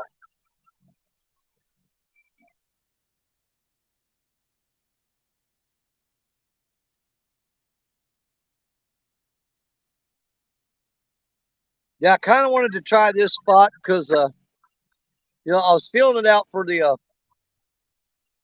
monster hunt, but I just don't think a 26-pound flathead is going to be enough for that. Yep. You know, stranger things have happened. What won it last year? 27 pounds? Oh, don't bring up last year. Too soon. It's too soon. I was winning that with like a 21-pound flathead till 8 minutes left. Yep. And then Jeremy Tournament's cat, yeah, caught like a upper 20s. Yeah, I think it was like a 27-pounder. Yeah, something like that. Which you know, I'm glad part of me is like I'm glad he caught the bigger fish. The other part of me is like, son of a gun, can I ever just win Can I a get a palmetto break? catch instead of second place ever? Yeah, because there was like, what was it, like 10 minutes left or something like 8 that? minutes. 8 minutes, Danny. 8. Not 8 that I was minutes counting. left. No, I wasn't counting. It was, 7 minutes and 42 seconds. Not that I was counting. Yeah. And dude, I had that fish for it was like 2 or 3 hours. And I'm like, all right, somebody's going to get a big one. There's no way this. And then it kept lasting. And I'm like, holy crap, I might actually win. I might finally win a Palmetto Cats tournament. And it got to the last 10 minutes. I'm like, holy crap, I can't believe this. I'm like, I really do. Like I said, part of me was like, oh man, we can't win the monster hunt with like a super small flathead like this. But the other part of me is like, screw that. I'm going to win. I'm happy. Oh, there he goes. There he goes. Come on. Oh, no. Are you going to do it? Come on. What is up with that fish? Come on already. I really thought he was going to take it that time. He put a little bit more bend on it. I thought he was going to go that time. You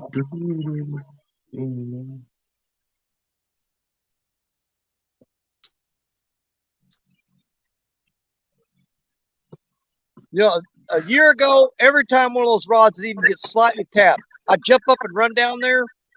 But as I've gotten older, I've learned to say, screw it. I'm with you. I'm like, no, I'm not getting up for that. You got to do better than that. That's right. Every time I've jumped up and ran tonight, the rod was bent over and stayed bent over. Well, and Danny, you fish on such flat, even surfaces, Oh, you know. I can't believe I haven't tripped over that rock yet.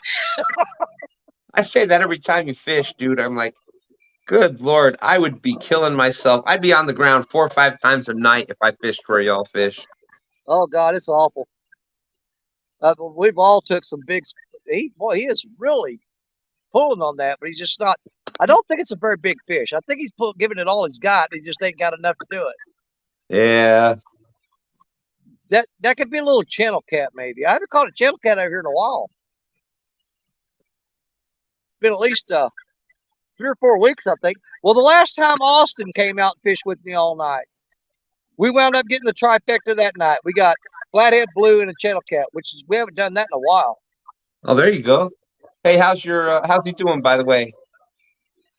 He's been working on he rebuilt the engine on his truck, and he got it all finished, and he wasn't happy with it, and he tore it apart again. Good Lord. But Austin works long weekends. He was wanting to fish with me next weekend, and I told him, I said, well, here's the thing. I've got the monster hunt next weekend.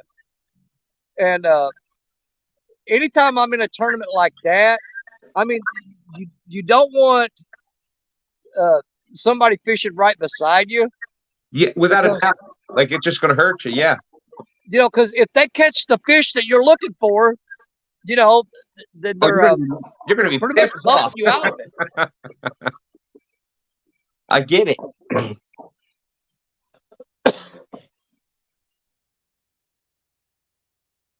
I mean, as happy as I'd be for Austin to land a 50, 60, 70-pound fish, if I'm in a monster hunt and he lands it and I can't count it, I'm like, Why didn't you stay home? Yeah, Sweeney, I get you. I'm the same boat, Danny. Same thing.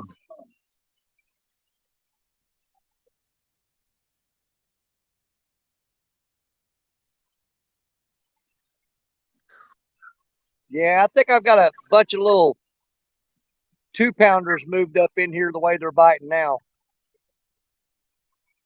Dave B. Yeah, Danny's had a great night tonight. Dave B. was asking what you caught so far, Danny. You want to go over everything you caught so far tonight? We started out with a small blue of 3.8 pounds. Then we moved up to I think it was a 15 or 16 pound blue. We got a 26 pound flathead. And the last fish we caught was 8 point something. Yeah, And and we broke Dave off B. we broke off a monster. Had to be 100. Oh, I'd say 122, Danny. Go for it all. It was We had a 122. massive takedown, and I forgot to check the leader, and he snapped it off because he'd been rubbing on the rocks. But yeah, that was a good fish. You can generally tell from I can usually tell a 20 to 30 pound fish on the takedown. Yep. To me, the 30 pounders I catch fight harder than the bigger fish a lot of times. Well, Dude, that little that's there is something. just really tugging on that. A 30-pound Mississippi River blue cat will, for me, has put up more of a fight than a 50, 60, or a 70. Now, for some reason, the 40s want to kind of hang in there with them, but It's those slow, steady takedowns that I like. It just goes down slow and just very. That's the ones that get me excited. See that 26 pound flathead that I reeled in tonight. He only tugged that rod a couple times when I was reeling him in. And he wanted it back, and yeah, he pulled on it. But the majority of the flatheads that I reel in here, it feels like you're reeling in dead weight. They go to the bottom, and it's like they just lay down and just let you drag them along the bottom. Yeah, it's definitely that's one of the things. It's totally different fighting a fish from the boat and from the bank. Oh yeah. Because from the bank, think about it. You're pretty much dragging him across current. You're trying to keep him, and with the boat, you're pretty much bringing him up against the current. So it's two different battles. Well, he is just pecking on that rod. Let's see. There was fingers. There we go.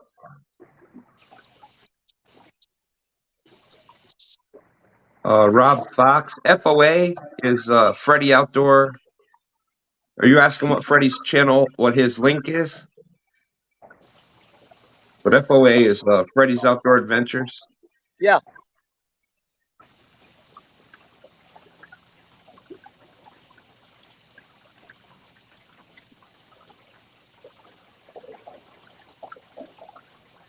Let's see. I'm trying to do the quick math on it.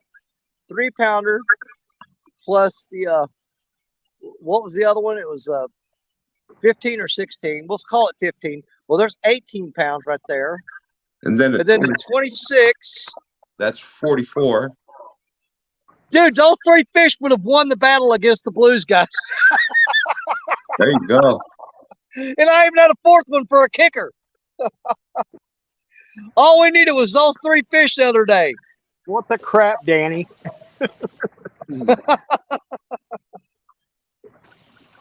That was, It's not a daytime bite, Jerry. They're, as you can see. Oh yeah. I fished from 2 o'clock until dark without a single bite.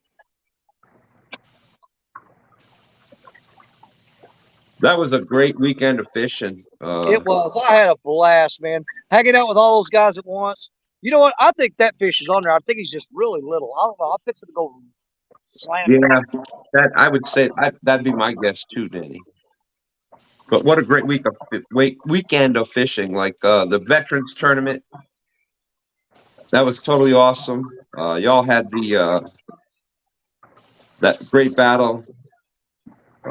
That was when Stand 3 and Austin went out last weekend, and Austin got fishing fever. Got on three 3 PBs in one night.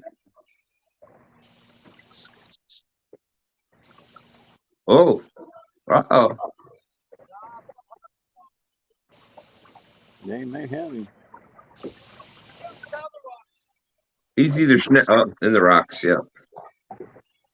Looking like a nice one at first, but he may still be on.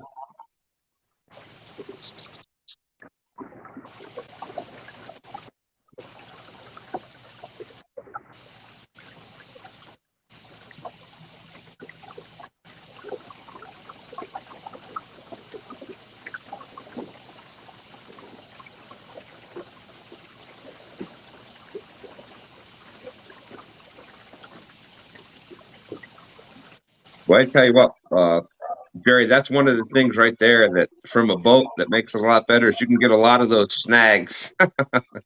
Yeah, we done that a few times today. We got to fire up and just kind of get over top of it and get our rig. But Yep. Yeah, it makes it a no lot problem. better. You don't lose as much gear, that's for sure. Well, like I said earlier, if there's anything that feel free to reach out. Stand 3 is like OCD with lining up the boat, and so you got any questions or anything, feel free to reach out. Well, Big Bang, I need to get my transducer. It's on Oh, back order. you know what? And it's not for finding. It's not what everybody thinks. Like for finding fish. It's more so you can get lined up on the right depth, right on the Exactly. I find want the to find ledge. my You can fire find. hole. Yeah, exactly. Yep, that's the biggest thing with it. Exactly. And that's the one thing from the boat that I think is even more important than the bank. Like we've moved the boat 10, 15 feet sometimes, just maybe up and to the right a little bit further out to the channel, and bam, 60-pound fish, like just out of nowhere. Oh, yeah. And we were only off by 15 feet. It's crazy how important boat position is. Got to get in their scent stream. You're exactly. See, that's what I love about this 3-way breakaway rig. Yeah, I got hung up in the rocks, but all I lost was my sinker, my weight. I got back my swivel, I got back my hook, just by simply pulling on that, popping it, and working that out there and breaking that sinker off. But yeah, that little fish, he pulled on it, tugged on it, he got it wrapped up pretty good there. Yeah. We should get most of our rig back. Yeah, we were kind of talking about that while you're down there, Danny. Like that's the one big advantage. One of the big advantages from a boat is, that gets hung up like that in a boat. You just kind of up anchor and you go down over top of it or a little past it, and it comes right out. Where from the bank, you don't have that luxury. You got to kind of pull it and break it off. You can run upstream and downstream, but basically it doesn't change the direction. It just changes the angle. Yeah. You're still pulling from the same direction. You're just pulling at a different angle. Yeah. If that makes sense. I mean, it's still around that rock down there. You can run up far upstream and downstream as you want. You need to get on the other side of that rock and pull away from it. You can't do that. Yeah. Yeah. You're in the boat. You can go right over top of it and boop, comes right out. That's another thing I talked about last Sunday. When I got that huge takedown of that fish was hooked up. I had him on there. And he got in those rocks. If I would have thought and been patient, hold on, there goes that freaking mad catch rod. It always does it when I'm tying a knot. If I would have waited and been patient and let Richard run down here and pull up here and me jump on the front of the boat, he could have backed out there and we would have got that fish. Yep. But the key word there was you would have had to be patient. Yeah.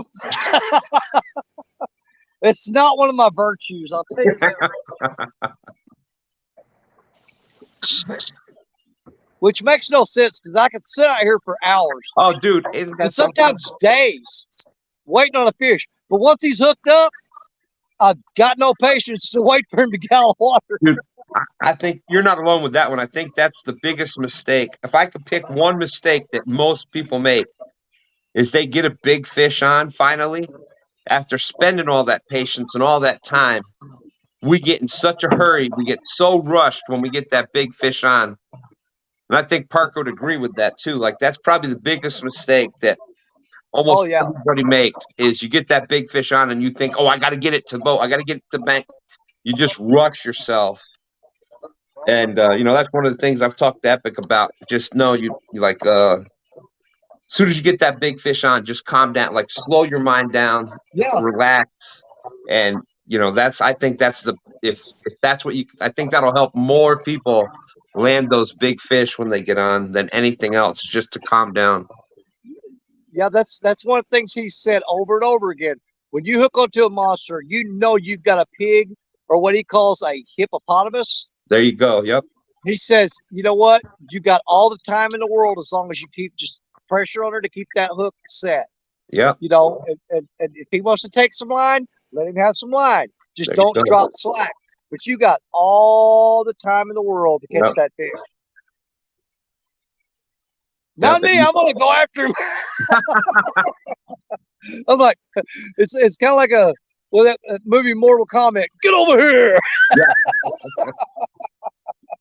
Yeah, we can sit here so calm as can be talking until you get that big fish on your line, and that goes right out the window. Happens. Yeah. All logic, all rational thought is just all you know is okay. Just keep it tight, keep the rod tip up, and reel down on him. But if you can remember one thing, you get that big fish on there. Just think of Danny and I talking and telling you to relax. There you go. Now, that being said, okay, there is an exception to that rule. And it's the situation I'm in right here. And Jerry's been in the situation a lot. Mm-hmm. And these there's some big, huge rocks at the bottom of this river. Now, if you get a big fish on there, what's he going to do? He's going to try to make a run for them rocks. Yeah, right down in it. Yep. A lot of times you have no choice. You've got to put everything you've got on that fish. You've got to keep him off the bottom. If he makes it to the bottom and makes it to them rocks, it's game over. And we've lost a lot of fish because we put so much pressure on them to try to keep them off that bottom and keep away from them rocks. But actually, you've got no other choice. If they get down there and find a big slab of concrete or a big rock and they go under it or around it, then you're done. Yeah. Because that fish has got all the leverage in the world once he gets that line wrapped around that rock. Yeah, and that's the big reason that I'm not I know some people love braid. I'm not one of them. I've lost more big fish on braid. I've been able to bring them off bottom, but then during that fight, it catches some sort of other rock or something, and I've had more big fish pop off like that because of braid and debris. But teach your own. Like if you've had that happen to you, you're going to hate braid. If you've landed more fish on braid, you're going to love braid. It's just one of those things. Right. I mean, ironically, the majority of my biggest fish have come on Black Betty, and I run 50 to 80 pound braid on Betty on a spinning rod. There you go. But now with that being said, Black Betty's 16 foot, so you can so you're actually lift her up higher up away from the bottom. There you go. And that fish has got more leverage on you with a 16-foot rod. But if you'll anchor that rod, and with lack of any other way to say it, that's got a long handle that sticks out past the reel, and I'll put that against my thigh and stick my hand up there above that reel and just use my thigh for leverage and pull that fish in with that big rod. If I try to just hold it like a normal rod, it's going to pull it out of my hand. It's just got too much leverage with a 16-foot rod. But if you get that anchor point down below on that lower part of that rod, it helps a lot. There you go. All right, we've got this rig tied back up. Let's get it back out there. That totally makes sense, Danny. With a rod that big using braid, that rod that long, that totally makes sense. Because your stretch is going to be in your pole, not in your line. You have that big of a pole, and then the stretch with mono in that too. You're going to have too much stretch, too much play. But with having the braid, which doesn't have the stretch, but then having that 16-foot pole, That makes a lot of sense, having braid on that pole.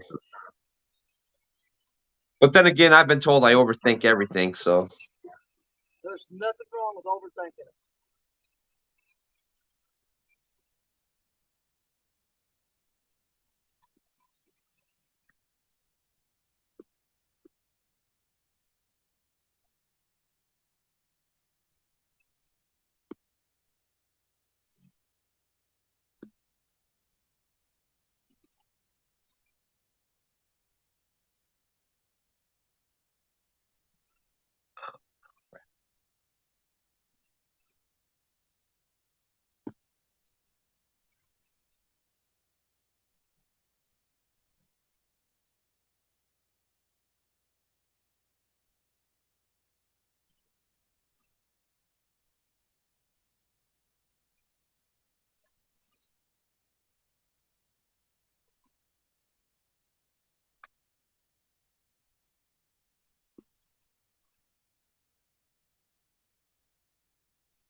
All right, PA Trapping, great to see you in tonight.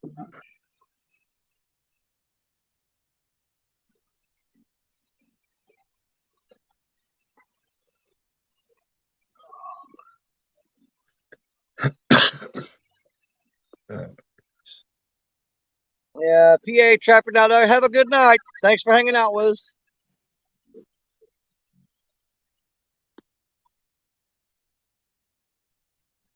Yeah, some awesome people out there, Danny. I can't thank, how much time they spend with all of us, and just Oh, great yeah. people.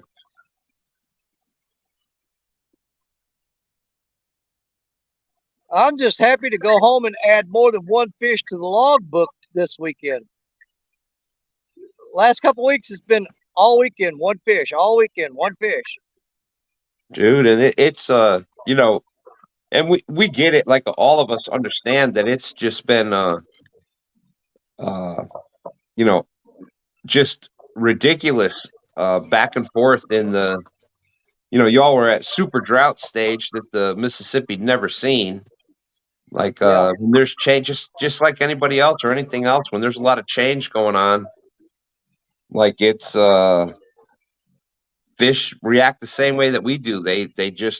They're not hungry, they're not eating, they're moving, they're doing different things, and a lot of times feeding is the last thing they're thinking about. So with all the ups and downs and everything, that totally makes sense. Well, it stresses them out because their Yeah, environment exactly. changes so drastically. And when a fish is stressed, the last thing it's going to do is eat. That's a great way to say it. That's a great way to say it. But we'll say if the even if it gets really really low, if it'll hold that depth for an extended period of time, at some point they're going to start to calm down. And hello, man, cats, what are you doing over there? They're going to calm down and start feeding again. Yep. I agree. I agree. But we've had a weird year here also. Like the fish we've been catching lately, and I was talking to a lot of people at the tournament here today. Dustin and I ended up going to the weigh-in to try to cheer Stan 3 and Dan on there. But a lot of people I was talking to here on James, they were experiencing the same thing we were. It's like we had two separate spawns. We had an early spawn because we had warmer winter temperatures. Everything was really earlier than what it normally was. So Yeah. they went into spawn about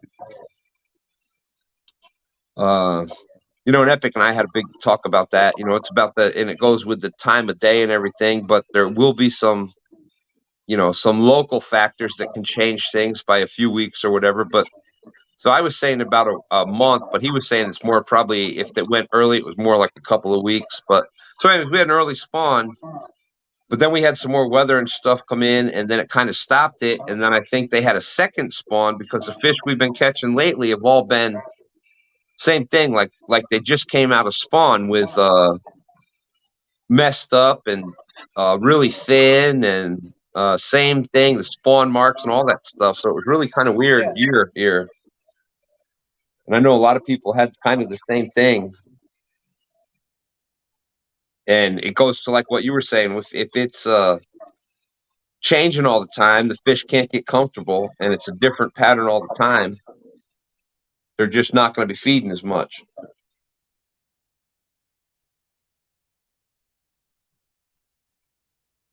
And, you know, anytime we're having these discussions, I always want to stress to people, you know, especially here recently, that a lot of what we're talking about is just what we're speculating, what we think could be happening and stuff. Don't get all bent out of shape saying, "Oh, we're trying to give expert advice about something that's." No, we're speculating. You know, don't get your panties in a wad. You'll be all right. We're just talking about our own experiences and people that we've spoken to. You know, our experiences of what we think's going on. Yep. I mean, a lot of times when the fish aren't biting, you're going to spend so much time trying to figure out what's causing it. Of course. And you're going to come up with 1,000 different ideas. Yep, I agree. You're right. And there's always going to be that, you know, that anomaly that, oh, I don't know what they're talking about. I caught that 50-pounder. Right. I mean, like right now, last fall, when I got my PB, my 70-pounder, it was smack dab in the middle of spawn, and man, I tell you what, that was one of the greatest days I ever had, because man, I had all my River Rat brothers up on panel. I had Epic and Sean up on panel, and in the middle of spawn, nobody's getting a bite. And Black Betty bends over and we smoke a 70-pounder. Well, dude, I thought you were going to say one of your I'll give you that one. That's got to be one of your best. I would have to say one of your second best was when you were the only one to catch a fish during the Iron Cats tournament. Yeah, that was pretty cool too. Yeah, no, because that was nerve-wracking. Oh, listen to Danny. Oh, that was pretty cool too. I thought it kind of sucked, but yeah, but you know, it goes back to what you were talking about earlier. That was one of the most nerve-wracking moments of my life. Because, when you were talking about when you were winning the monster hunt, and you had 8 minutes to go, and you could see the finish line. Oh yeah, and you just knew this was it. When I hooked the only fish in the whole tournament, I had 30 minutes to go. Yeah. And I was sweating bullets. I said, somebody's going to catch one in a minute, and this is going to go into overtime. I'm like, crap. Because all they had to do was catch a 17-inch fish. Yeah. That's it. Yeah. I mean, they catch a little channel cat, it would beat or tie my fish would be worth the same amount. And I was sweating bullets for 30 minutes going, oh, clock, can you run any slower? Yeah, but dude, when it's across the country bad like that, that's what's the word I'm looking for? That's an accomplishment. That's you managed to pull the only fish across the country out of some of the best catfishing waters. So I mean, what a feather in your hat! What an accomplishment you did that day. That was amazing. It was absolutely a proud moment for me. I guarantee you that. Oh, I'll give you that. You definitely beat me. That was across the country, and that's what's great about doing these YouTube tournaments and stuff. It's where else are you going to do that? Where else can you go against? I mean, it was I think the Tennessee River was up there, the James, the Mississippi, the boom, boom. And you were the only one to catch a fish that day. I mean, what a day. That's just. And Stan, if you remember that, you and I, in particularly, we were getting hammered by that freaking wheel right off the bat. We got screwed.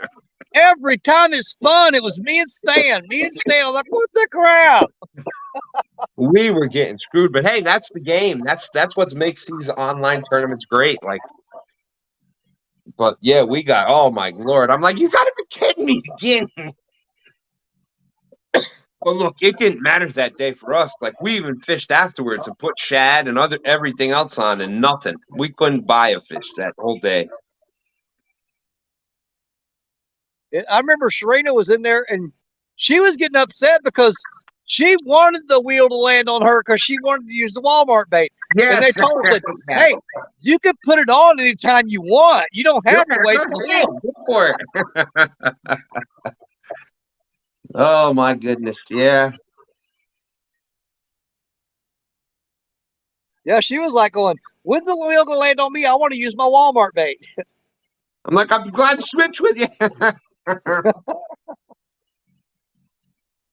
And if you remember, that was when you and I were coming up with all those goofy ideas on how to put that bait on her. I think you like tore a piece of your sock off or something. Yes, What I did you did. do? Yes, a shirt or sock or something. Yeah, Yeah, it worked, but it didn't work. You know what I mean? yeah.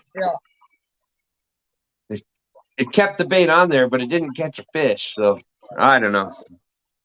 Yeah, I think I got down to where I only had one rod, which was Black Betty, that had the bait of my choice on it, which at the time I think was cut skipjack. Yeah, I'm pretty And sure she that. finally hooked up. Dude, I she thought one went more boom. spin and I'm going to have all Walmart bait in the water. Well, listen, dude, I was happy for you, brother. That was, of course, you always want to win the things, but Right. totally happy for you. What an accomplishment! That was a great, great day. And I actually got 3 medals off that. I got biggest fish, most fish, most fish. That's right. and overall winner for the whole weekend because that was a 2-day tournament. Yep. Yeah, when you only catch one fish, that's when you're the only one to catch a fish.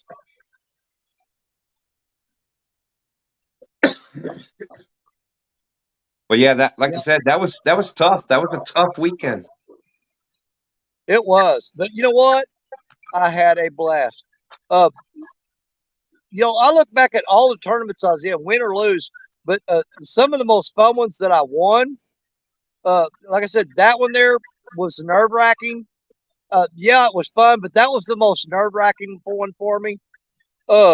One that was fun for me was 3+1 outdoors 1K tournament. I won that one.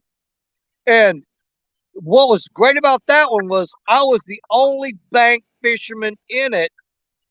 And I managed to pull off a win against all those boats. Okay. There you go. The most fun tournament that I ever won was J Dog's that sabotage tournament. When I had to do the hula hoop and this and that, they would spin a wheel and you had to do something stupid. Yeah. And I had the most fish that day. I caught the most fish that day. Larry Payne had the second most fish, and they spun the wheel to team us up, and you had to combine your fish. And they spun the wheel, and it landed on my name. They spun it again, and it landed on Larry. After it did that, it was over because there's no way any combination of any other people could beat what we had on the board. Right. Hey, and there's Mike Greenwell. There wasn't enough people for him to have a partner, so they actually doubled his weight. And Mike, I think, was one of the closest ones to catching me and Larry. Mike never does well on the wheel. Like he might as well just. I don't think he's ever been lucky on the wheel. So Right. No, the wheel does not like Mike. Hey, there's Mark, Catfish and Crappies out in there. How's it going, Mark? Great to see you. Now, that being said, Mike Greenwell got one of the best wins on the wheel the other night when he got that rod that he won off of Muskrat Mill. What was that, a Patriot? Oh, dude, I missed it. I wasn't able to, with being sick, and my wife It not. was the new Mad Cat's carbine rod or carbine, whatever you'll call it. Oh, wow. Yeah. Hey, it's all decked out like the American flag. It's got the red and the white, or red and white stripes on it with the blue patch with the stars in it. That rod was absolutely beautiful, and Mike Greenwell won it. Good for him. Good for him. I mean, it was. You know, I'm glad when I know people that are gonna. I'm glad to see people that I know are gonna use it, and it's not gonna. You know, it's gonna get Exactly. used. I'm glad No, to see them win. exactly. You know you're going to see that rod. Of course, you know, I always want to win it myself, but you know, I'm just saying, if Oh I yeah. can't win it, I want to at least see somebody that's going to use the heck out of it win it. And so, good job for him. That's awesome. You know, and I've got a FOA rod that I won. Um, the sad thing about that, though, the little 5-footer, is generally the only time. No, I love that 5-footer. He gave me a choice between the 5-footer or the long one. I wanted the 5. I There you absolutely go. wanted the 5. But the only time I get to use that is if I'm on the boat with Richard Yeah. or if I'm in the kayak with Austin. Not in the same kayak, mind you. He's got 2 kayaks, and we put them both in the water. Yeah. I'm not like sitting on his lap while we're fishing.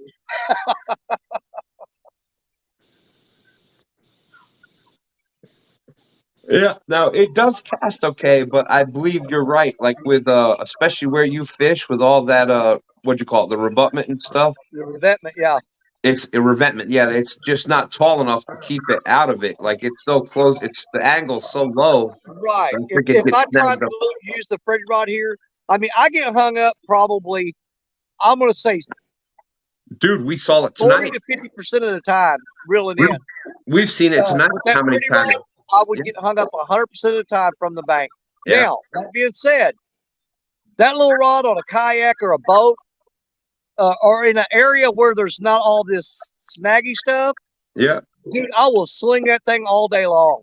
Yeah, it casts great. Like for the size of it, it casts great. Oh God, yeah. And the power in that rod is unbelievable.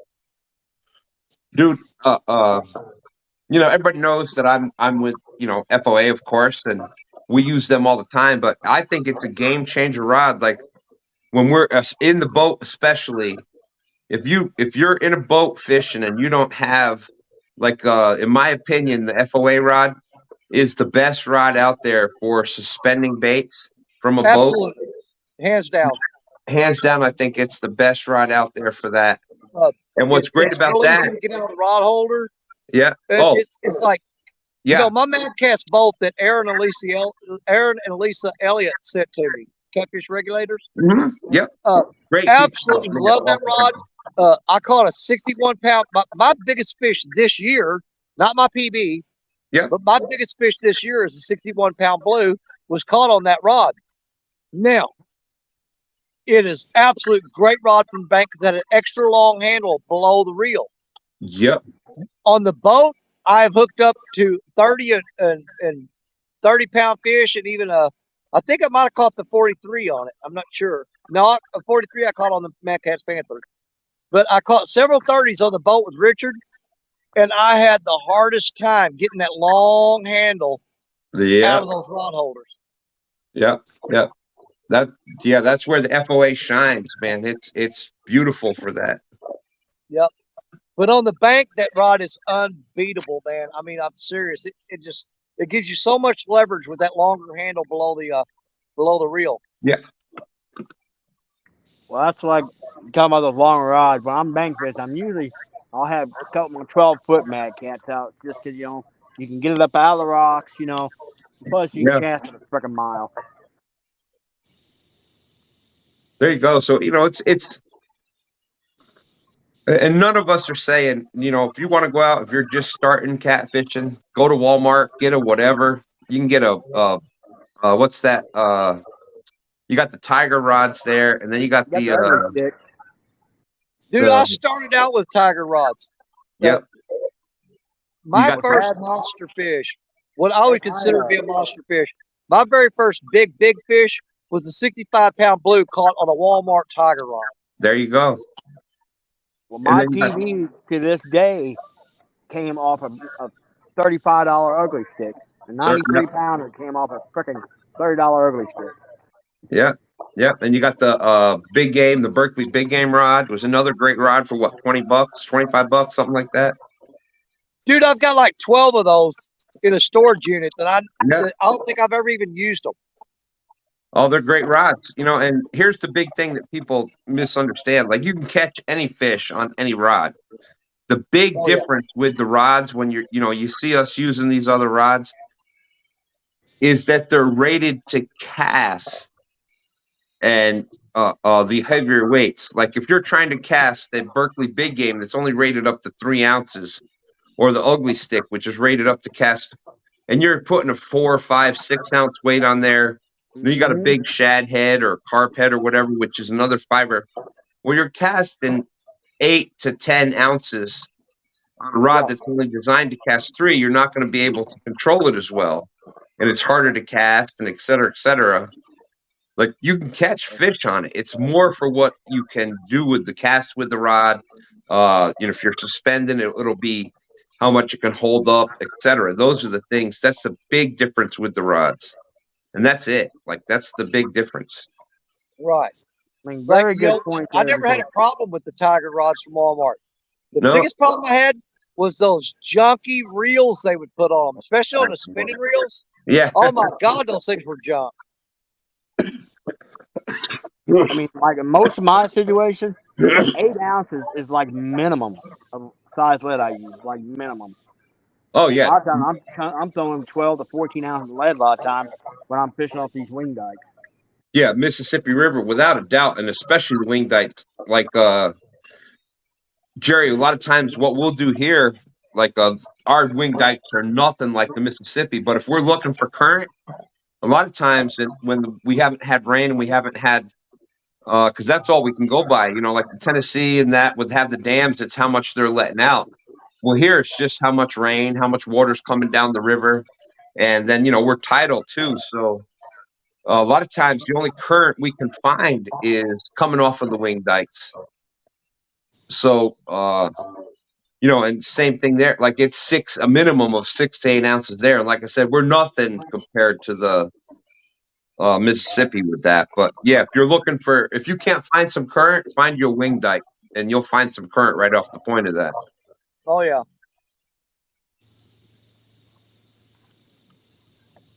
But yeah, but like I said, that's the big difference with the cheaper rods and going up to the FOAs or the Mad Cats or the uh, uh what Big Absolutely. Cat Fever, or et cetera, et cetera, et cetera. Any of those rods, they're all great rods. Uncle Lou's rods, awesome rods. We've caught some amazing fish.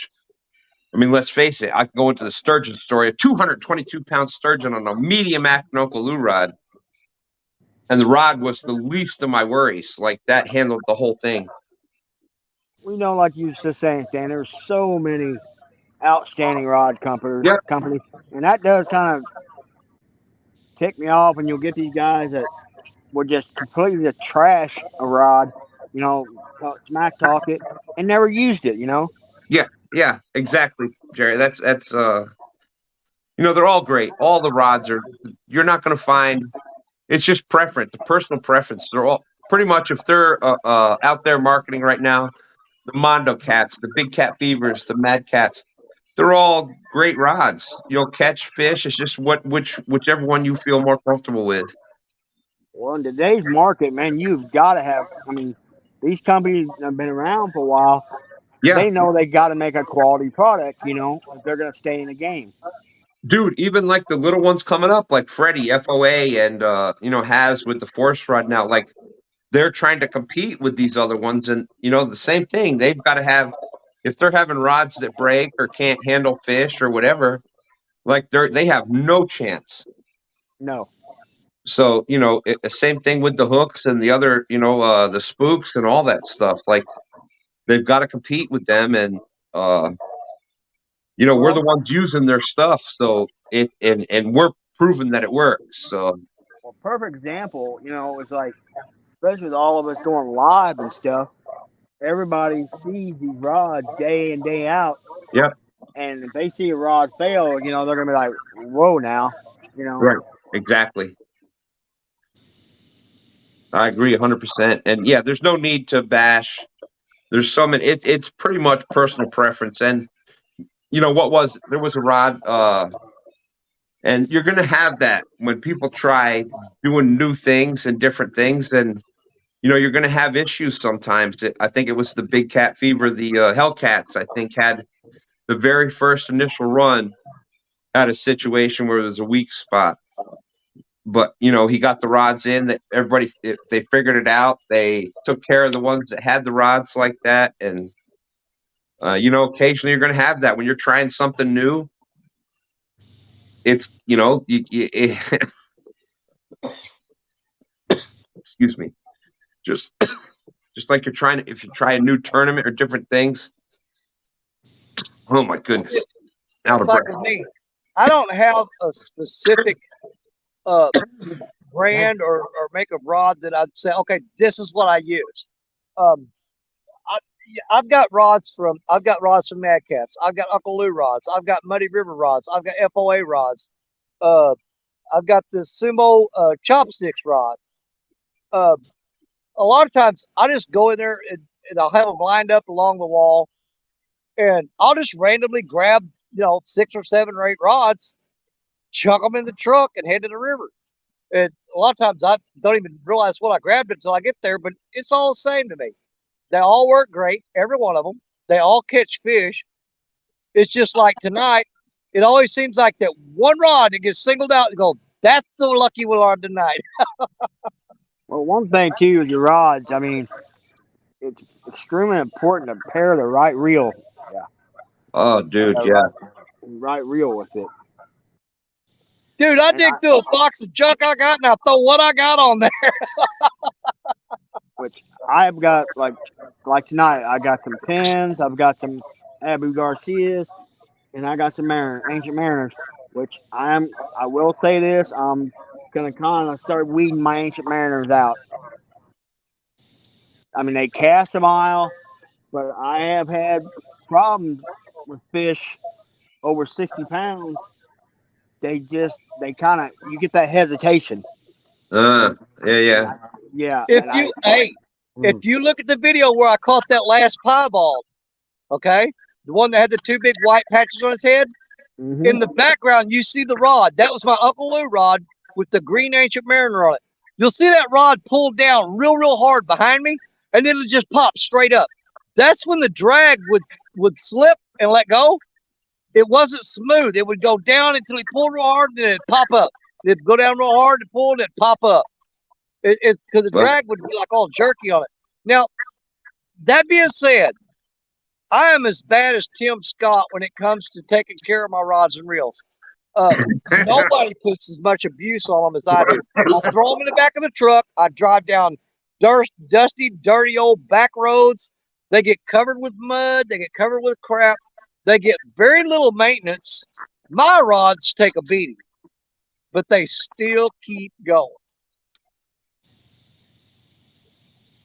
I'm going to throw this out there. My opinion.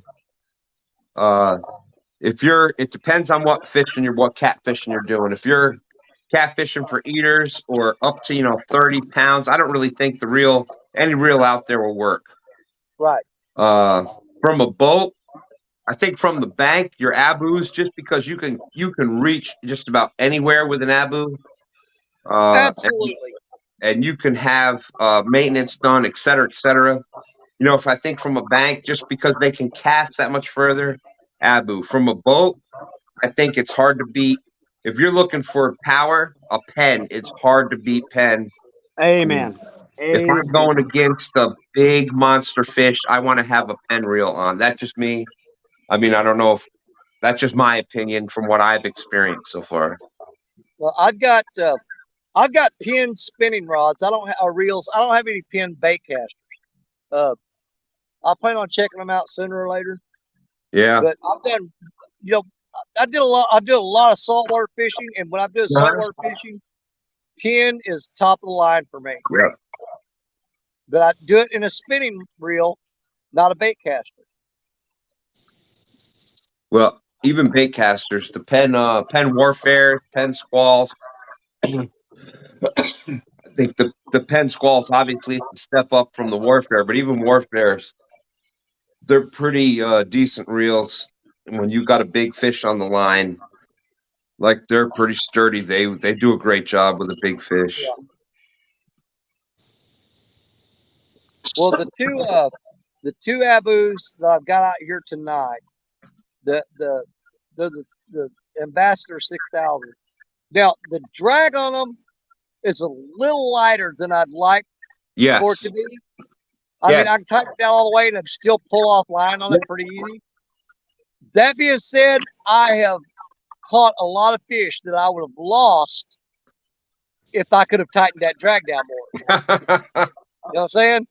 I agree. I hear you. That light drag has saved me from losing fish more times than I can count. Like I've got a Catfish Pro CTS, CTS 600 that I got from J-Dog. You tighten the drag down on that thing, and you can pull your freaking truck with it. And I lost a massive fish because of that one night. It snapped 50-pound braid because the drag would not move, and I was trying to loosen it up real quick, and I didn't make it in time. He went from that rod pointing straight up at 12 o'clock, and he was pulling and pulling, and he was pulling it down out of my hands. And by the time he got done pulling, it was pointing straight at him, and I couldn't get the drag loosened up fast enough, and he'd pop the line. And that is the worst feeling in the world. Like that's it was on the same night that I was fishing with Jody, and dude, she caught or she hooked up into what had to be, without a doubt, the biggest fish she's ever hooked into. And that thing took her for a ride. She fought it as hard as she could. She got it coming up. She fought it forever. There was bubbles coming up from the bottom. And she got it to where it was almost broke the surface. And that thing slammed that rod down and snapped that line. Jody had to go sit behind the console of the boat out of sight for a minute and kind of get herself together, because that really, really just messed her up. Dude, and it wasn't probably 15 minutes later when that happened to me with that Catfish Pro rod, a reel. Hey, we've all been there. That's what makes that's the difference, I think, right there. Fishing for trophy fish, for trophy catfish. That's the difference. Like you're gonna miss.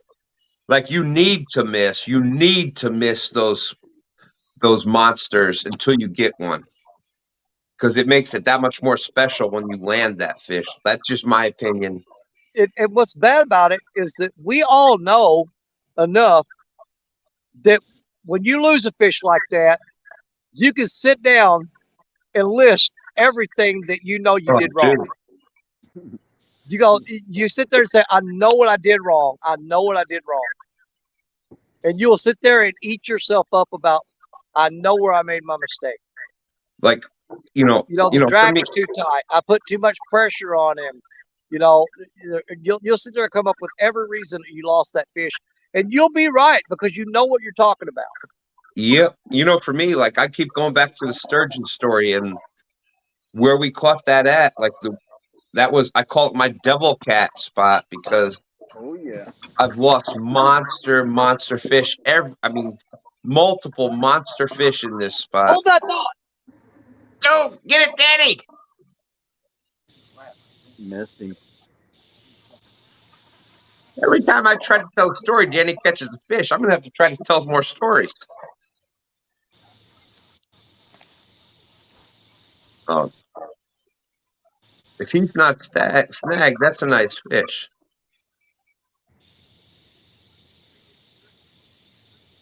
Right here's gonna be one.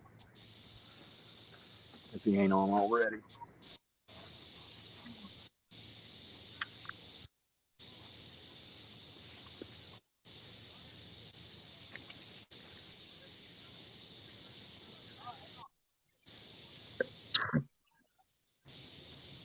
That's Dale Hastings out there. That fish is on there. Now, he's in the rock. So this is what we're going to do. I just dropped a ton of slack to him. I'm going to hope that he swims out toward the main channel. And when he does, hopefully, this has worked for me more often than not. He will, when he pulls out way away from me, he'll lift that line up out of the rocks and get a. If I try to pull him in with it between the rocks, whenever that fish, when I get him to the rocks, he won't come between them. He's got to get that line out of there. But that Mad Cat's rod's bent over. It went down. That fish is on there. I've got a bunch of slack drop to him right now. I'm just hoping he swims out of the rocks. So we're going to let him sit for a minute and see if he'll come out of there. Right here. But that was a good takedown right there. I mean, he solid hook up on him. Yeah, Danny. I'm like, oh man, that's a sign of a good fish. You heard Parker saying it before. You said it. It wasn't that big jerk down and then a let up. It just kind of went down. Yeah, he went down and stayed down. You know, it's the curse of the Mississippi. Parker's felt it. I know it's hit Jerry like 2 or 3 weeks in a row. Oh, Dude, yeah. he has lost in the past 3 weekends. He has lost massive fish in those freaking rocks because of just the same situation. Yeah. Me and my daughter was out, I guess it's been about 2 weeks ago. We were fishing. I just caught a 54-pounder, and her rod, we had probably about a pound carp head on her for her, and that thing buried over. I couldn't get the rod out of the rod holder hardly. Wow. I finally get it out, and I get the rod to her. She's fighting this thing, and this thing comes up, and it was way bigger than that 54. And then that fish took a big hard run and got down them rocks. And he got in there, and we stuck that rod in the rod holder for an hour. And you could see that rod pop, pop, pop, pop, pop. But we never could get that fish out of there. Yeah, the longest I had to let one sit was actually, about a month and a half ago.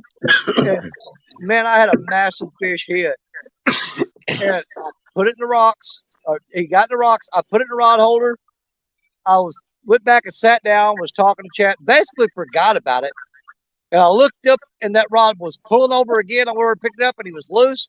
I reeled it in, and that massive fish turned into a 10-pound drum. It really sucked. Isn't that something? Like it. I was like, now I wish it would have just broke off.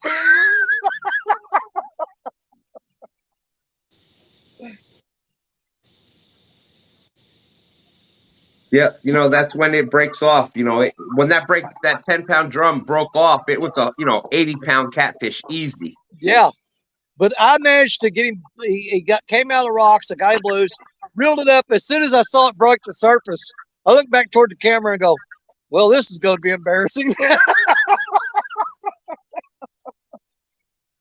Oh my goodness! But you know what? It was fun. Oh, dude. And, telling people that I kept telling them, I said, guys, there's a fish on there. And they were like, yeah, all right, you're hanging the rocks. I said, no, seriously, there's a fish on there. I know there is. And we sat, we waited, and the rod started bending over again. Ran over, picked it up, the fish was free. Pulled it up, and I was sitting there, I told y'all there was a fish on here. I told you.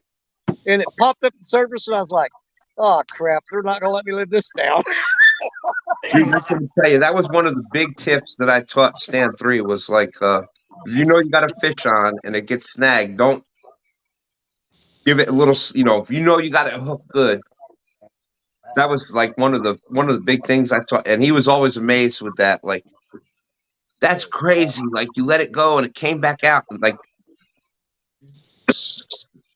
that's one of the big tips. Like, if you get it snagged up, don't try to break it free. Give it a chance to pull itself out. And yeah, it may be that 10-pound drum, but it also could be a 50-pound blue. You never know what you got on there.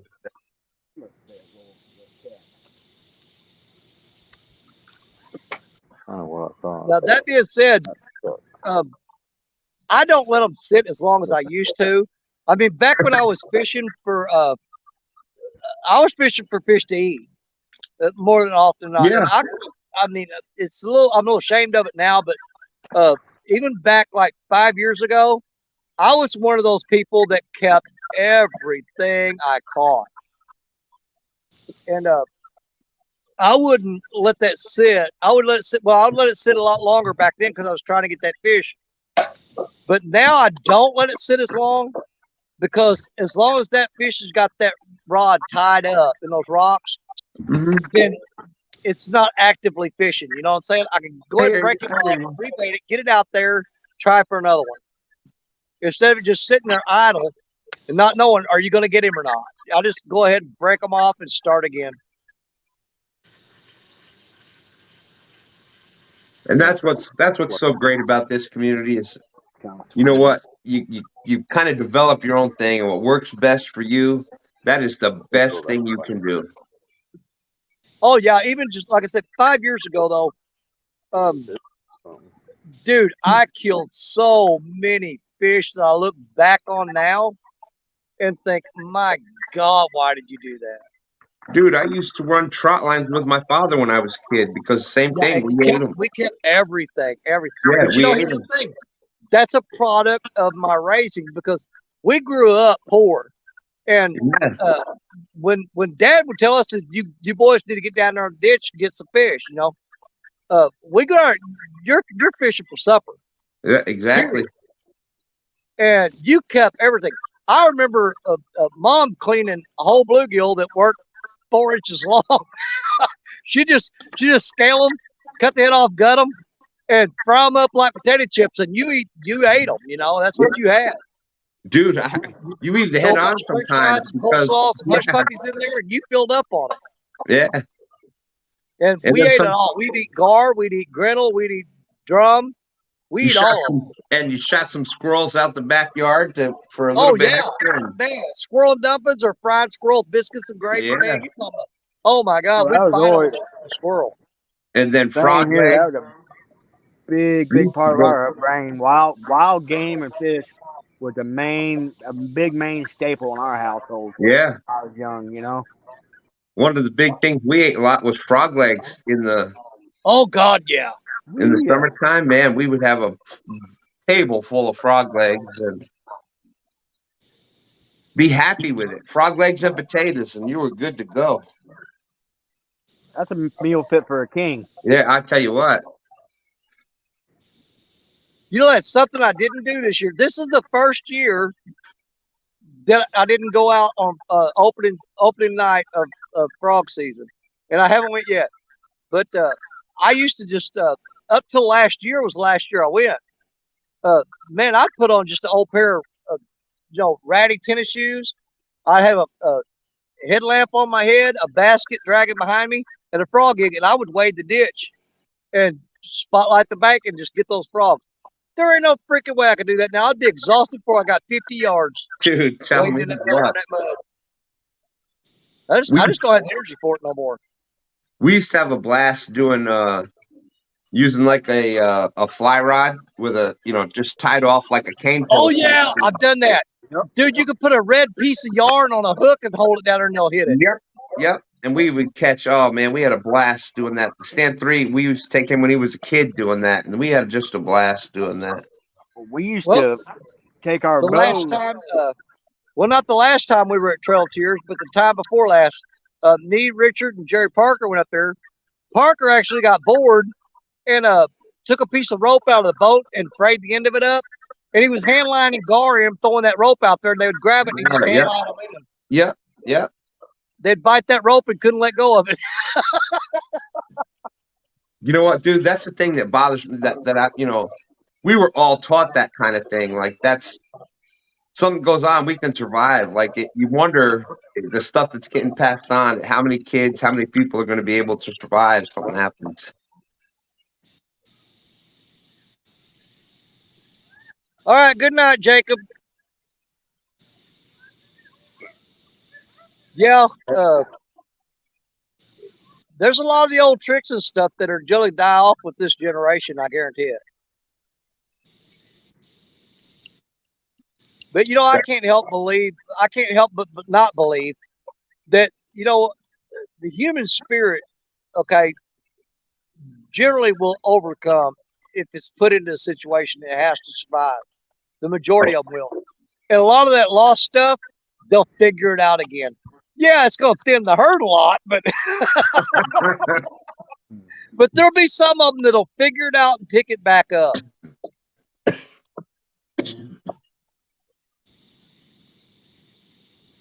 I think one of the most devastating things that could happen in this country right now that would make people go bat crap crazy is if every cell phone across the country ceased to work.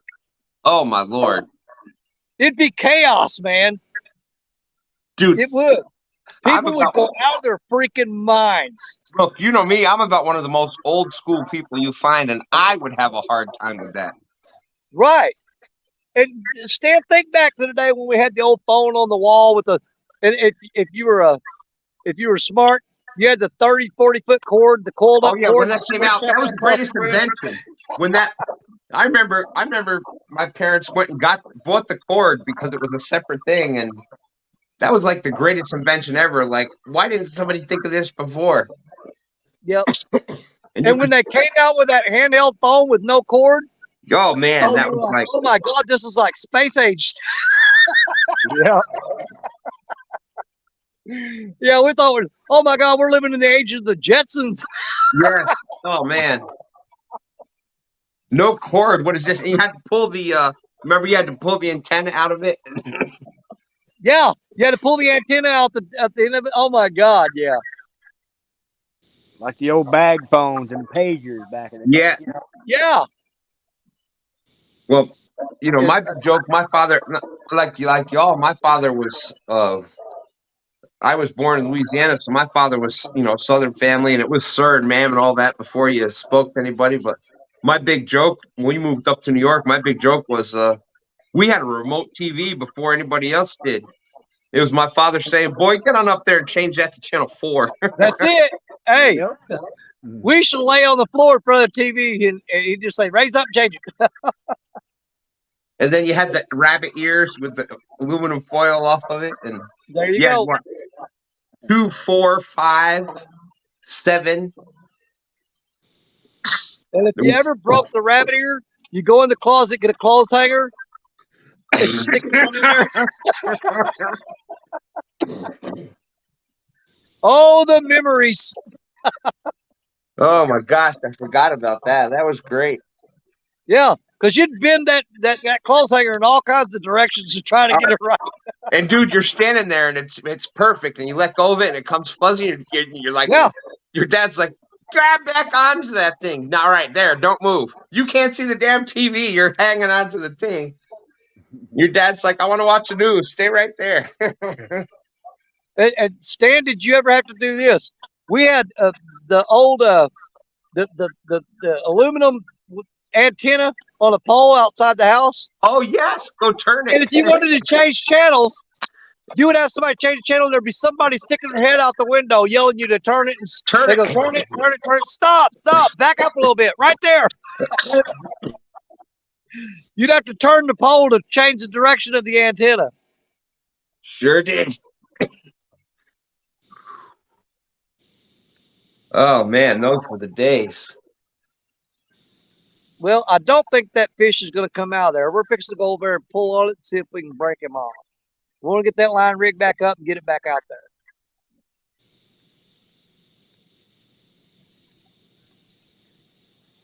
Maybe we'll lock through and try on the upper And you side. think about it now, people are mad because they don't have enough bars of Wi-Fi.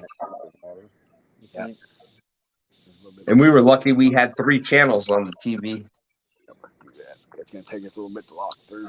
Something definitely fucking had this pole when it was over there. Son of a gun, I was hoping that thing was going to pop out of there for Danny. Look at that.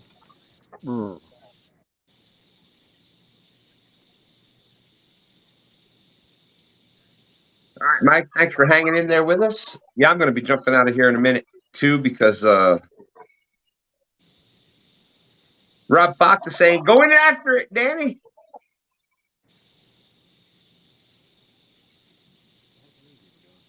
We're going to be heading out in the morning.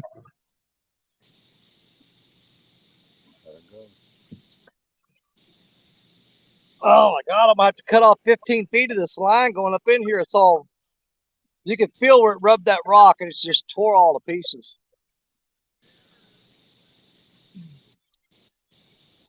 I mean, there is no current. Doing that. Huh?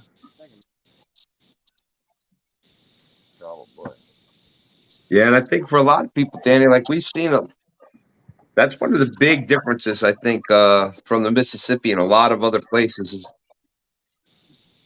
like we have a couple places here on the James that are that snaggy like that. Yeah, But you know, a lot of the other ones are a lot of mud flats and different things like that. But that's you know, that's pretty much all I've seen of when I've seen a lot of y'all fishing, that's what you're dealing with a lot of the times is those snag areas like that.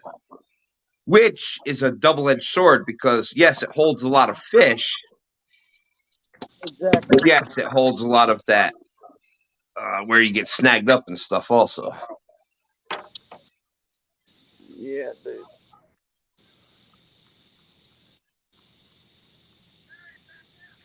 Wow. Yeah, and that's one of the most depressing things when you have to go down and you know you just go. I got no choice. He's wrapped it up enough. He's not coming out of there. I can break that line off because the fish. Here's the thing: when you drop him slack, the fish is still pulling. He still can twitch the rod, so he's got free rein on that line. So if you can break it off as close to him as you can against the rock, then you're giving that fish a chance to survive anyway. I mean, as long as I'm sitting there holding him for a long, long time, all I'm doing is stressing him out. Because you know that fish down there flipping and flopping and beating himself against the rocks, and all you're doing is beating the crap out of a fish you're not going to get. So just break it off, let him go.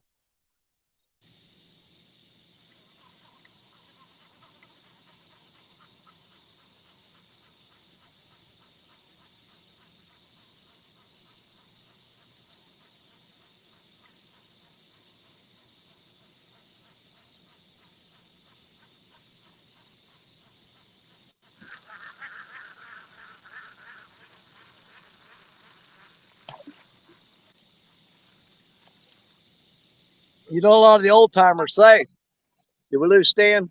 Yeah, we lost Stan.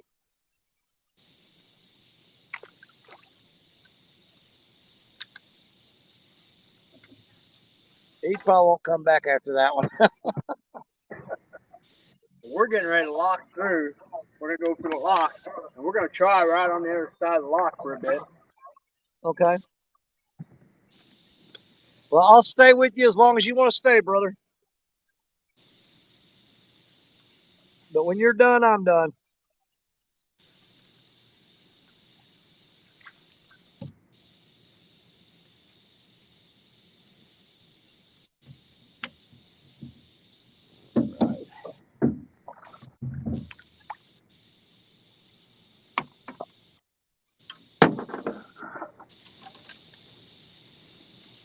Gotta put that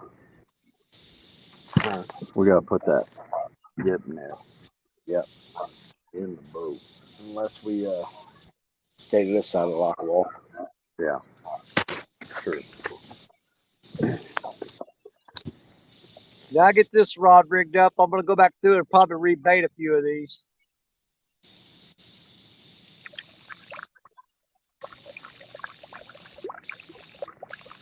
That does sound like a good idea. Well, if I don't piss on my girl. That would suck.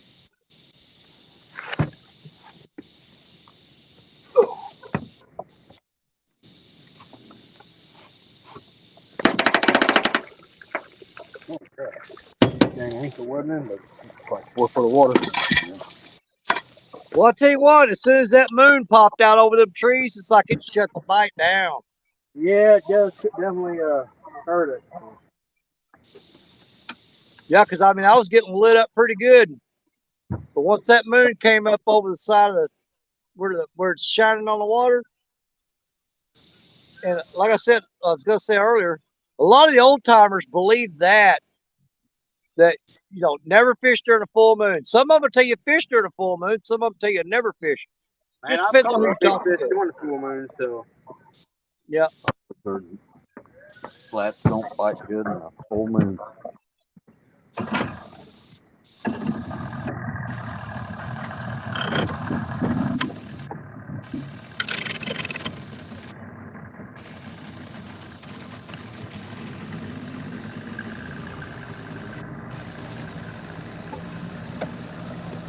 You know, that's the way fishing goes, though. You could give somebody some advice and think that you just gave them the most perfect advice you could ever give them, and they'll go out the next night and do the totally the opposite and just tear the fish up.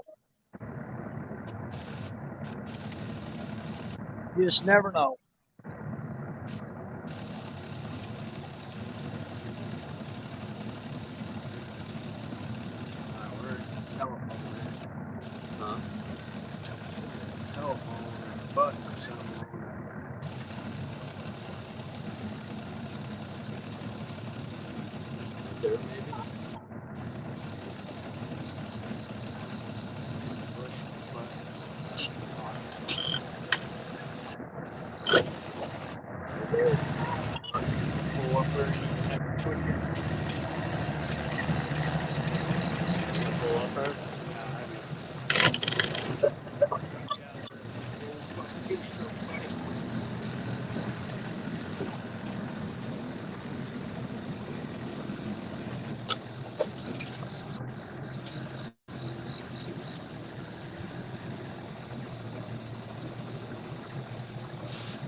All right.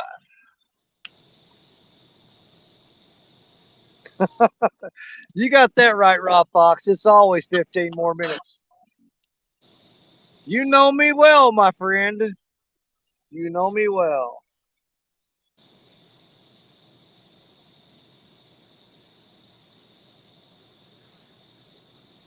We It's ain't got a done yet. green light up there. I'm looking at that red flashing light on the left there. Yeah. It should turn green, shouldn't it?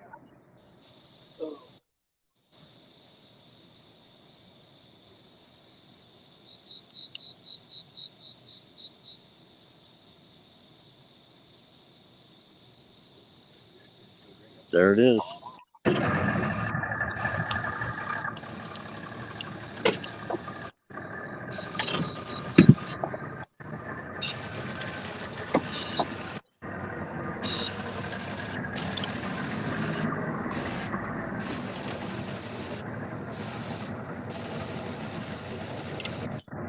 Oh, I hate digging around this tackle bag in the dark.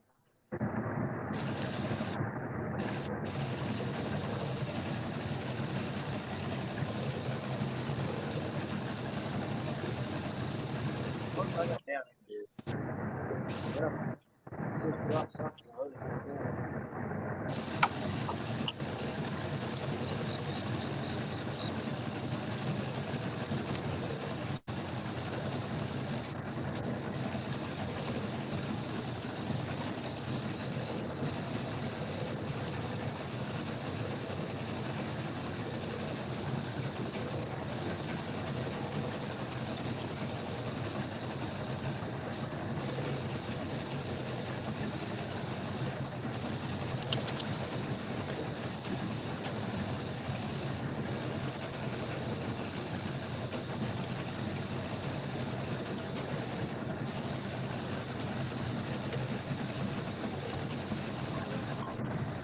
Just dropped a handful of beads in the dark. That's going to be fun to find.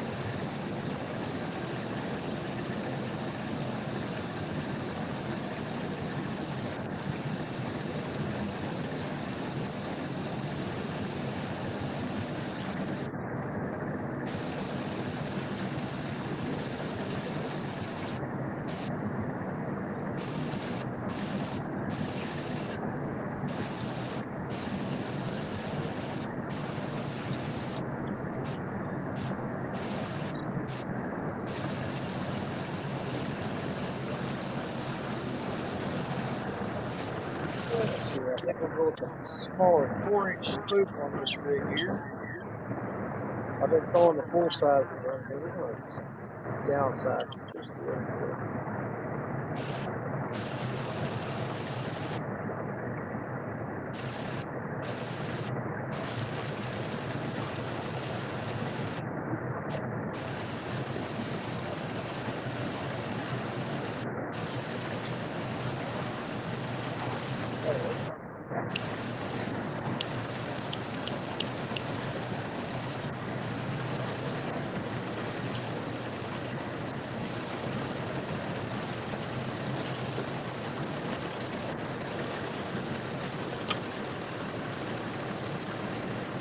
Keep going.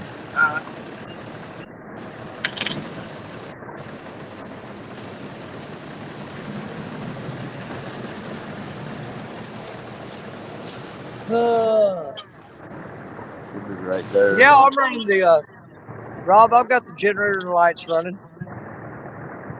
Matter of fact, I'm going to have to go up to the truck here in a little bit and grab the gas jug. If not, that generator's going to run out of gas. I'm going to be sitting here in the dark.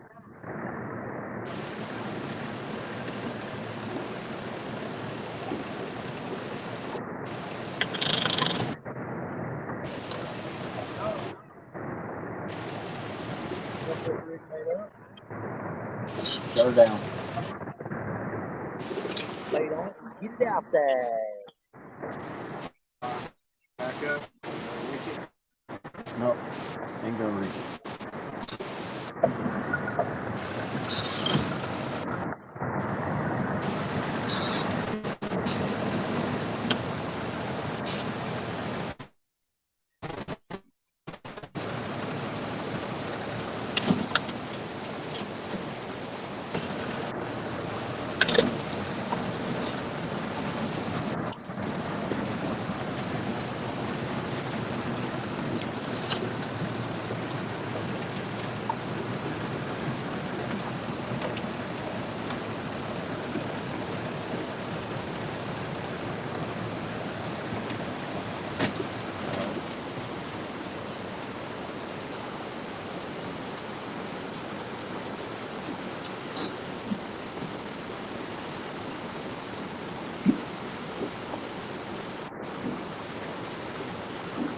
Huge stroke in the morning.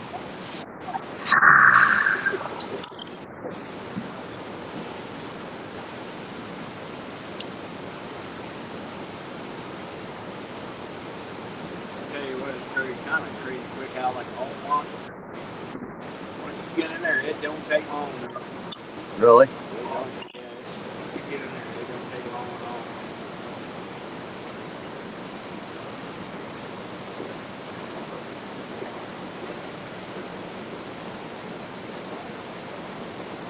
There we go. So we'll go up.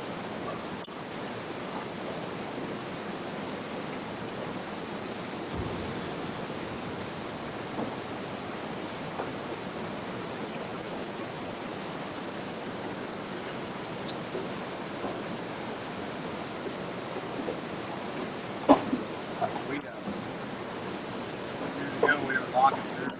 Protecting like that lock. Yeah. And it's in there loading up. I'm sitting in the motor. I had a freaking rod or gig on. I got my 3 white backs. Through the lock. No shit. I'm surprised they let you fish anymore. Well, the lock master just got through his head. So I might have been like 13, 14 at the time. That could have been a big difference, you know.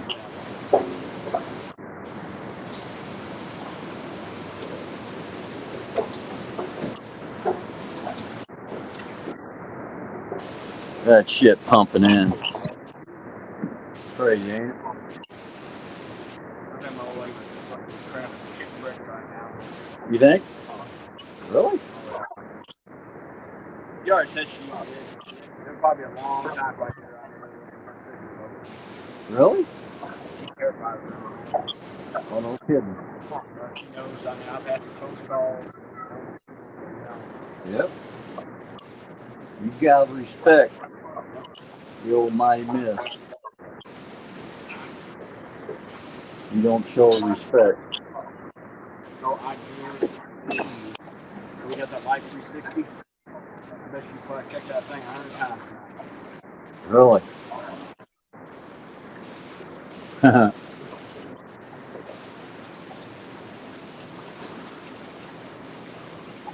Like Lock and Dam 19, they don't want you to hold here. Really? They have you grab the rung on the ladders, and you clip. You go so many feet. Saying how clear that water is up there. I fished up there before. Yep, that's nice, man. Like the Keokuk is literally the furthest range of catfish in Mississippi. Is it really? You get up there around like 19, you'll get into like, your channel cat, you get this walleye. Definitely big walleye up there, dude. Walleye, crappie, flats. Yep. Dude, I used to smoke the big fly up there in Burlington. Uh-huh. I'd go to the Keokuk all the time. I'd have work on a Sunday. I'd head over to, Keokuk, I wouldn't have time to go home. My wife and girls have something to do. And I'd head over to Keokuk, and man, I used to hammer the piss out of it, man. No kidding.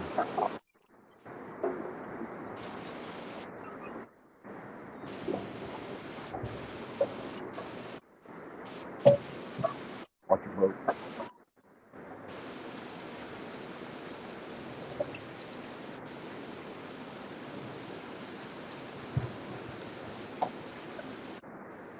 Turn your motor the other way.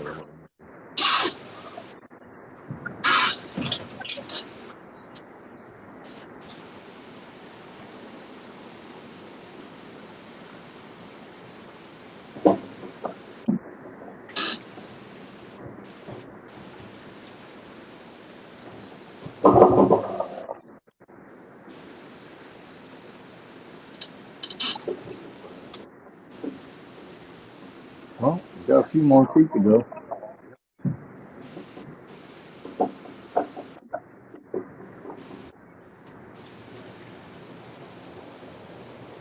Comes more water in.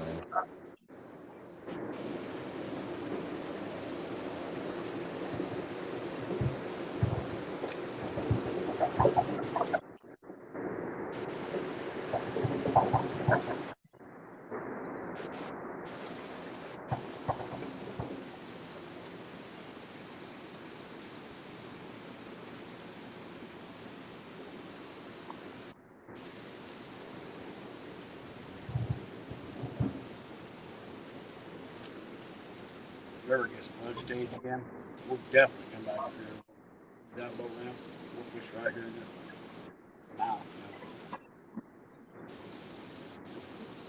Actually, where we were just at, high water, good spot. I bet.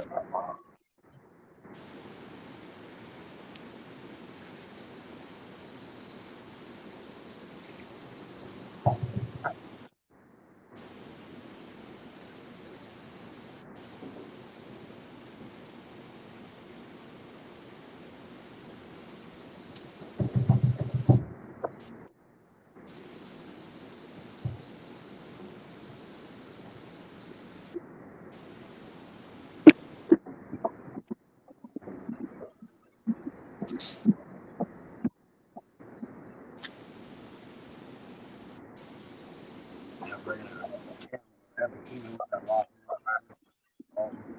Oh, really? I'll remember, he'll call him.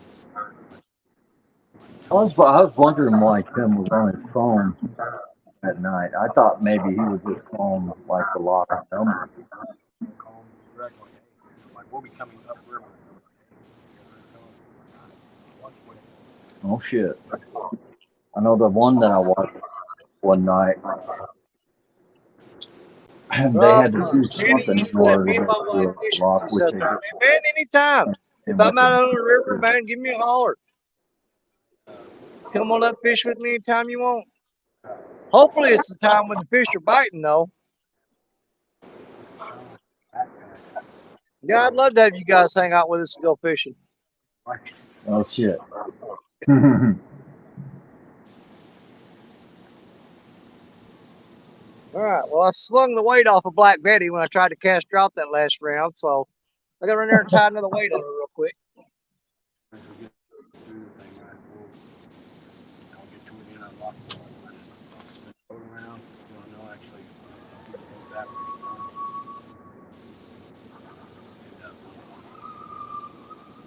Here. That's cool how that echoing off the wall. Yeah,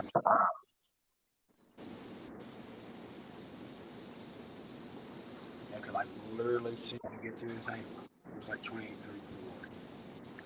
Really? That game. You read all that out. Yeah. All the way up to the train bridge. Mm-hmm. It's pretty consistent. 26 foot of water. Really? I have my dang fish by I run up there, I'd find that trough up there now. I'm not that sure the hell it is. I do know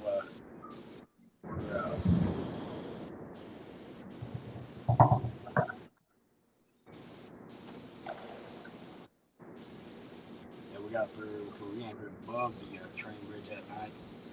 I mean, we were sitting on town hall one kudo rod. It was like a 15 pounder. No shit.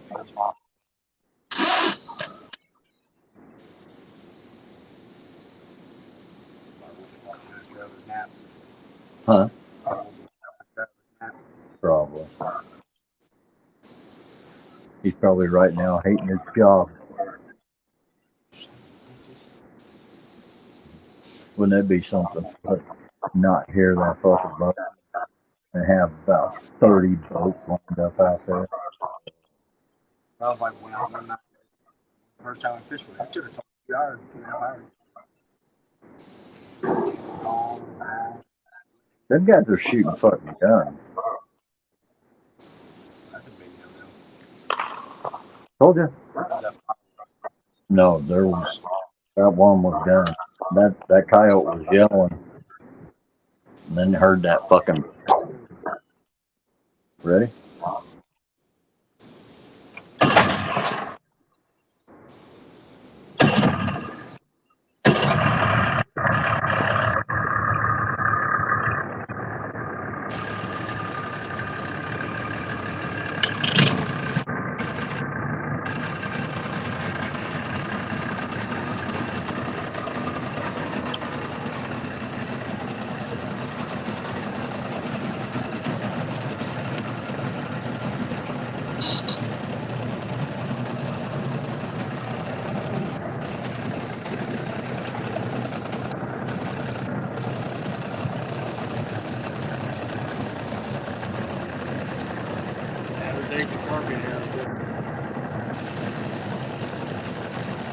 Out of the door.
Well, we know we got at least 2 rods out with bait on them.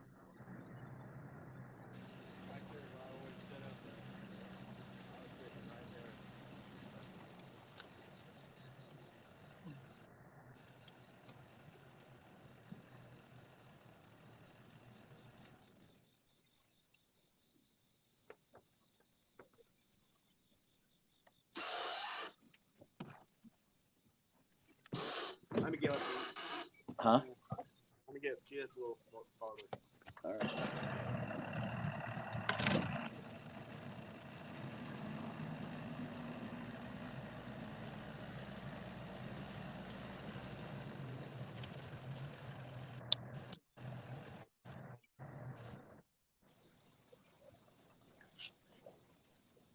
There's a big old one.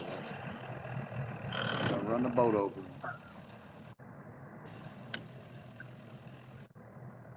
right, slinger, babe.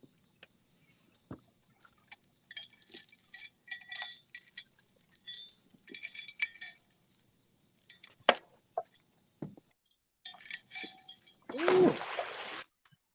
Oh, yeah, I hope we can squeeze 1 or 2 more fish out of this night. We're working on it. on bottom. There you go, more water here.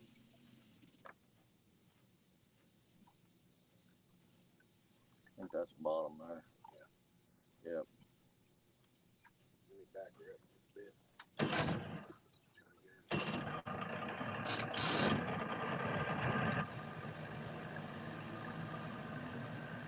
Well, we got a bite on the blue rod. She's gonna take it.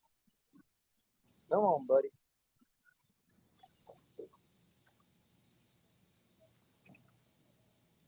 Doing the same thing you did a while ago, just pecking on it.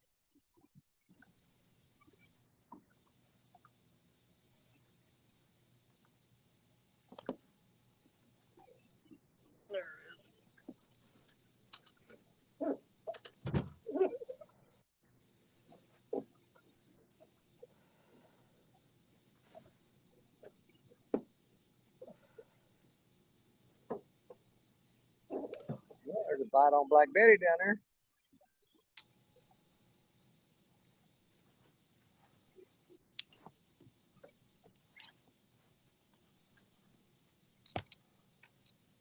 Just threw her out.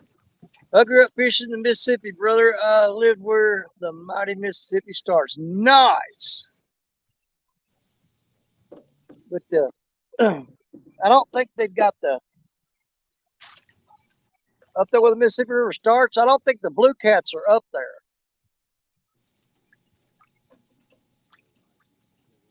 You got to come down here below what is it, Alton Dam? Start getting into some of the big blues. Why do we keep drifting forward?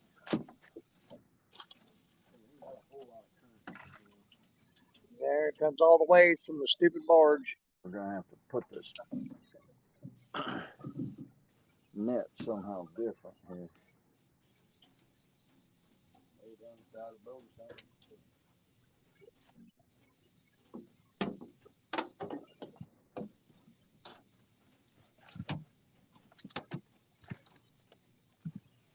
You just throw one out and that's it. I got 2 of them. By the way.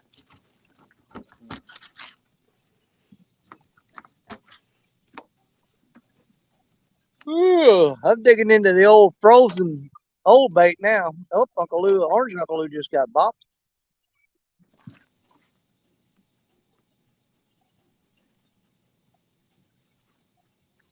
And that rod ain't caught a fish tonight. He needs to get on it.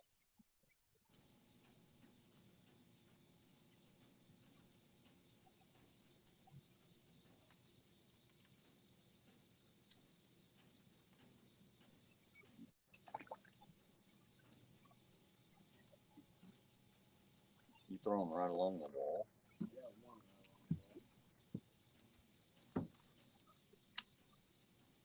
Is it really that deep? Got some depth to it.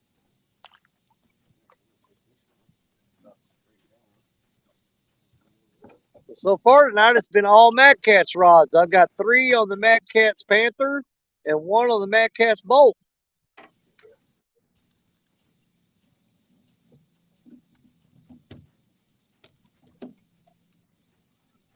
I'm hoping some of these other rods will pick up a fish.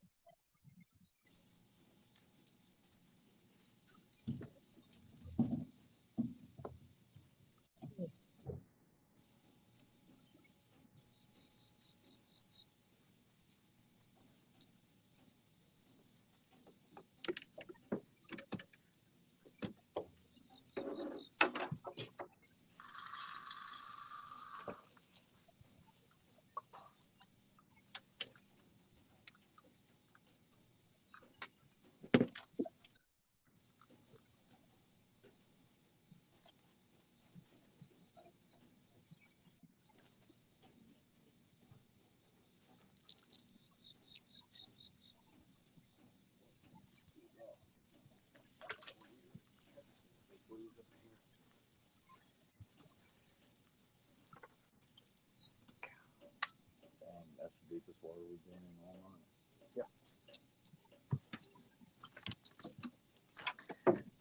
All right.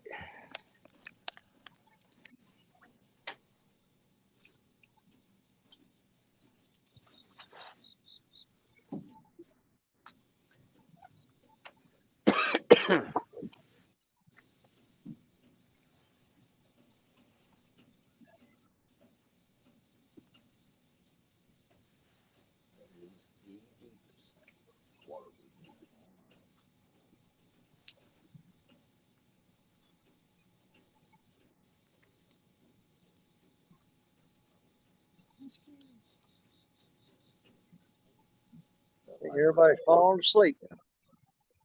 So what? I think everybody's falling asleep. Yeah. You You got 25 watching this. There's probably 5 of them awake and 20 of them done passed out. Yep.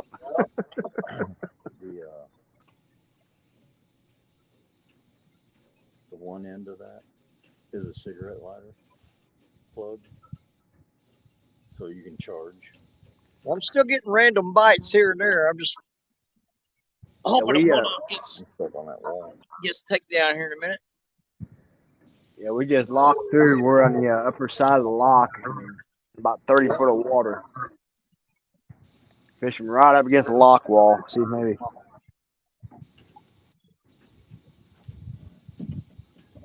That looks like a low rod going down. Oh yeah, he's going. He's going. He's going. He's going. Oh, yeah. Oh, there you go, Danny. Let me hit solo for you, brother, here.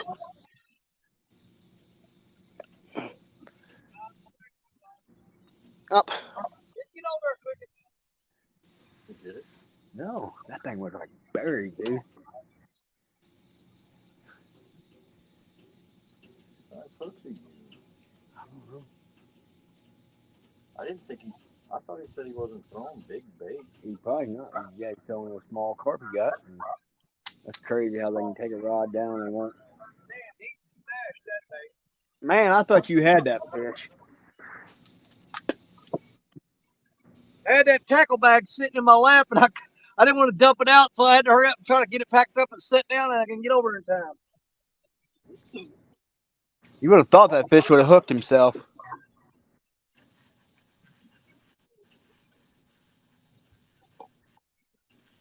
Yeah, that's a slow, steady pull down there. Thing.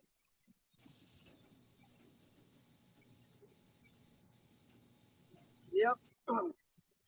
It caught me off guard.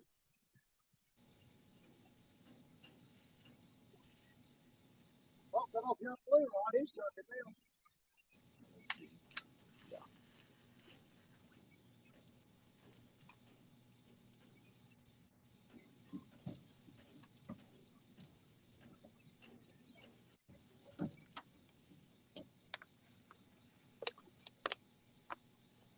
Hopefully we'll stay off the wall enough.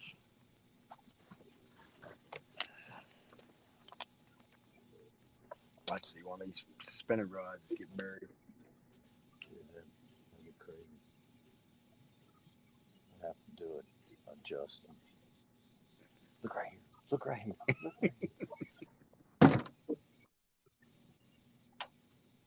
Yeah, I got the slack in the boat.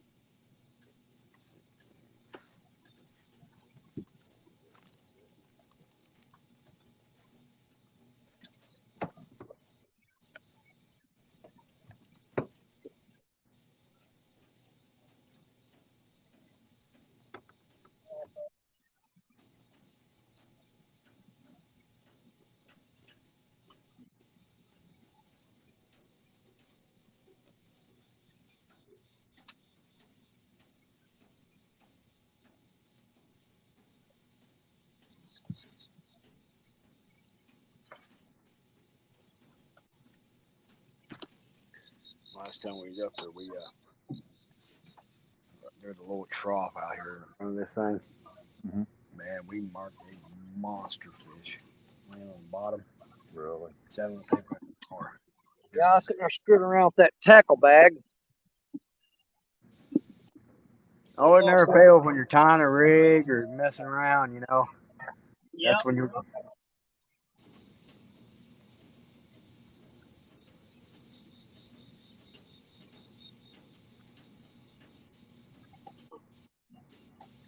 Yeah, he's back to pecking on that Uncle Lou rod again.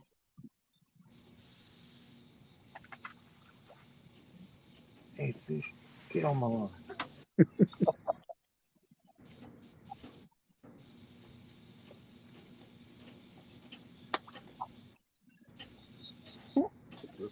Let's see, he didn't fish for blue cats then. It was northern pike and walleye. I'd love to get on some walleye fishing.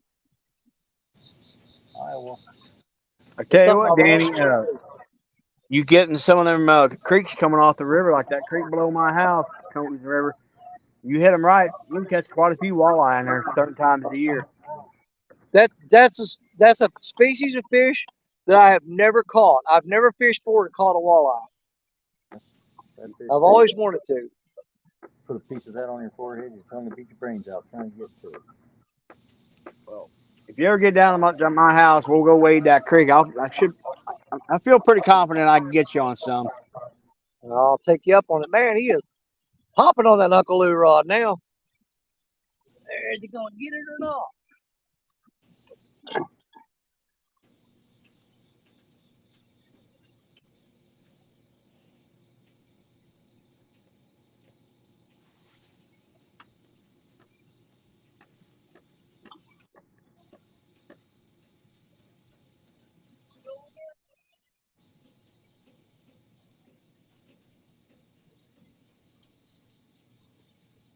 I almost wish I brought that metal rod now. You just push it off. I'd tie that son of a bitch off Yeah. on the side of the boat so that it just fucking hit and bounce off.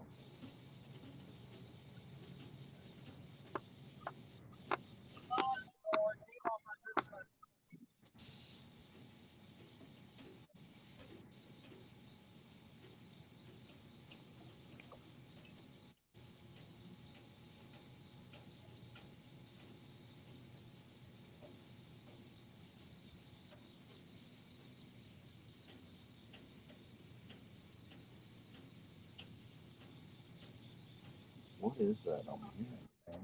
Yeah, that's a big old freaking guard. Pulled him right up to the edge of the bank and he stuck his mouth up and opened it up and let the bait go.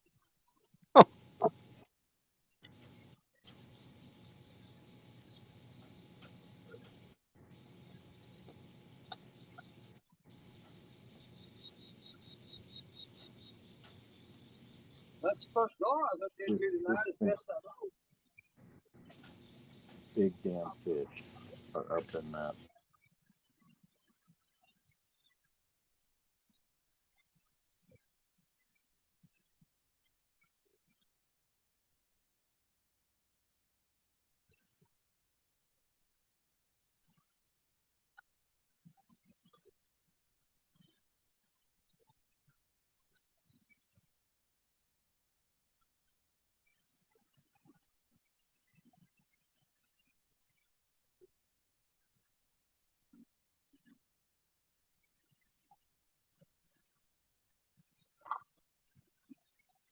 Yeah, that was the first guard we pulled up to the bank so far tonight.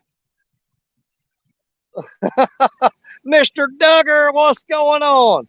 Duggar, I've had a pretty dang good night, buddy. I started off with a 3.8 pound blue cat, moved up to, I think it was a 15 or 16 pound blue. Then we bumped it on up to a 26 pound flathead. And then we caught another blue that was, I think was 8 something pounds. I can't remember. And I broke off and lost 2 good fish. But we got us a really nice 26 pound flatty in tonight. Oh, there goes an Uncle Lou rod. Oh, look at him go. Look at him go. Come on.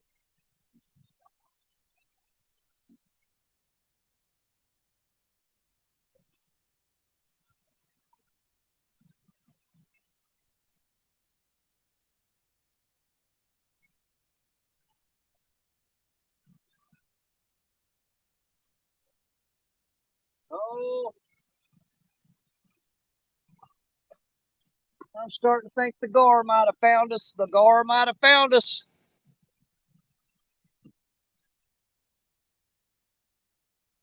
No, it would seem like it, but you know what, Rob?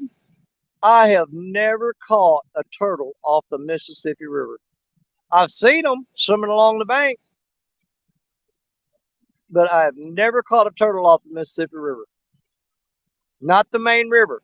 Now, the little side channels and stuff, the tributaries and the creeks going into it, oh, yeah. I've caught them lots of times. But on the main river, I have never caught a turtle. Man, I've caught some monster soft shells out of the main river, Danny. Nope, I've never caught. Now, over there at Seven Island, which goes around the backside of an island and comes up into it's like a little mini tributary there. Dude, I caught a massive soft shell there. But I can honestly say that on the main river of the Mississippi, I have never caught a turtle on it. Man, like I say, I've even caught a few. I've never caught a snapper out of the main river, but I've caught some of them painted turtles, and I Yeah. have caught like the monster soft shells out of the main river. So, as a matter of fact, me and my buddy Terry were fishing. I think it was last summer off of a winged ike. Man, I thought I had a monster flathead. Freaking dang turtle, also turtle feed a 20-inch tire come in. Yep. Hey, there's NJ. What's up, buddy? What's up, NJ?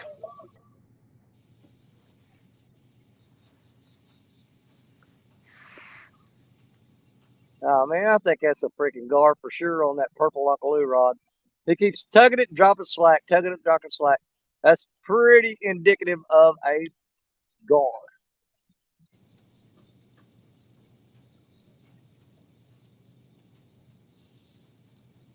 Woo, man, you can't believe how happy I was to see that big flathead tonight. Well, It was a nice change.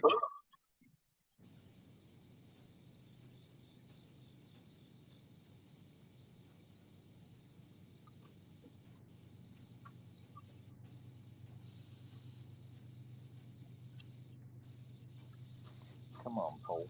Yep.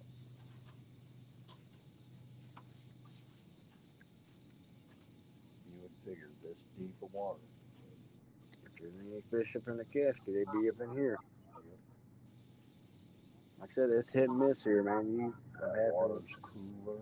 I've had some great nights right here, but it's like really hit and miss.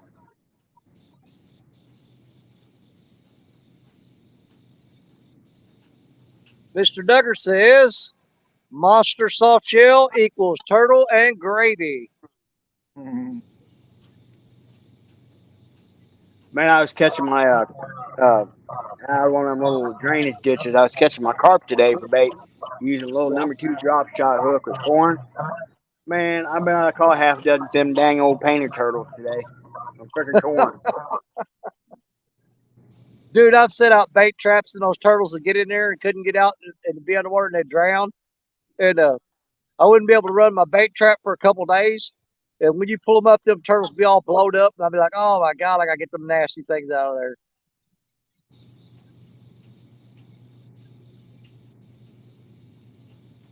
You used to get a lot of water snakes. I finally went to what they call a clover leaf trap. Yep. It's shaped like a clover leaf. And the turtles can't get in there. I used to get a lot of water snakes in the minnow traps in the creek. Oh, yeah. I've had them get so big they go in the hole and get stuck in there. Of course, they drown. Yeah.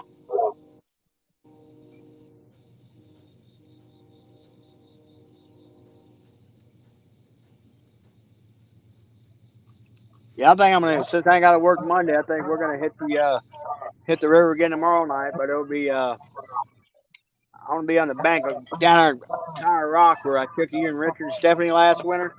Yeah. That's where I'm gonna head there tomorrow night. It's There you go. It's been pretty good to me the last few times off the bank, and that's why I lost that big one last night. Oh, no doubt. And honestly, I'm kind of seriously thinking about going there for the monster hunt.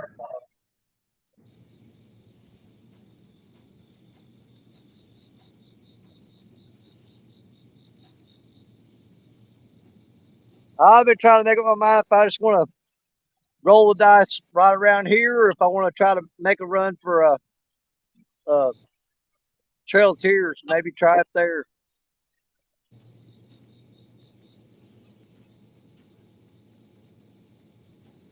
Yeah, because from what 6 to midnight. Yeah. See, That's that's up. the thing. I don't. If I go up there, I'm gonna wipe half and just take a sleeping bag, and after it's over, just curl up, go to sleep, and pack up and leave in the morning because I do not want to drive all the way home from there.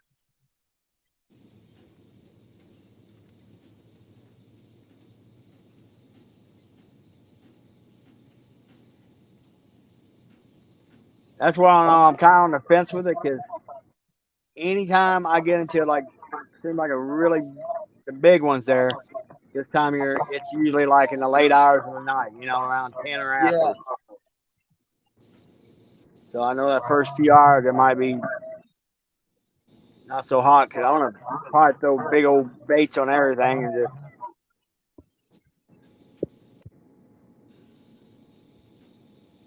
And Jay said, nice flathead. It twisted. It did. He had 3 rods tied together, but we got that cotton picker in.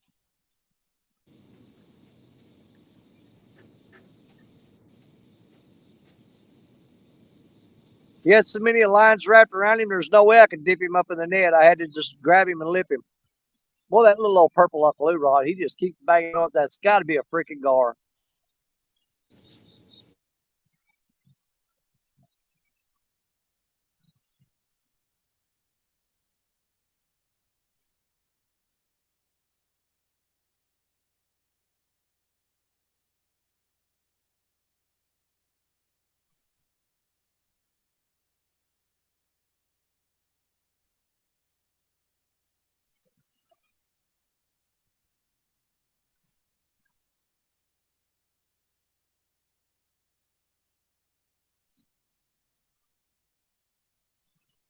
Rob Fox says walleye are fun to catch, but the best fish I have ever ate was fried perch from Lake Erie.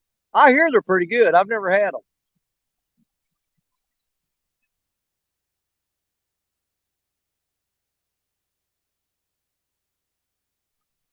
Yeah, that's definitely a freaking gar.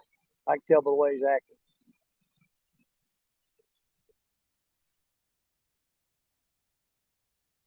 Pretty sure that's a gar.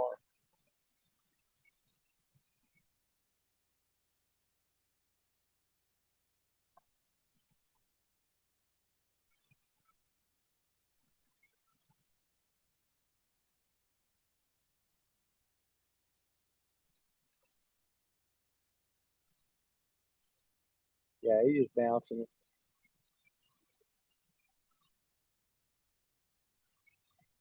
Well, eat it. He's getting pretty aggressive with it though.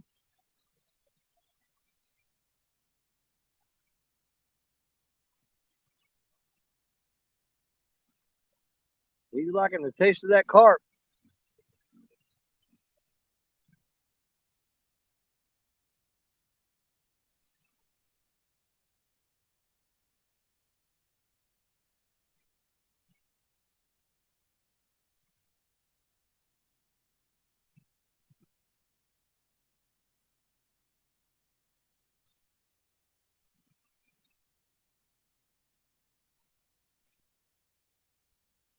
That's some pretty hard tugs there.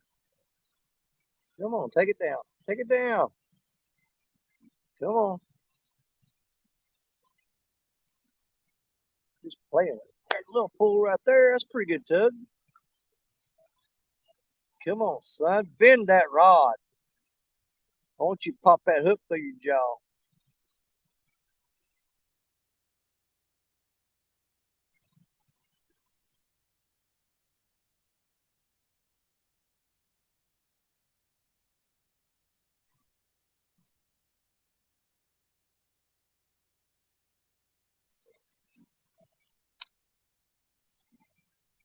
He probably chewed that bait off of there.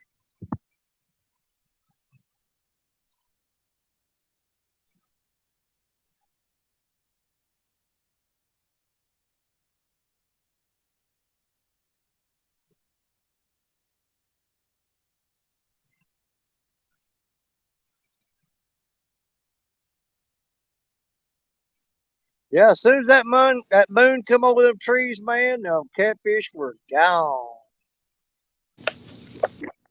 Like last night, when I first got set up at dark, last night I caught, 2 or 3 right off the get go.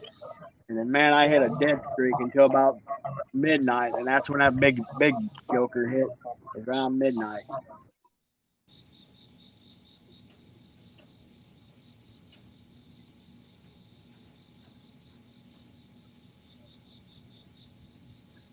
I was just telling Terry, if I do decide to fish that spot for the monster hunt, I am going to have to go get a bunch more lead. Yeah, I will definitely go through some hardware. yeah. I melted up my last 20 pounds last night and cast them all out. I got to find a new lead supply. Man, he is just steady whacking on that purple lockaloo rod.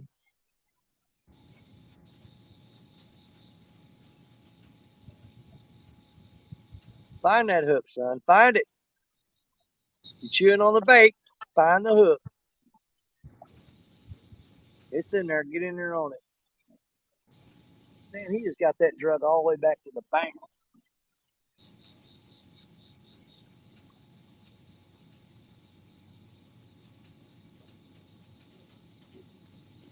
Me, I always heard it was either a fucking turtle or a fucking guard.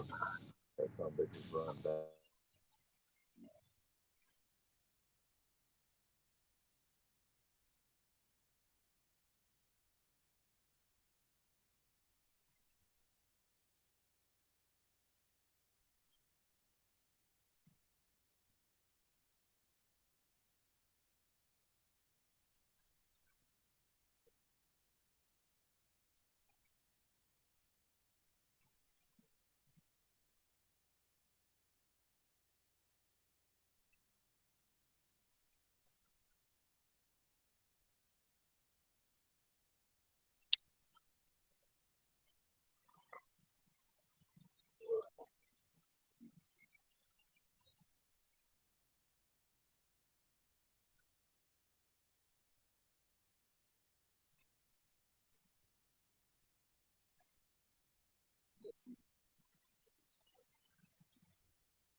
Oh, that cat's rod down there's getting hit. The yellow one. Yeah, I think these guard moved up in here on me, Jerry. I ain't had no trouble with them all night long, and they finally showed up.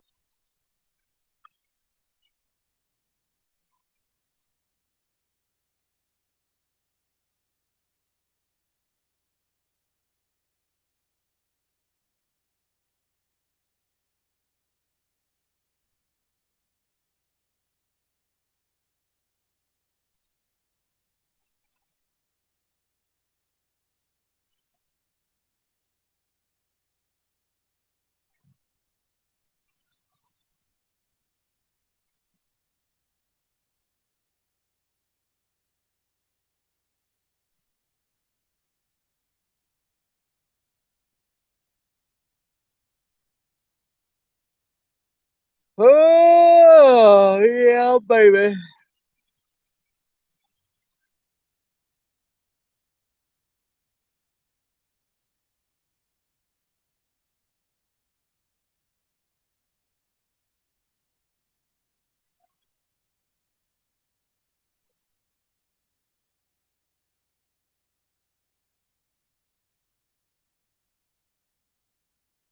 Yeah, both them Uncle Lou Rod bouncing now.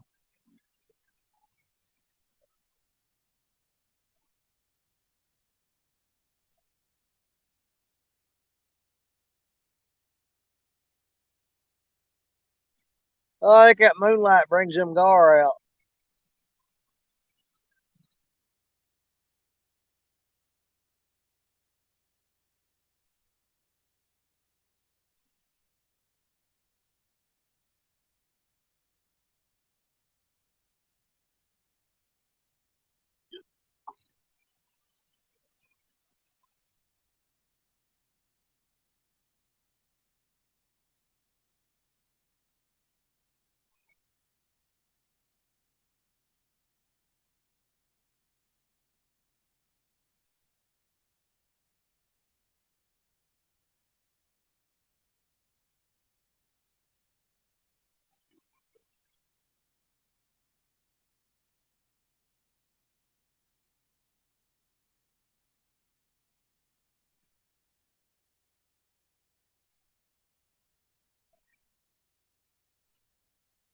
They chewed on it long enough, they might have picked the bait off of it. I don't know.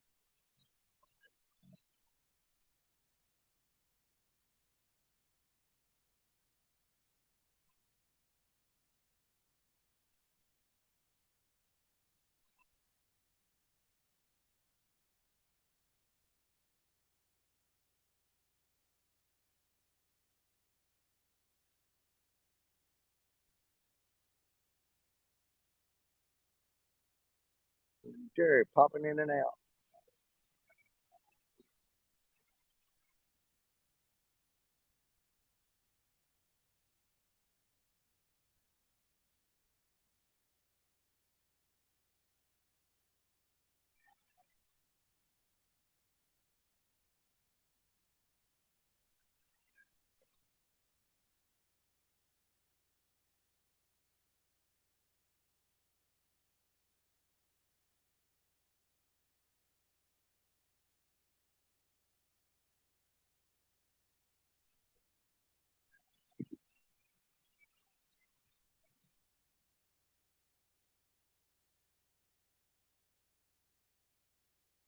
Man, the bite is dragging now.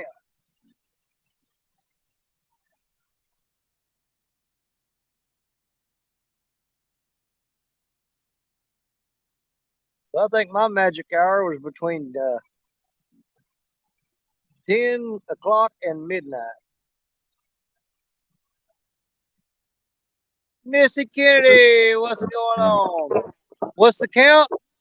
I've got a started off with a 3.8 pound blue cat. Then I upgraded to a 15-pound blue cat. Then I upgraded to a 26-pound flathead. And then I downgraded back down to, I think it was an 8-pound blue cat. But my best fish tonight is a 26-pound flathead. Might try to get a few lines. Where am I located? I am in southeast Missouri. Right now I'm fishing right near a town called New Madrid. So I may try to get a hold of that. Come on, fish, get a little more aggressive. Let's go. Owl. Cause we could Yeah, I test caught 4 and broke off 2 nice ones head in the rocks. in that pond that's there. Shit, if it's like that, If we can get nice bullhead, it'd be so I got some carb, throw a couple rods out some bullhead. oh yeah. I think I'm gonna roll this one up and get that poor mistreated head off. Yeah.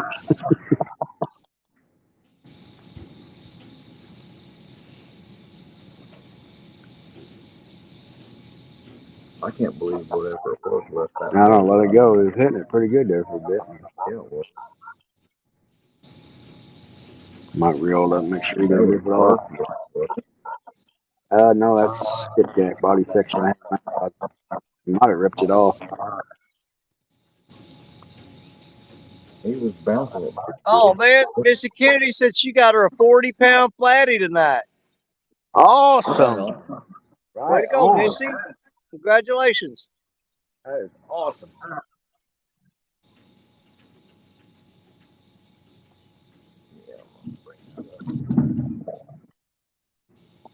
Yeah, she dang near doubled the size of one I got.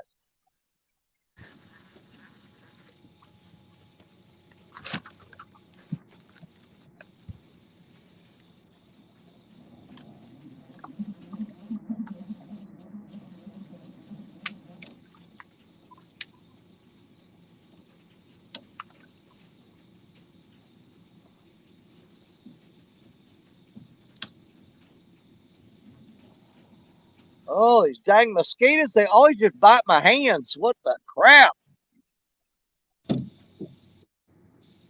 Yeah, we had mosquitoes earlier tonight, but ever since then, I ain't had no issues. Well, you know, the temperatures drop quite a bit here, and usually after the temperature drops, they go away and leave you alone. But man, they are just not giving up tonight. The mosquitoes are stubborn. They're sticking around.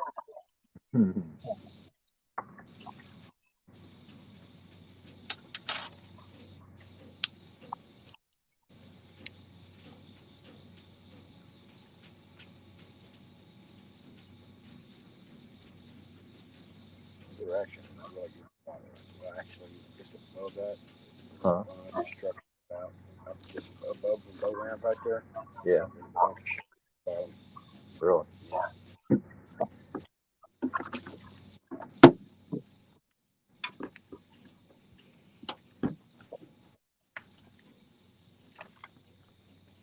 Well, every time I think they finally picked the bait off my hook, I'll be sitting there and I'll just about convince myself to get up and check the bait, and they'll tug on it again. Yep. It's them freaking gar for you.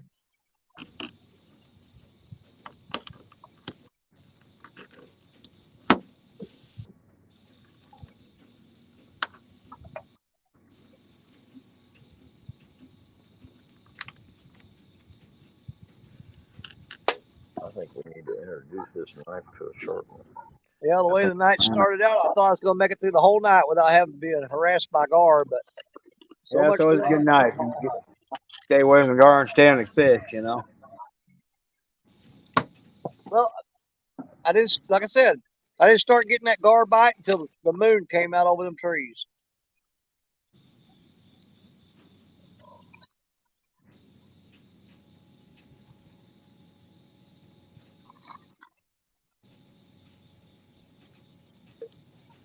One of them poles gonna dance yet.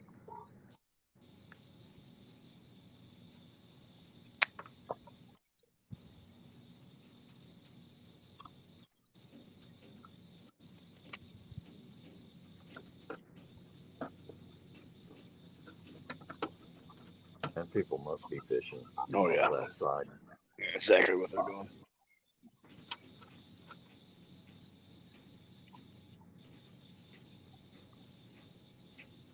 That has got to be pump of some Jared, you sort. say your transducer's messed up?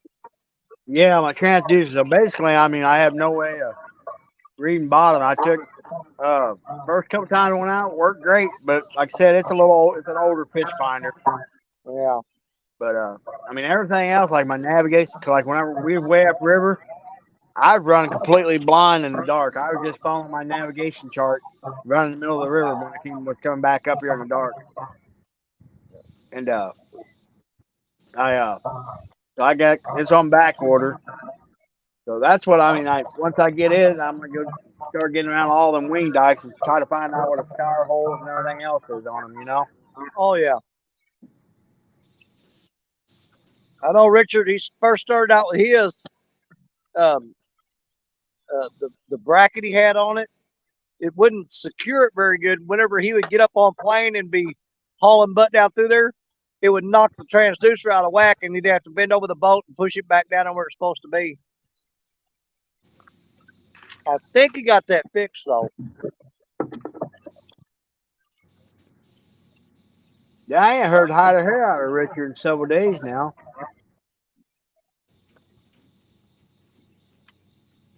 I was wondering because I ain't heard nothing from him neither. I didn't know if he was talking to y'all on a different platform or a different chat room or what. Yeah, he hasn't. Yeah, I haven't heard hide or hair, nothing out of him. Huh. Heck, matter of fact, I don't even think I've seen him in anybody's shows the last. Well, okay, I did see him on Catfish Week. That's the last time I seen him in the chat anywhere, and that's it. Well, I thought he was supposed to go out yesterday on the boat, but he wasn't going to go live or nothing like that. And he was just going to do a bunch of scouting. But I haven't heard from him.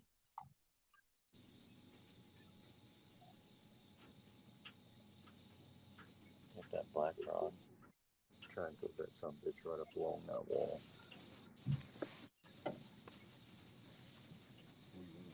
Sticking out. Hmm? Once you get it out, I'll put it right here.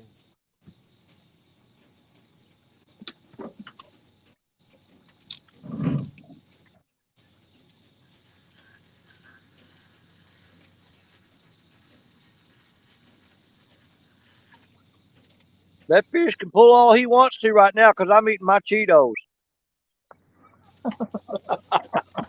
No, it's a couple weeks ago. I got these they're jalapeno popper flavored Cheetos. Yeah, man, they're good.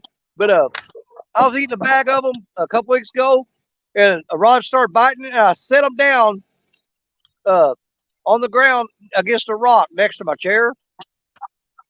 Ran over there, fished, biting, and he quit. Come back, reached in my bag of Cheetos, and there was a freaking mouse in there.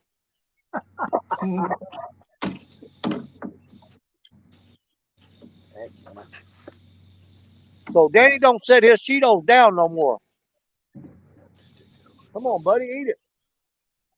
Where's he at? Thank you, sir.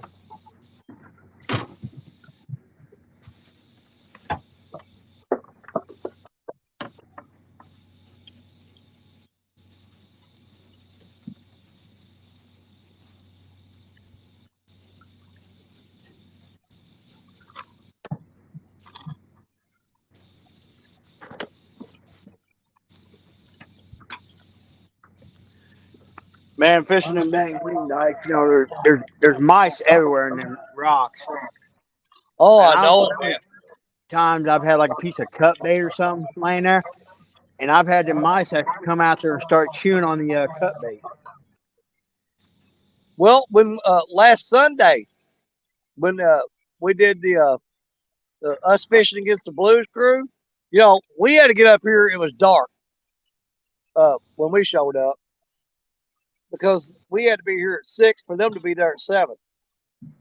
And man, it was pitch black here. I had to use a flashlight to get there and get my gear set up.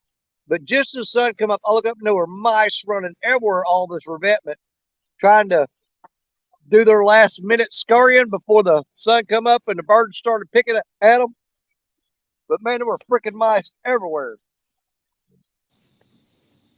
Man, I was over at I guess it's been a couple years ago. I was over at Baldwin, and I had my Australian Shepherd with me, and I was up there way up there, and she's running around there. The dang mink come down the bank, and that thing come up there within just a few feet of us and getting a rock. My Aussie kept trying to get it, and that mink was ducking them rocks and stick his hell and boy, better bit that dog probably 3 or 4 times in her nose.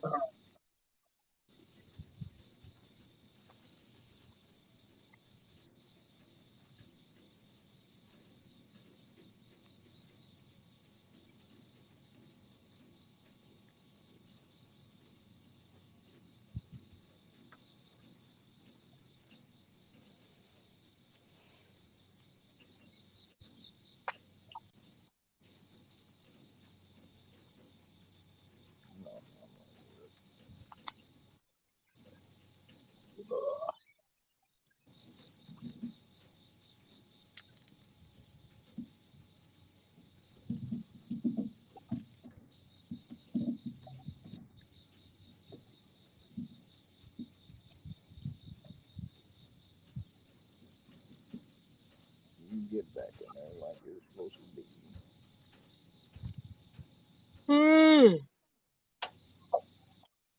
How's that again?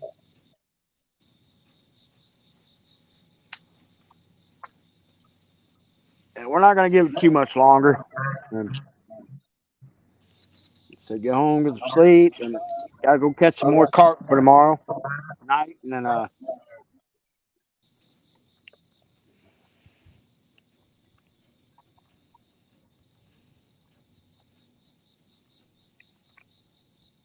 heck, my best carp hole, there's dang beavers that drop like got trees in there, so I can't throw a throw net in there.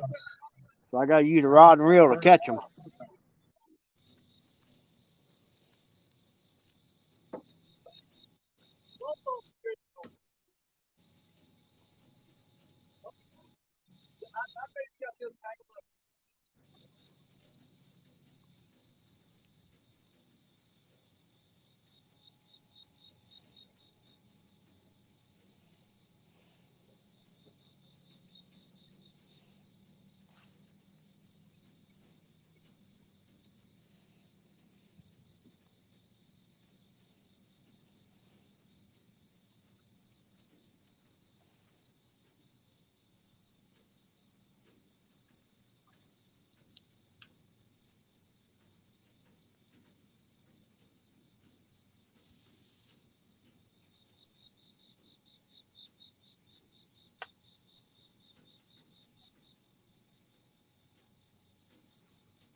Done you got?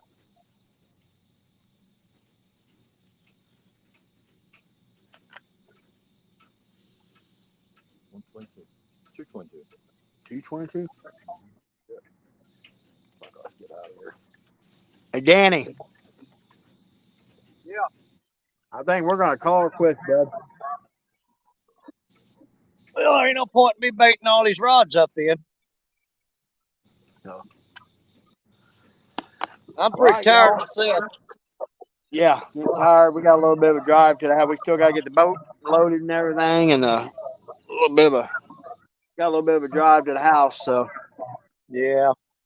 So Let's see what time it is. 2:23.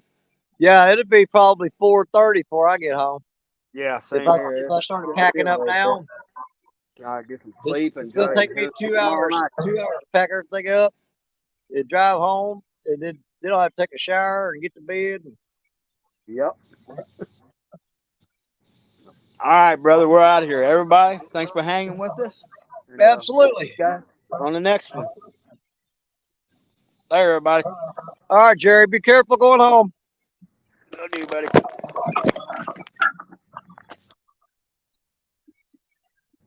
Yeah, I guess that means I don't have to fuel up my dadgum generator now. Well, that light's bright. I'm gonna turn that down just a bit. All right, let's see here.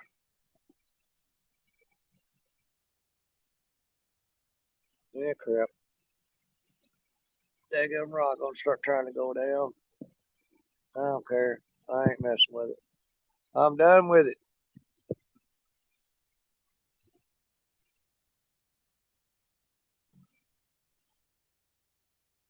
Do do do do do do. There we go. Oh man, that's bright. Killing me. Well, not too bad of a night. We caught 4, lost 2.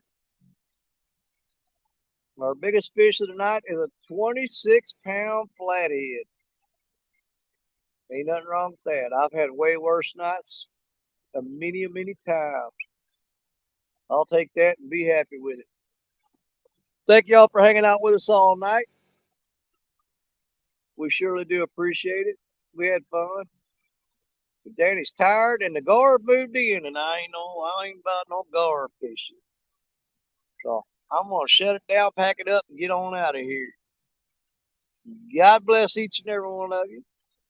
You're my brothers, you're my sisters, you're my catfish pals. I said that all backwards. But you know Danny Stone loves you. And once again, thank you for all hanging out with us. Y'all have a good night. We'll see you again real soon. Bye, everybody.